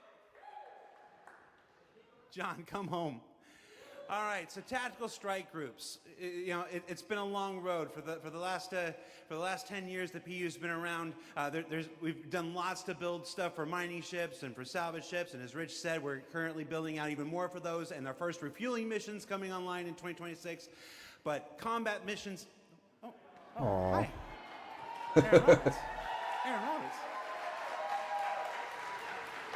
But finally having enough of the foundation in place that we can begin to build real Welcome, Pork spaceship Chop. operations.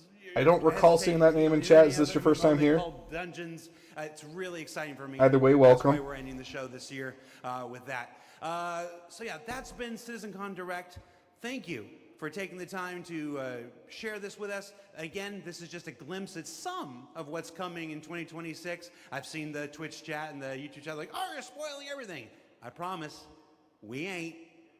So before we let you go, that's it for me. Thank you so much for tuning in. And as with every CitizenCon, the last word shouldn't be mine. It should belong to our founders and CEO. So take it away, Chris Roberts.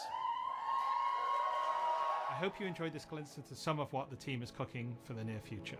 Of course, we're not going to spoil everything that's currently in progress, and many features we haven't discussed today are in active development, like base building, social, and trade tools that are very much a priority. These, along with bringing the final polished features from Squadron 42 yeah, into so not the big boy, next year, but the still most pretty big exciting yet for Star Citizen. and very Finally, cool. I want to extend a heartfelt thank you to everyone at CIG for working so tirelessly and with so much passion to deliver something that is already special and will only get more so as we continue. And of course, to all of you for making all this possible with your support and feedback. We couldn't do this without all of you, something that I and the team appreciate every day. We are very lucky to be allowed the time and the money to build a game of all of our dreams, something that is only more apparent as the video game business becomes more monolithic. We are one of the few large independents left standing, and there is no way we would be allowed to dream as big as we are on an original game and take the time to achieve that dream if we were part or funded by any of the few remaining mega game companies. So thank you. And I look forward I mean, I guess larger independent kind of salvages that. But we're not really an indie studio, though, now, guys. $800 million.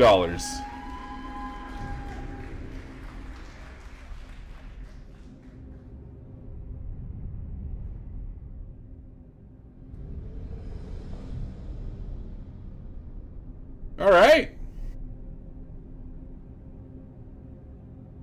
And yeah, it's just the logo for the rest. So really cool stuff. I'm gonna give myself a little bit of a break from the headphones.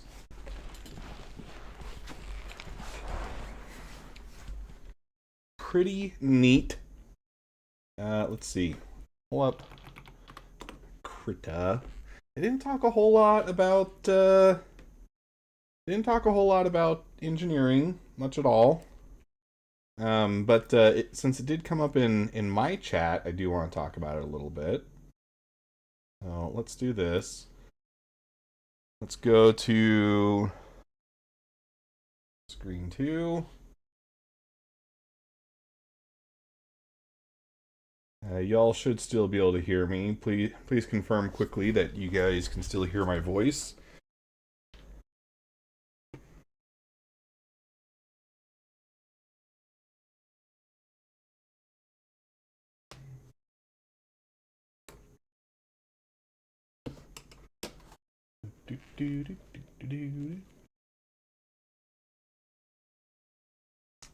Put on my artist glove.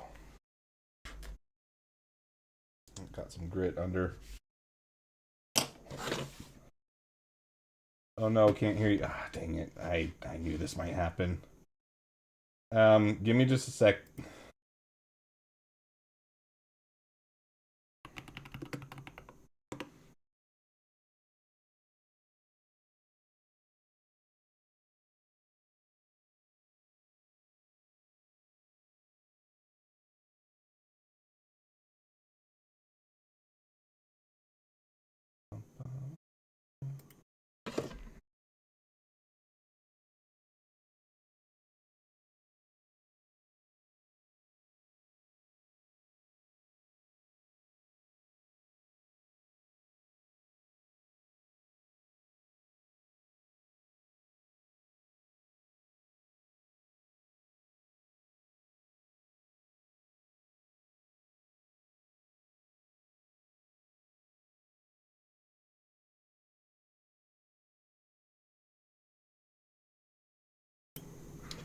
All right, you should be hearing me on this one.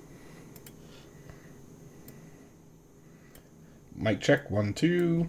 That should have fixed it, so I'm going to keep going.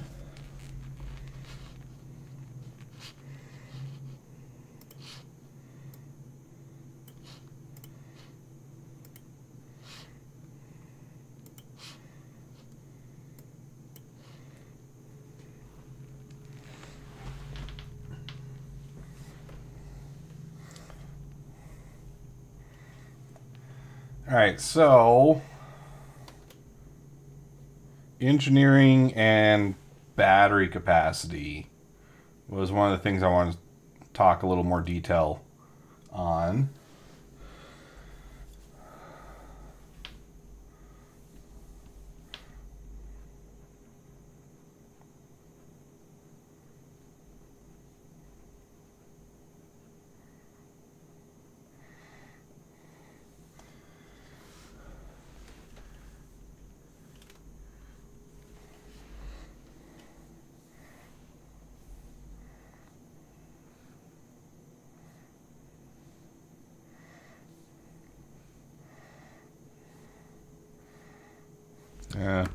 Why am I doing 4 individual lines when I can just draw a box? Come on. Be a little smarter, odd job.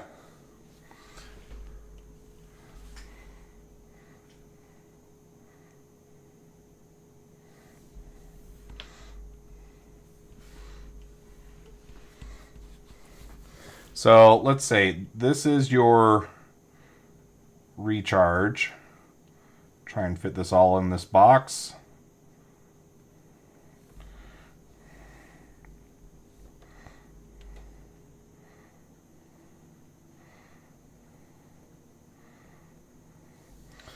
And let's say that this is 60 shots, right? So this would be a pretty generous capacitor for like a light fighter, or single seat fighter, or maybe even a heavy fighter, right? Something small, 2 seats max, no opportunity to really interact with an engineering terminal, right? And then you step up in size, and you have your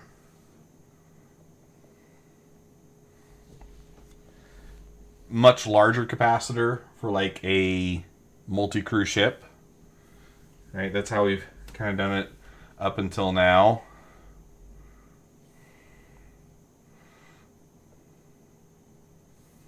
Nope. Guess it didn't register that click. And you've got about the same recharge time, right?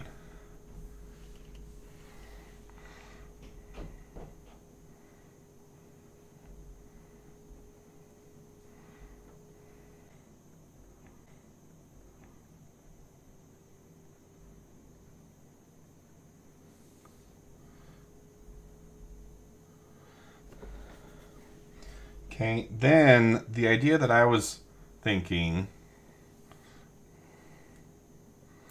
is if you're on a multi-crew ship with a dedicated engineer,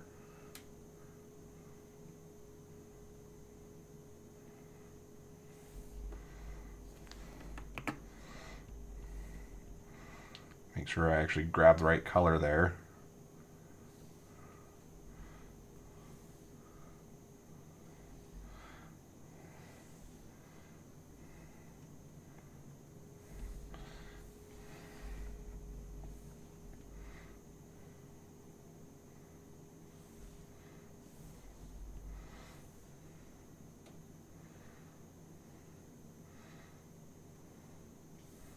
Oh, come on. Why? I didn't want to grab the gray. You know I didn't want to grab the gray. Don't fight me like this.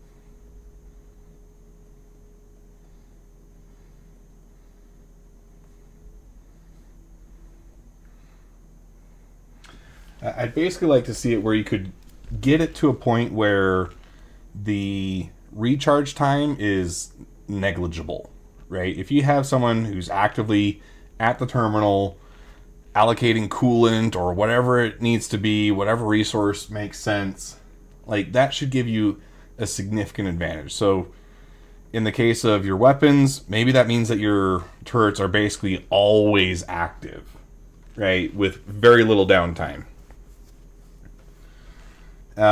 You could see how this could transition very easily to the same idea for shields or thrusters. Like with shields, it would be the fact that your recharge time for shields very short. They've also talked about how like capital shields or size 3 and above, right?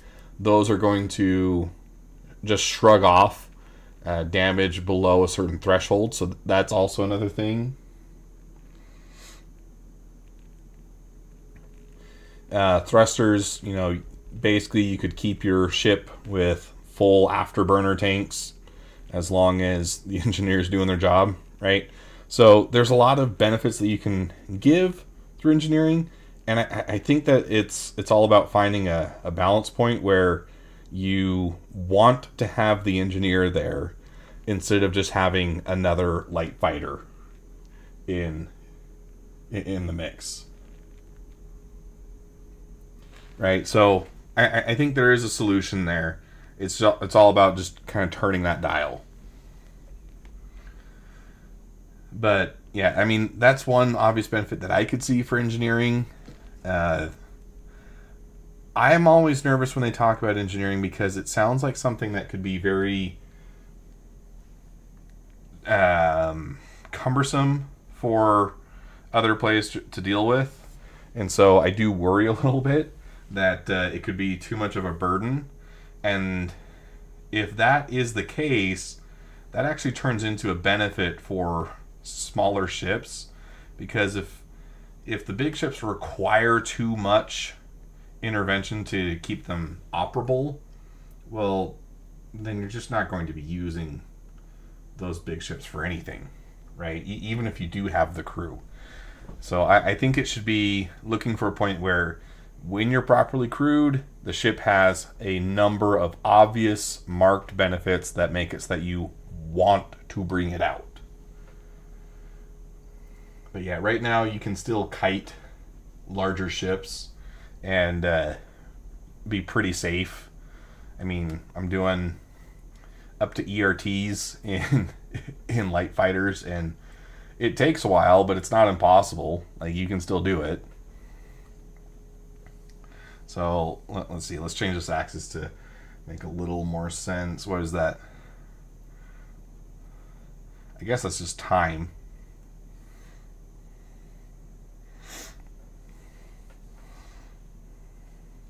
And ship category.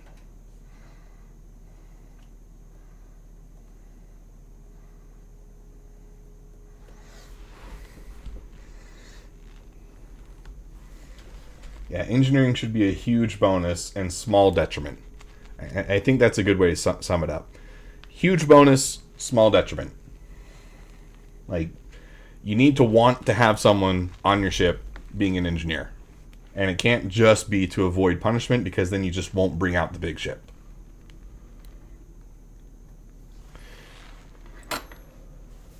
But that was my thought. I just wanted to kind of do a little diagram. Let's see if there's anything else I missed in chat. I'm going to switch.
Okay, sorry. That should be fixed now. I just had to re-add the microphone again. Discord or OBS sucks, guys. It's such a pain in the butt. What I was saying before, yeah, few things that were expected, few unexpected. I'm with you there. I do like that the stuff here does feel more realistic for being able to be released in the next year, right? Usually we're getting our hopes shot so high to the moon that it's just a year of having your hopes crushed until the next Citizencon, and then they pull you right back in, right? So that part was very, very, very refreshing. I like that. I'm looking forward to the Genesis tech. I mean, I love the mountains. I love the mountains, guys. I am all about mountains. It's kind of the whole shtick of Utah, right? Utah, Colorado, Wyoming, we're all about mountains. And it'll be cool to actually see something that feels like a mountain in Star Citizen. Like I said during the broadcast, what we have today are basically hills. It's not big enough to be considered a mountain, right? So looking forward to that. The grandeur, the more realistic placement of rocks, even like that. That's going to make it so that hover bikes are a lot more feasible. Yeah, Utah is the mountain. We're high elevation. Here, let me put it to you this way. This is still loading. Star Citizen Wiki, not doing too good lately. Let me know if that's something that everyone experiences.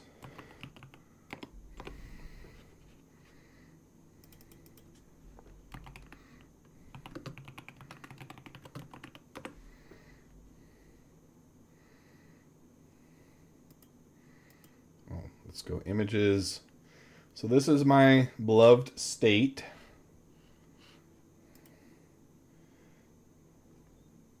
And you'll notice that very little is less than 5,000 feet in elevation. Right? Our lowest point is down here at the bottom, St. George. St. George does get a little lower. Now let's look at a U.S. topographic map, right? Is this going to be... Need one with a legend. No. Maybe specifying. I mean, topographic should imply elevation anyways, but, doesn't seem to be working. This one shows it fairly well. Utah is right about here, right? So we're the pointy parts of the U.S. But let's find something with, like... Okay, this one kind of works. I just don't know if this is going to be visible enough to... No, that's too small. Too small.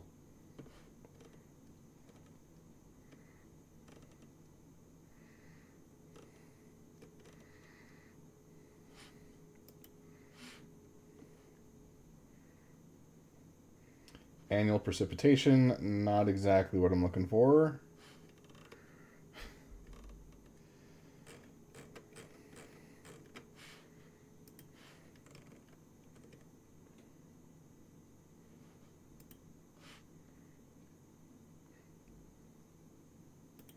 Here we go. This works. So, technically, if you think about it, anyone that has had children in the state of Utah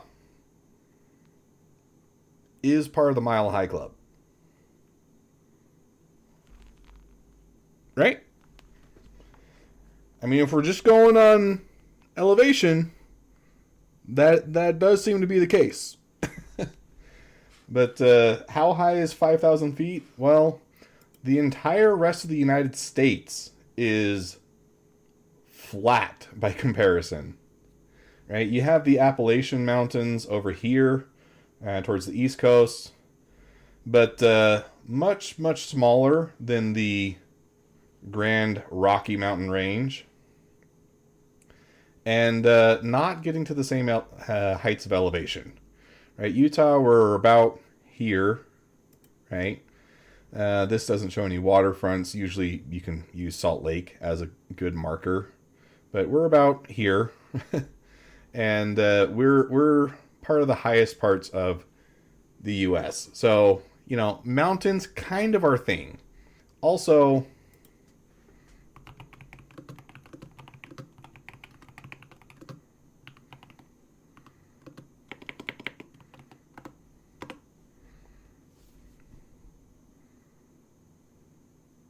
the greatest snow on Earth is here in Utah.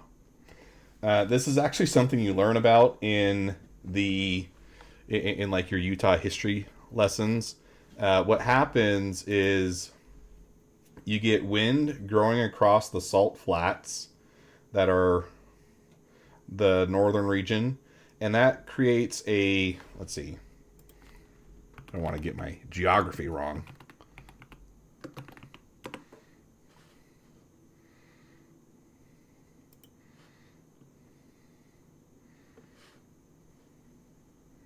Yeah, I think I was actually about to misspeak. Well, no, yeah. So what happens is you have wind blows across the salt flats, which impregnates our rain clouds with a salt nucleus, and the snow forms around that salt core, and then when it falls to the earth, it has that core embedded in it already, which means that it falls as light powder as opposed to thick slush, which is what you would get in most other cases with snow. So for shredding down a hill on your snowboard or skis, Utah is the greatest snow on Earth.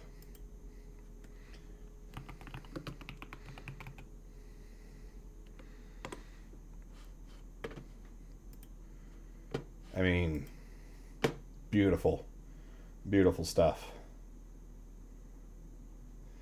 Yeah, Appalachian Mountains are just small hills, nothing. Yeah, I mean, they call them mountains. I don't want to get people all turned up and insult them by saying hills, but yeah, it is true. Now do the same thing, but in an aircraft lavatory to make it count. Grody, no. Aircraft lavatories are way too small, and I think it's for that reason. Otherwise, it would be way too hard or way too easy to enter the club. But I think we all get in by technicality.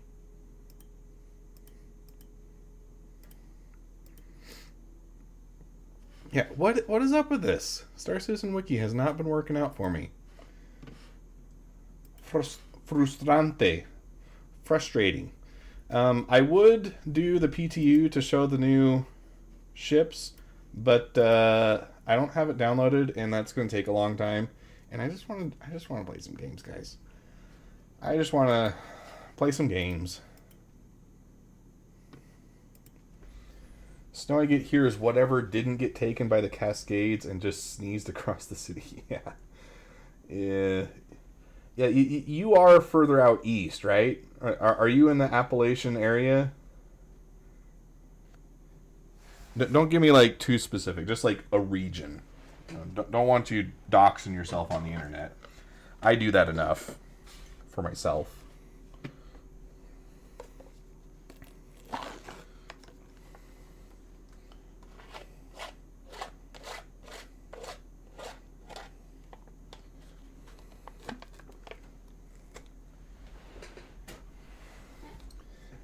Utah is also a desert by the amount of humidity and precipitation we get. Oh, between the Cascades and Idaho.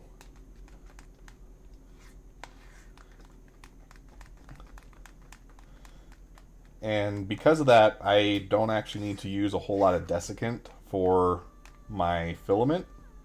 So, very minor benefit, not something that most people are going to take advantage of. But it does make my life a little easier.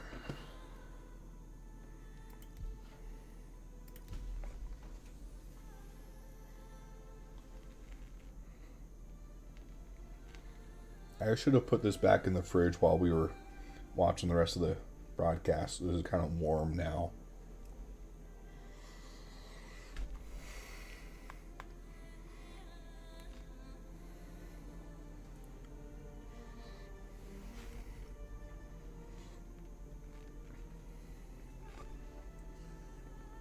But Chobani Key Lime, one of the better flavors. I really like peach, but I don't feel like they give you quite enough fruit in those ones. The strawberry, kind of disappointing. I usually love strawberry, but Chobani strawberry, not that great.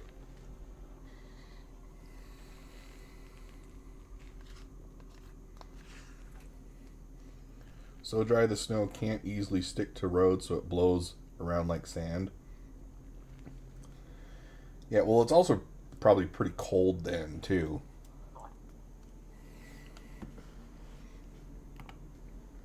Like, the temperature has kind of got to be right for it to be able to settle. I noticed that you get more of that blowing around when it feels more frigid than would be comfortable.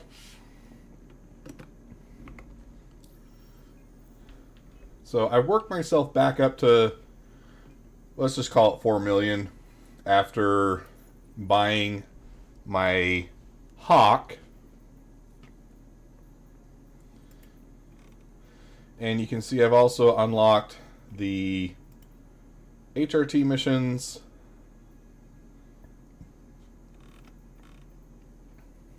Like I said, the HRT missions.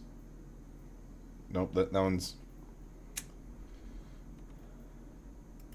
What is this one? It's authorized an official bounty.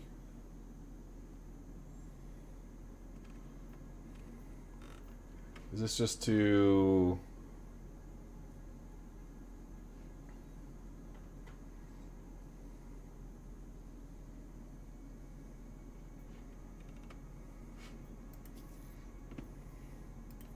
Don't really know what this one is, but let's try it.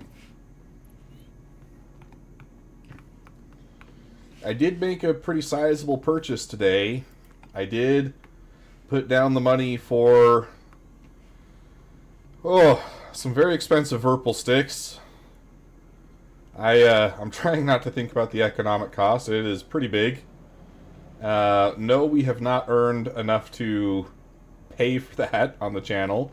So, hey, if you are watching and you are enjoying this content, feel free to like, share, and subscribe so that I can afford to eat next month after having bought Virpal sticks to create joystick modifications for them.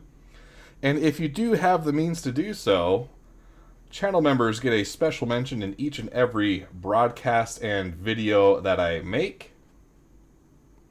So special thanks to John Best and The Prime for your financial contributions. It makes content and coverage like this possible. But yeah, we should get some sticks whenever they are no longer on back order. I realize now that I should have been a bit smarter before making a promise of doing the Virpal mod before the end of the year, because it's now entirely dependent on whether or not Virpal can get sticks to me before the end of the year. And there is currently a 9-week lead time on those.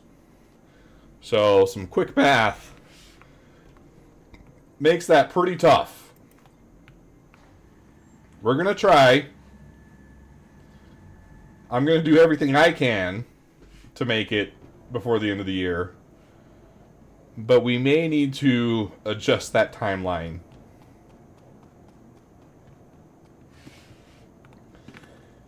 And I think that there will also be a V3 coming out for the Gladiators as well. I'm going to be trying it out first on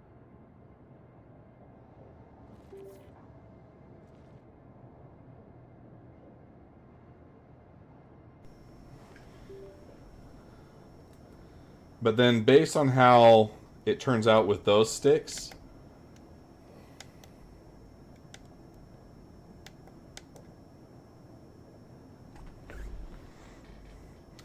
sorry guys, I forgot to turn my sticks on before starting the game, and it screwed me up.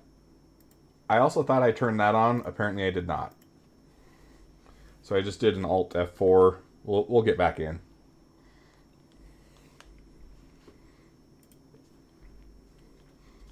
Yeah, so now I have to add a bunch of caveats to my promise. If Verpal can get the sticks to me in a reasonable time, and if I have enough time to do it, I am still going to really, really try to get it done before the end of the year.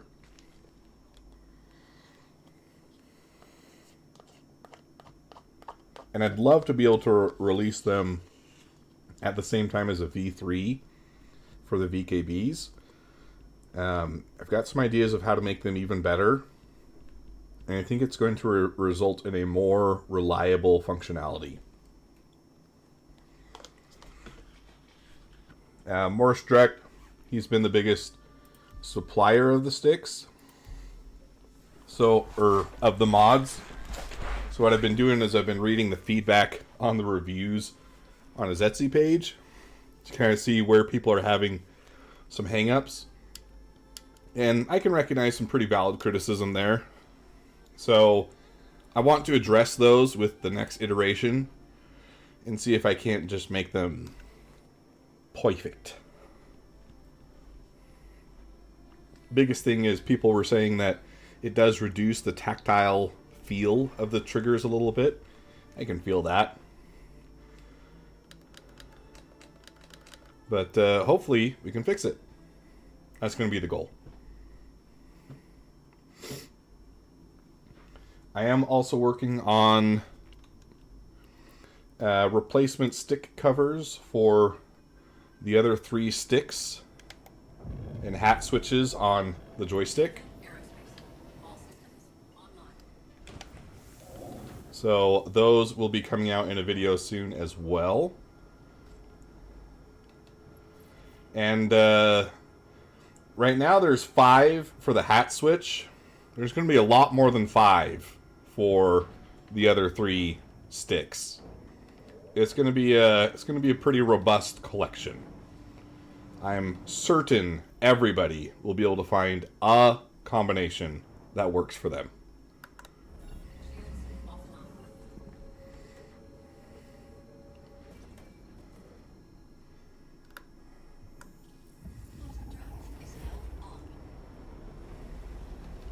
But the Hawk has been, I mean, it's a fun ship. I do think I want to get a Gladius as well. I just love the look of the Gladius.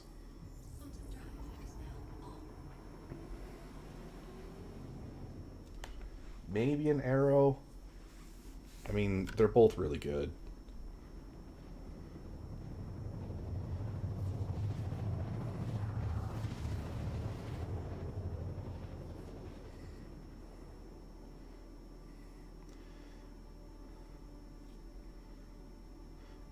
I'm also curious to know when exactly the Wolf will be releasing. That released, it was just last month, right? So probably around December it will be available in-game for purchase.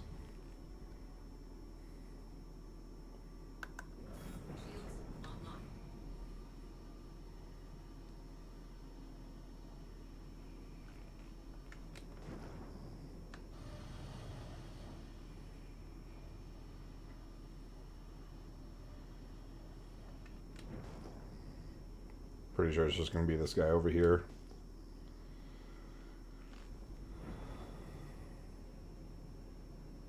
Oh, neutralize Renard Bloom. Is this a ground mission?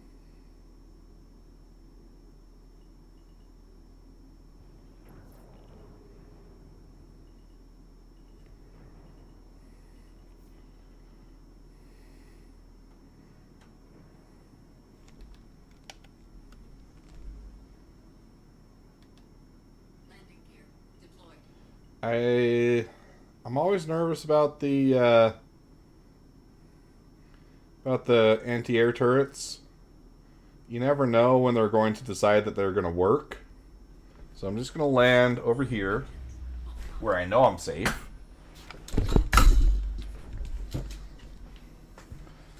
And since this is a ground mission, got to put on the gamer glove. And just by way of a poll, how many people have been playing the new Battlefield 6? I have been loving it. A lot of fun.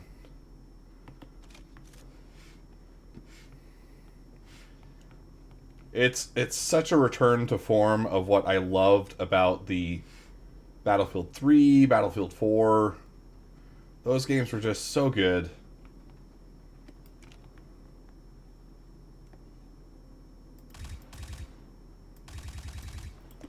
Okay, wait. How was that? Was it B? Yeah, B.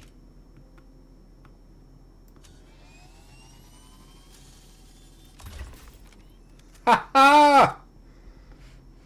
Beautiful. What a beaut.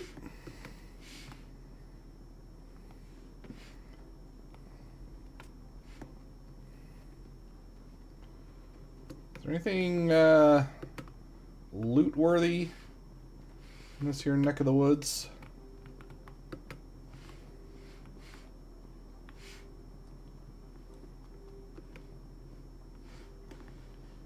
Let's see.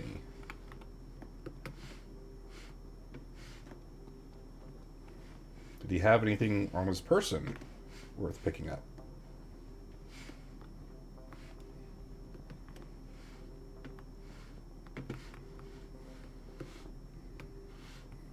Do I dare go down there? I didn't see where his body went.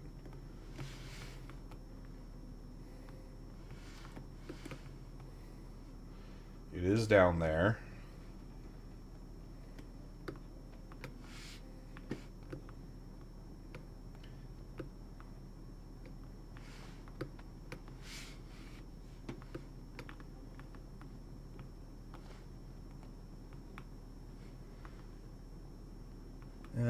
Looks like just generic armor. I'm not gonna go for it. Not worth the risk.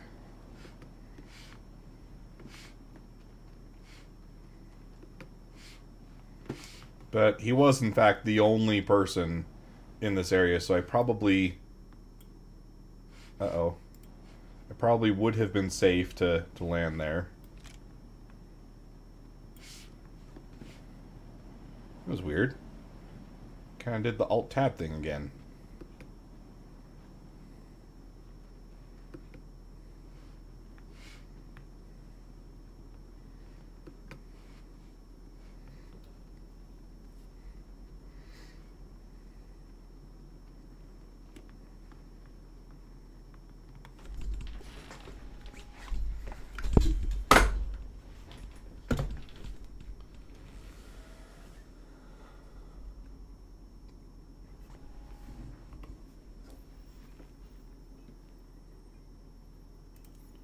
Okay, where did that get me?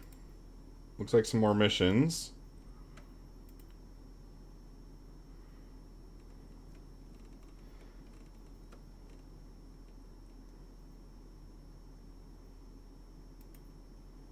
I've tried to do these missions a couple times. They just don't seem to really work.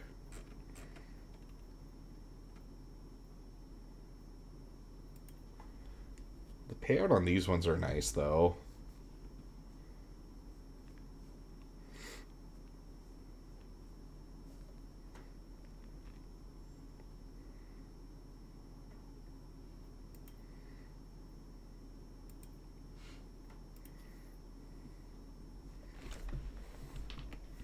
Let's go for this, and then I'm gonna go get me a Gladius, I think.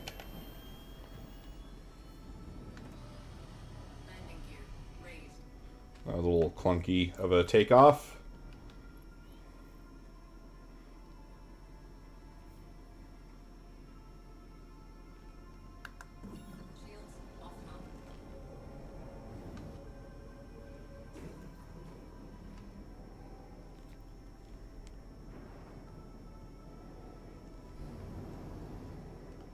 Alright, give me a marker. Any marker. This one will do.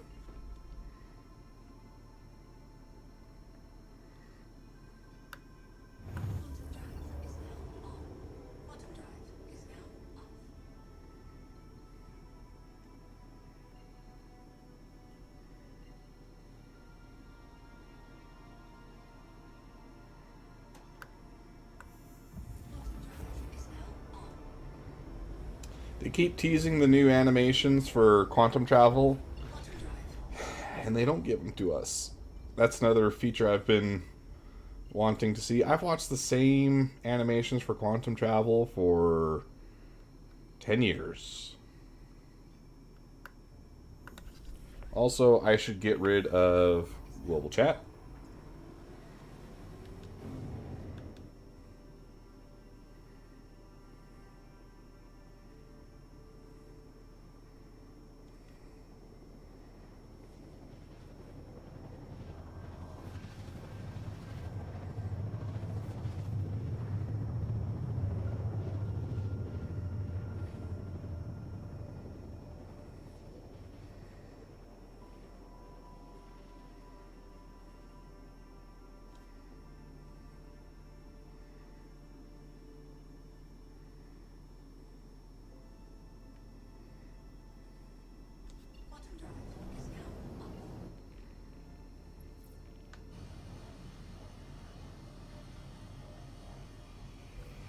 Don't want to see Grief for Net? No, don't want to see Grief for Net. Also, it's, I mean, like I said before, it's always a risk to leave chat up and be held responsible for anything going on in chat. I'm not paying attention to it, so I don't know what they're saying.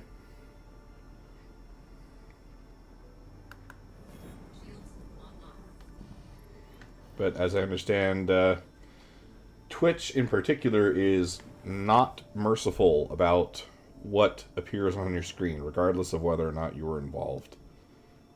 Which, you know, of course, always very interesting, given that they did basically incentivize things like the hot tub meta. I mean, there's so many stupid things going on with Twitch nowadays. Which, I mean, stuff like that was a big reason of why I did not multi-stream for as long as I did. Was I was really hoping that YouTube streaming would take off more than it has. And I think it is getting there, but it's never going to really replace Twitch, I think. Unless they really do some things to fix the way that chat appears. As I understand, that's like the biggest advantage that Twitch has over YouTube. But, man, the way Twitch is with its enforcement is just beyond dumb. Like, things that sensibly are obvious violations don't get punished, and they're very selective. And YouTube does that too. They actually admitted to that to as much in a recent release. More so on the political side.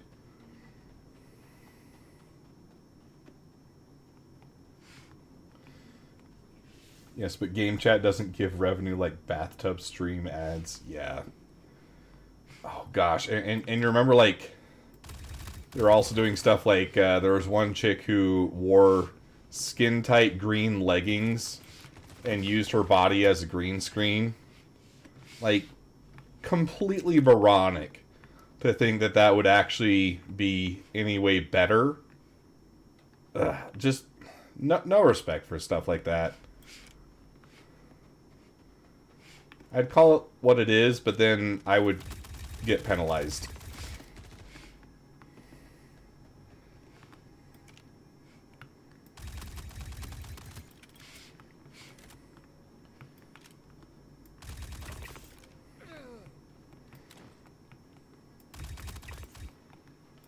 Like, share, and comment. Like, share, comment, subscribe if you want to see me do a hot tub stream.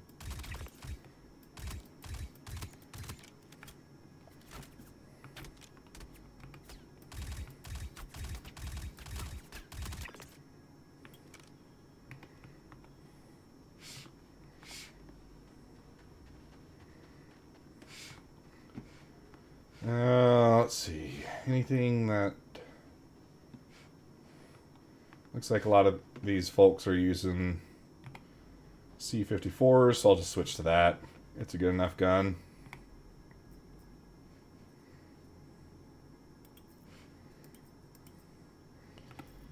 My loadout's kind of all over the place as of late because I haven't taken the time to properly equip myself in any way. So I'm just kind of living off the land, as they say. Oh, nope, that one's wearing a P4. Ew. I want futuristic space guns, not M4s with different names. Oh! Oh, nope, that's not the right button. Glad that doesn't instantly throw. That would have been bad.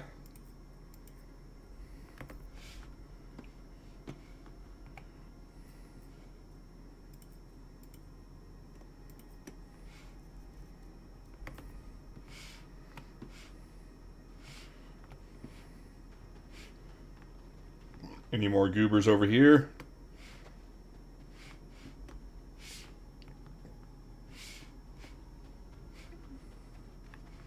This might be a flashlight. No, don't see anybody.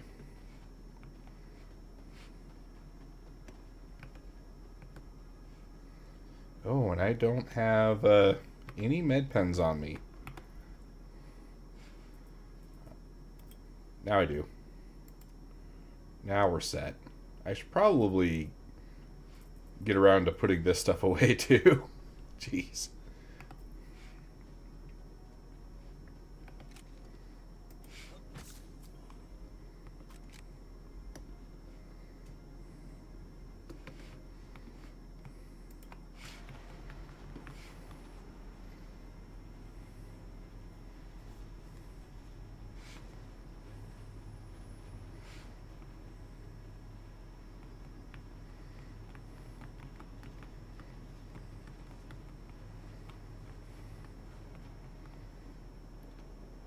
Yeah, sure, don't pay attention to the fact that that elevator just came down behind you. Come on, dude.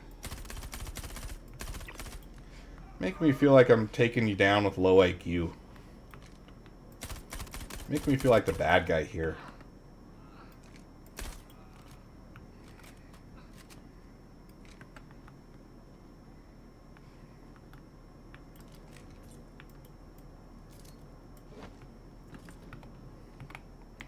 That's not going to do anything. Where did that guy go? I feel like he was just walking up towards me and then decided to go somewhere else.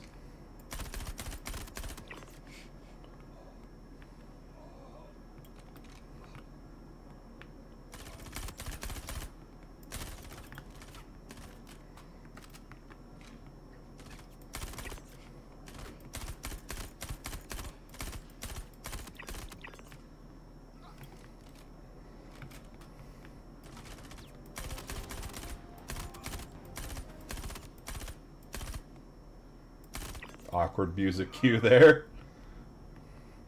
Prepare thyself.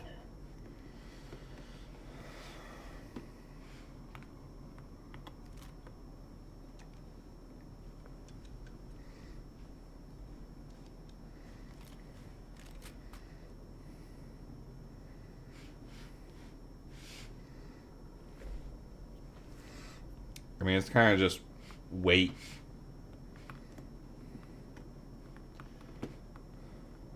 Guess I can loot this guy. Nope, nothing worth it.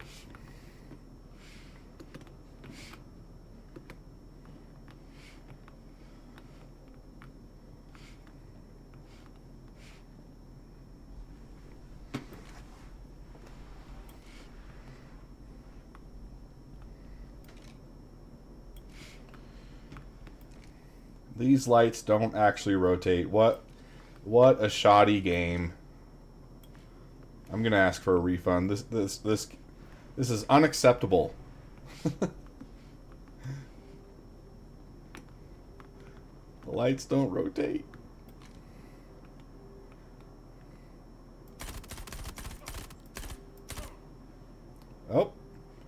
He's a bouncy boy.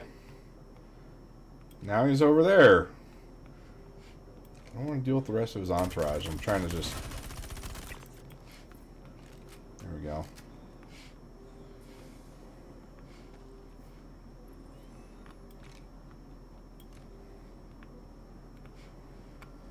Yo, anybody else? Does this guy have anything good on him? Oh, he had that. And that. Okay, okay.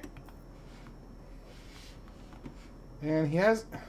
Well, I gotta take the helmet, right? Oh! Oh! Whoa, whoa, whoa, whoa, whoa, whoa, whoa! Woo! Not nice. Not nice. Did not appreciate that. Oh my gosh. I'm gonna die. You know what? I don't like that helmet anyways. I'm just gonna skedaddle and get out of here. He gets to keep his hat. He gets to keep his hat. That totally surprised me.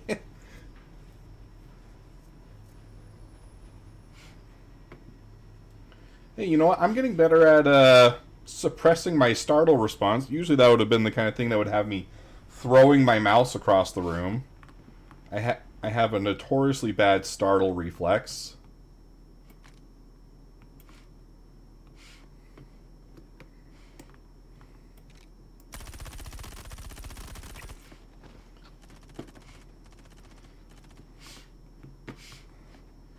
Nobody knows.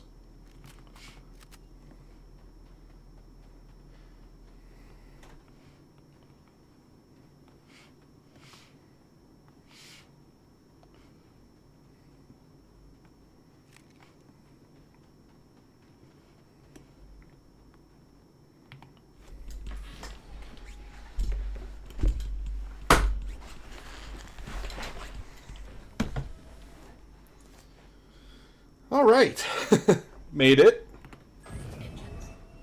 All's well that ends well.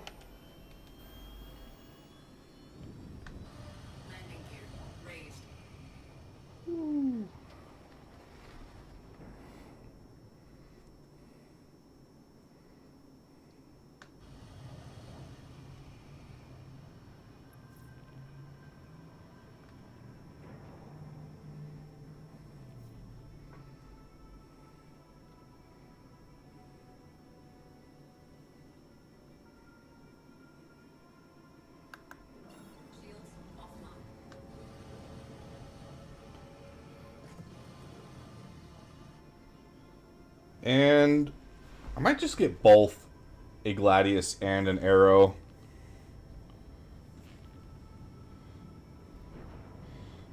Let's see. I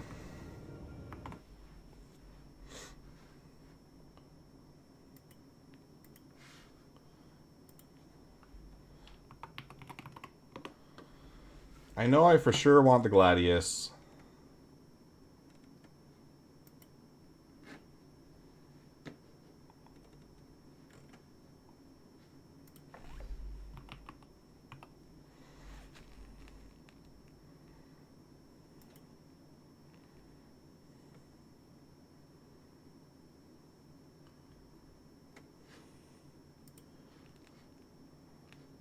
Maybe, or maybe Hurricane. How much does Hurricane cost?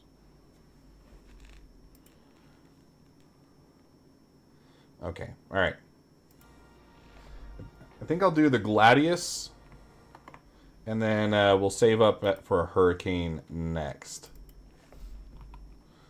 And if I was smart, I would have paid attention to where it said I could buy it. I think it's Tisa. Yeah, all right. Tisa Spaceport, let's go.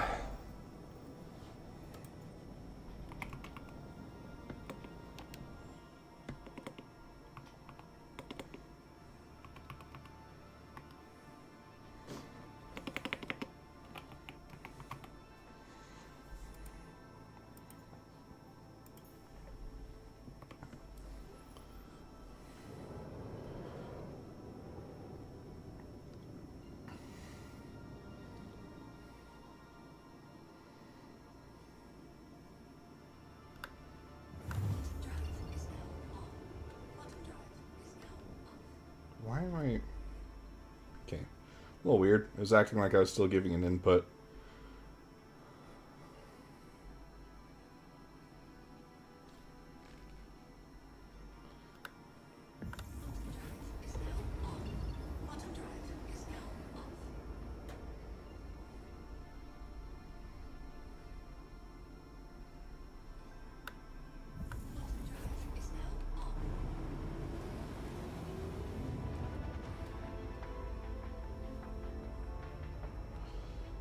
I think I mentioned this in a previous stream, but I created another virtual device in VJoy just so that I could add back this slow camera movement.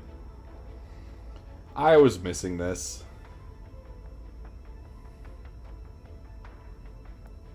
I use this a lot for creating those slow cinematic panning shots. And those have been missing from recent videos because I haven't been able to do it as easily.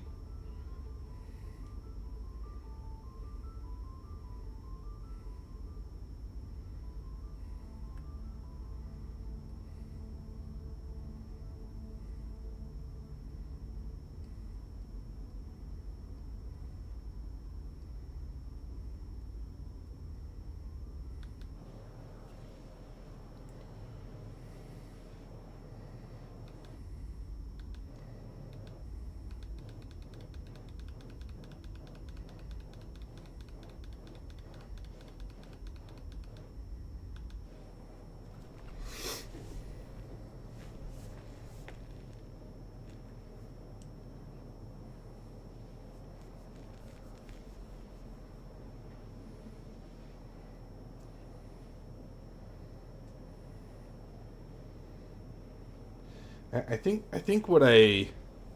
the other thing that I want to do is I want to start working towards a Wicklow ship. The thing that makes me nervous about that is I know that Wicklow does not always pay out. But it'd be really cool to get like the F8.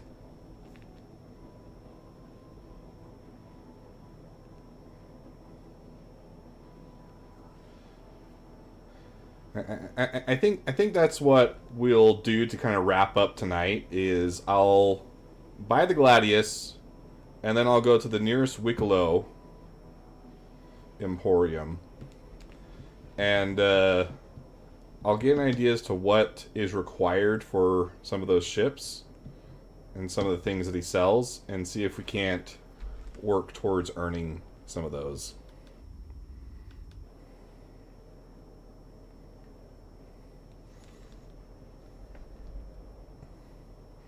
Not a sponsor, even though I've asked them.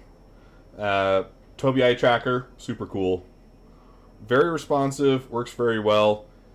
Reviews I've seen show that you might get slightly faster response from a IR tracker, but I've never noticed any significant lag that prevents me from being able to look at something with the Tobii. It is plenty fast. And I haven't even broken into yet the more finite or fine-grained controls. Like, I just have general head movement being tracked. I don't do eye tracking yet. But yeah, you can do all kinds of things with the Tobii. Super cool. If you don't have one, it probably, outside of sticks, it makes the biggest impact to the immersion of the game. And gosh, you know, now that I think about it, I'd probably place this above sticks. Because you can still do really well with keyboard and mouse. But being able to just quickly look around and keep some awareness of your surroundings, it's a pretty big benefit. So if it were a choice between the two, I'd probably get this over sticks. Get the sticks later. But again, they don't sponsor me. That's just my opinion. I've reached out to them and asked them, hey, do you want to sponsor me? Because I love the product so much.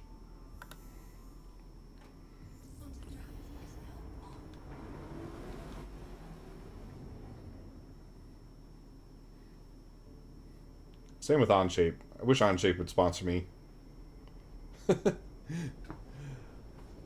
I simp pretty hard for Onshape as well. Full-fledged CAD software for the cost of free $99, as long as you're okay with your stuff being open source.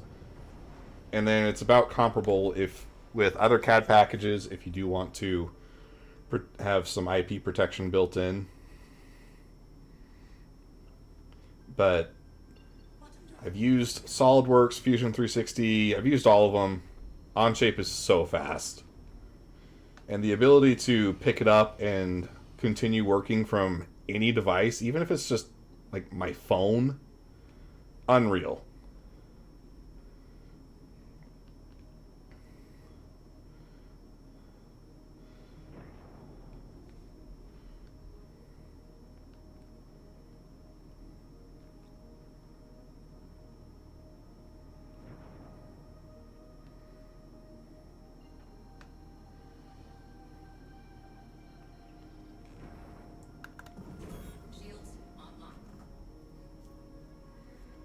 I'm gonna thread the needle.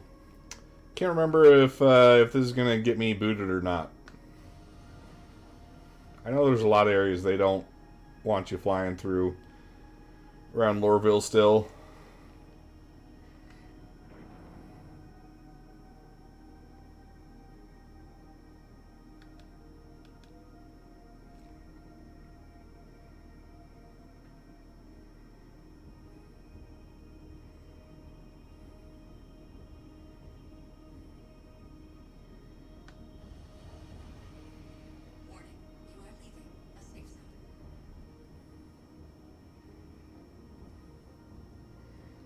Well, no warning. No timed warning anyways. Those are the ones I care about.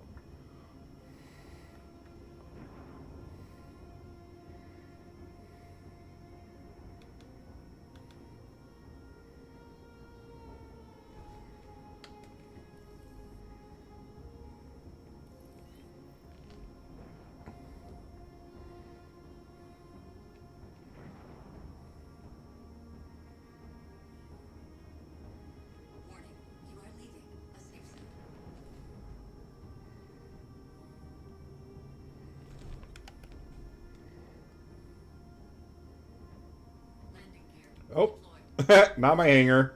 That's someone else. I'm over here. Silly me.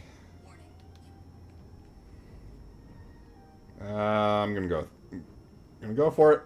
Oh. You never know. You never know. Sometimes it works, sometimes it doesn't. We should be fine. It'll just put me inside the station, which is where I was trying to go anyways.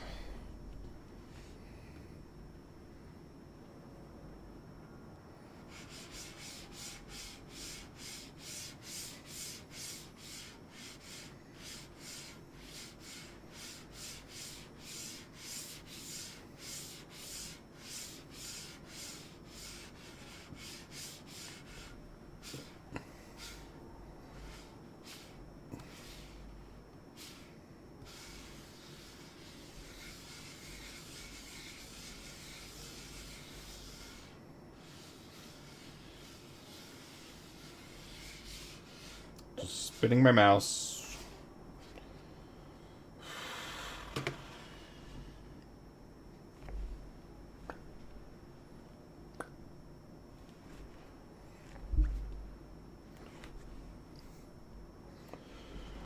Oh, come on.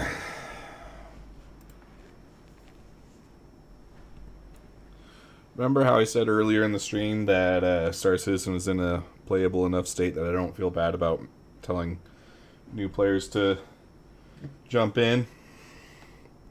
Take it all back.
Is it gonna work? What do we think?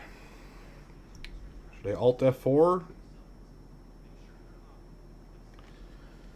I'm nervous about doing the Alt F4 because I don't know if I can log back in. Can't be worse, though. So let's try it.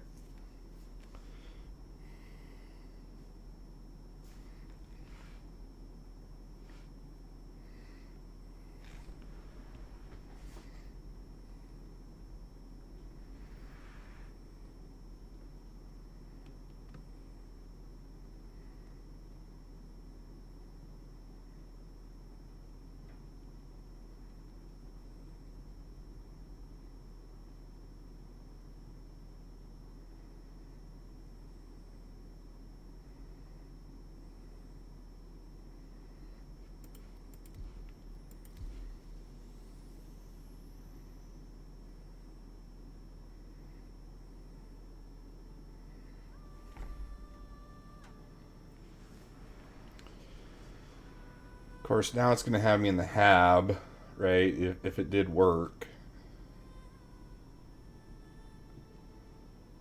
Or it might just put me back into the repositioning player screen. Who knows?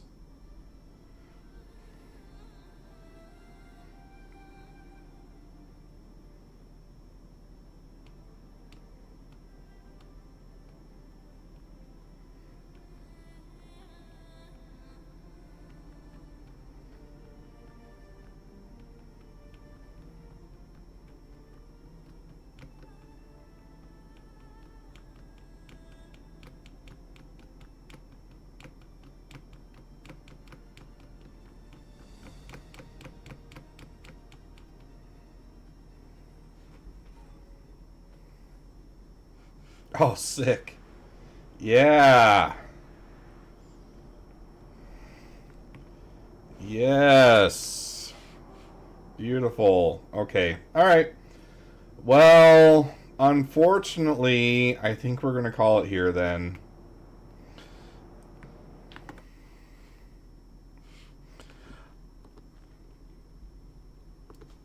Like, share, comment, subscribe, do all the YouTube things.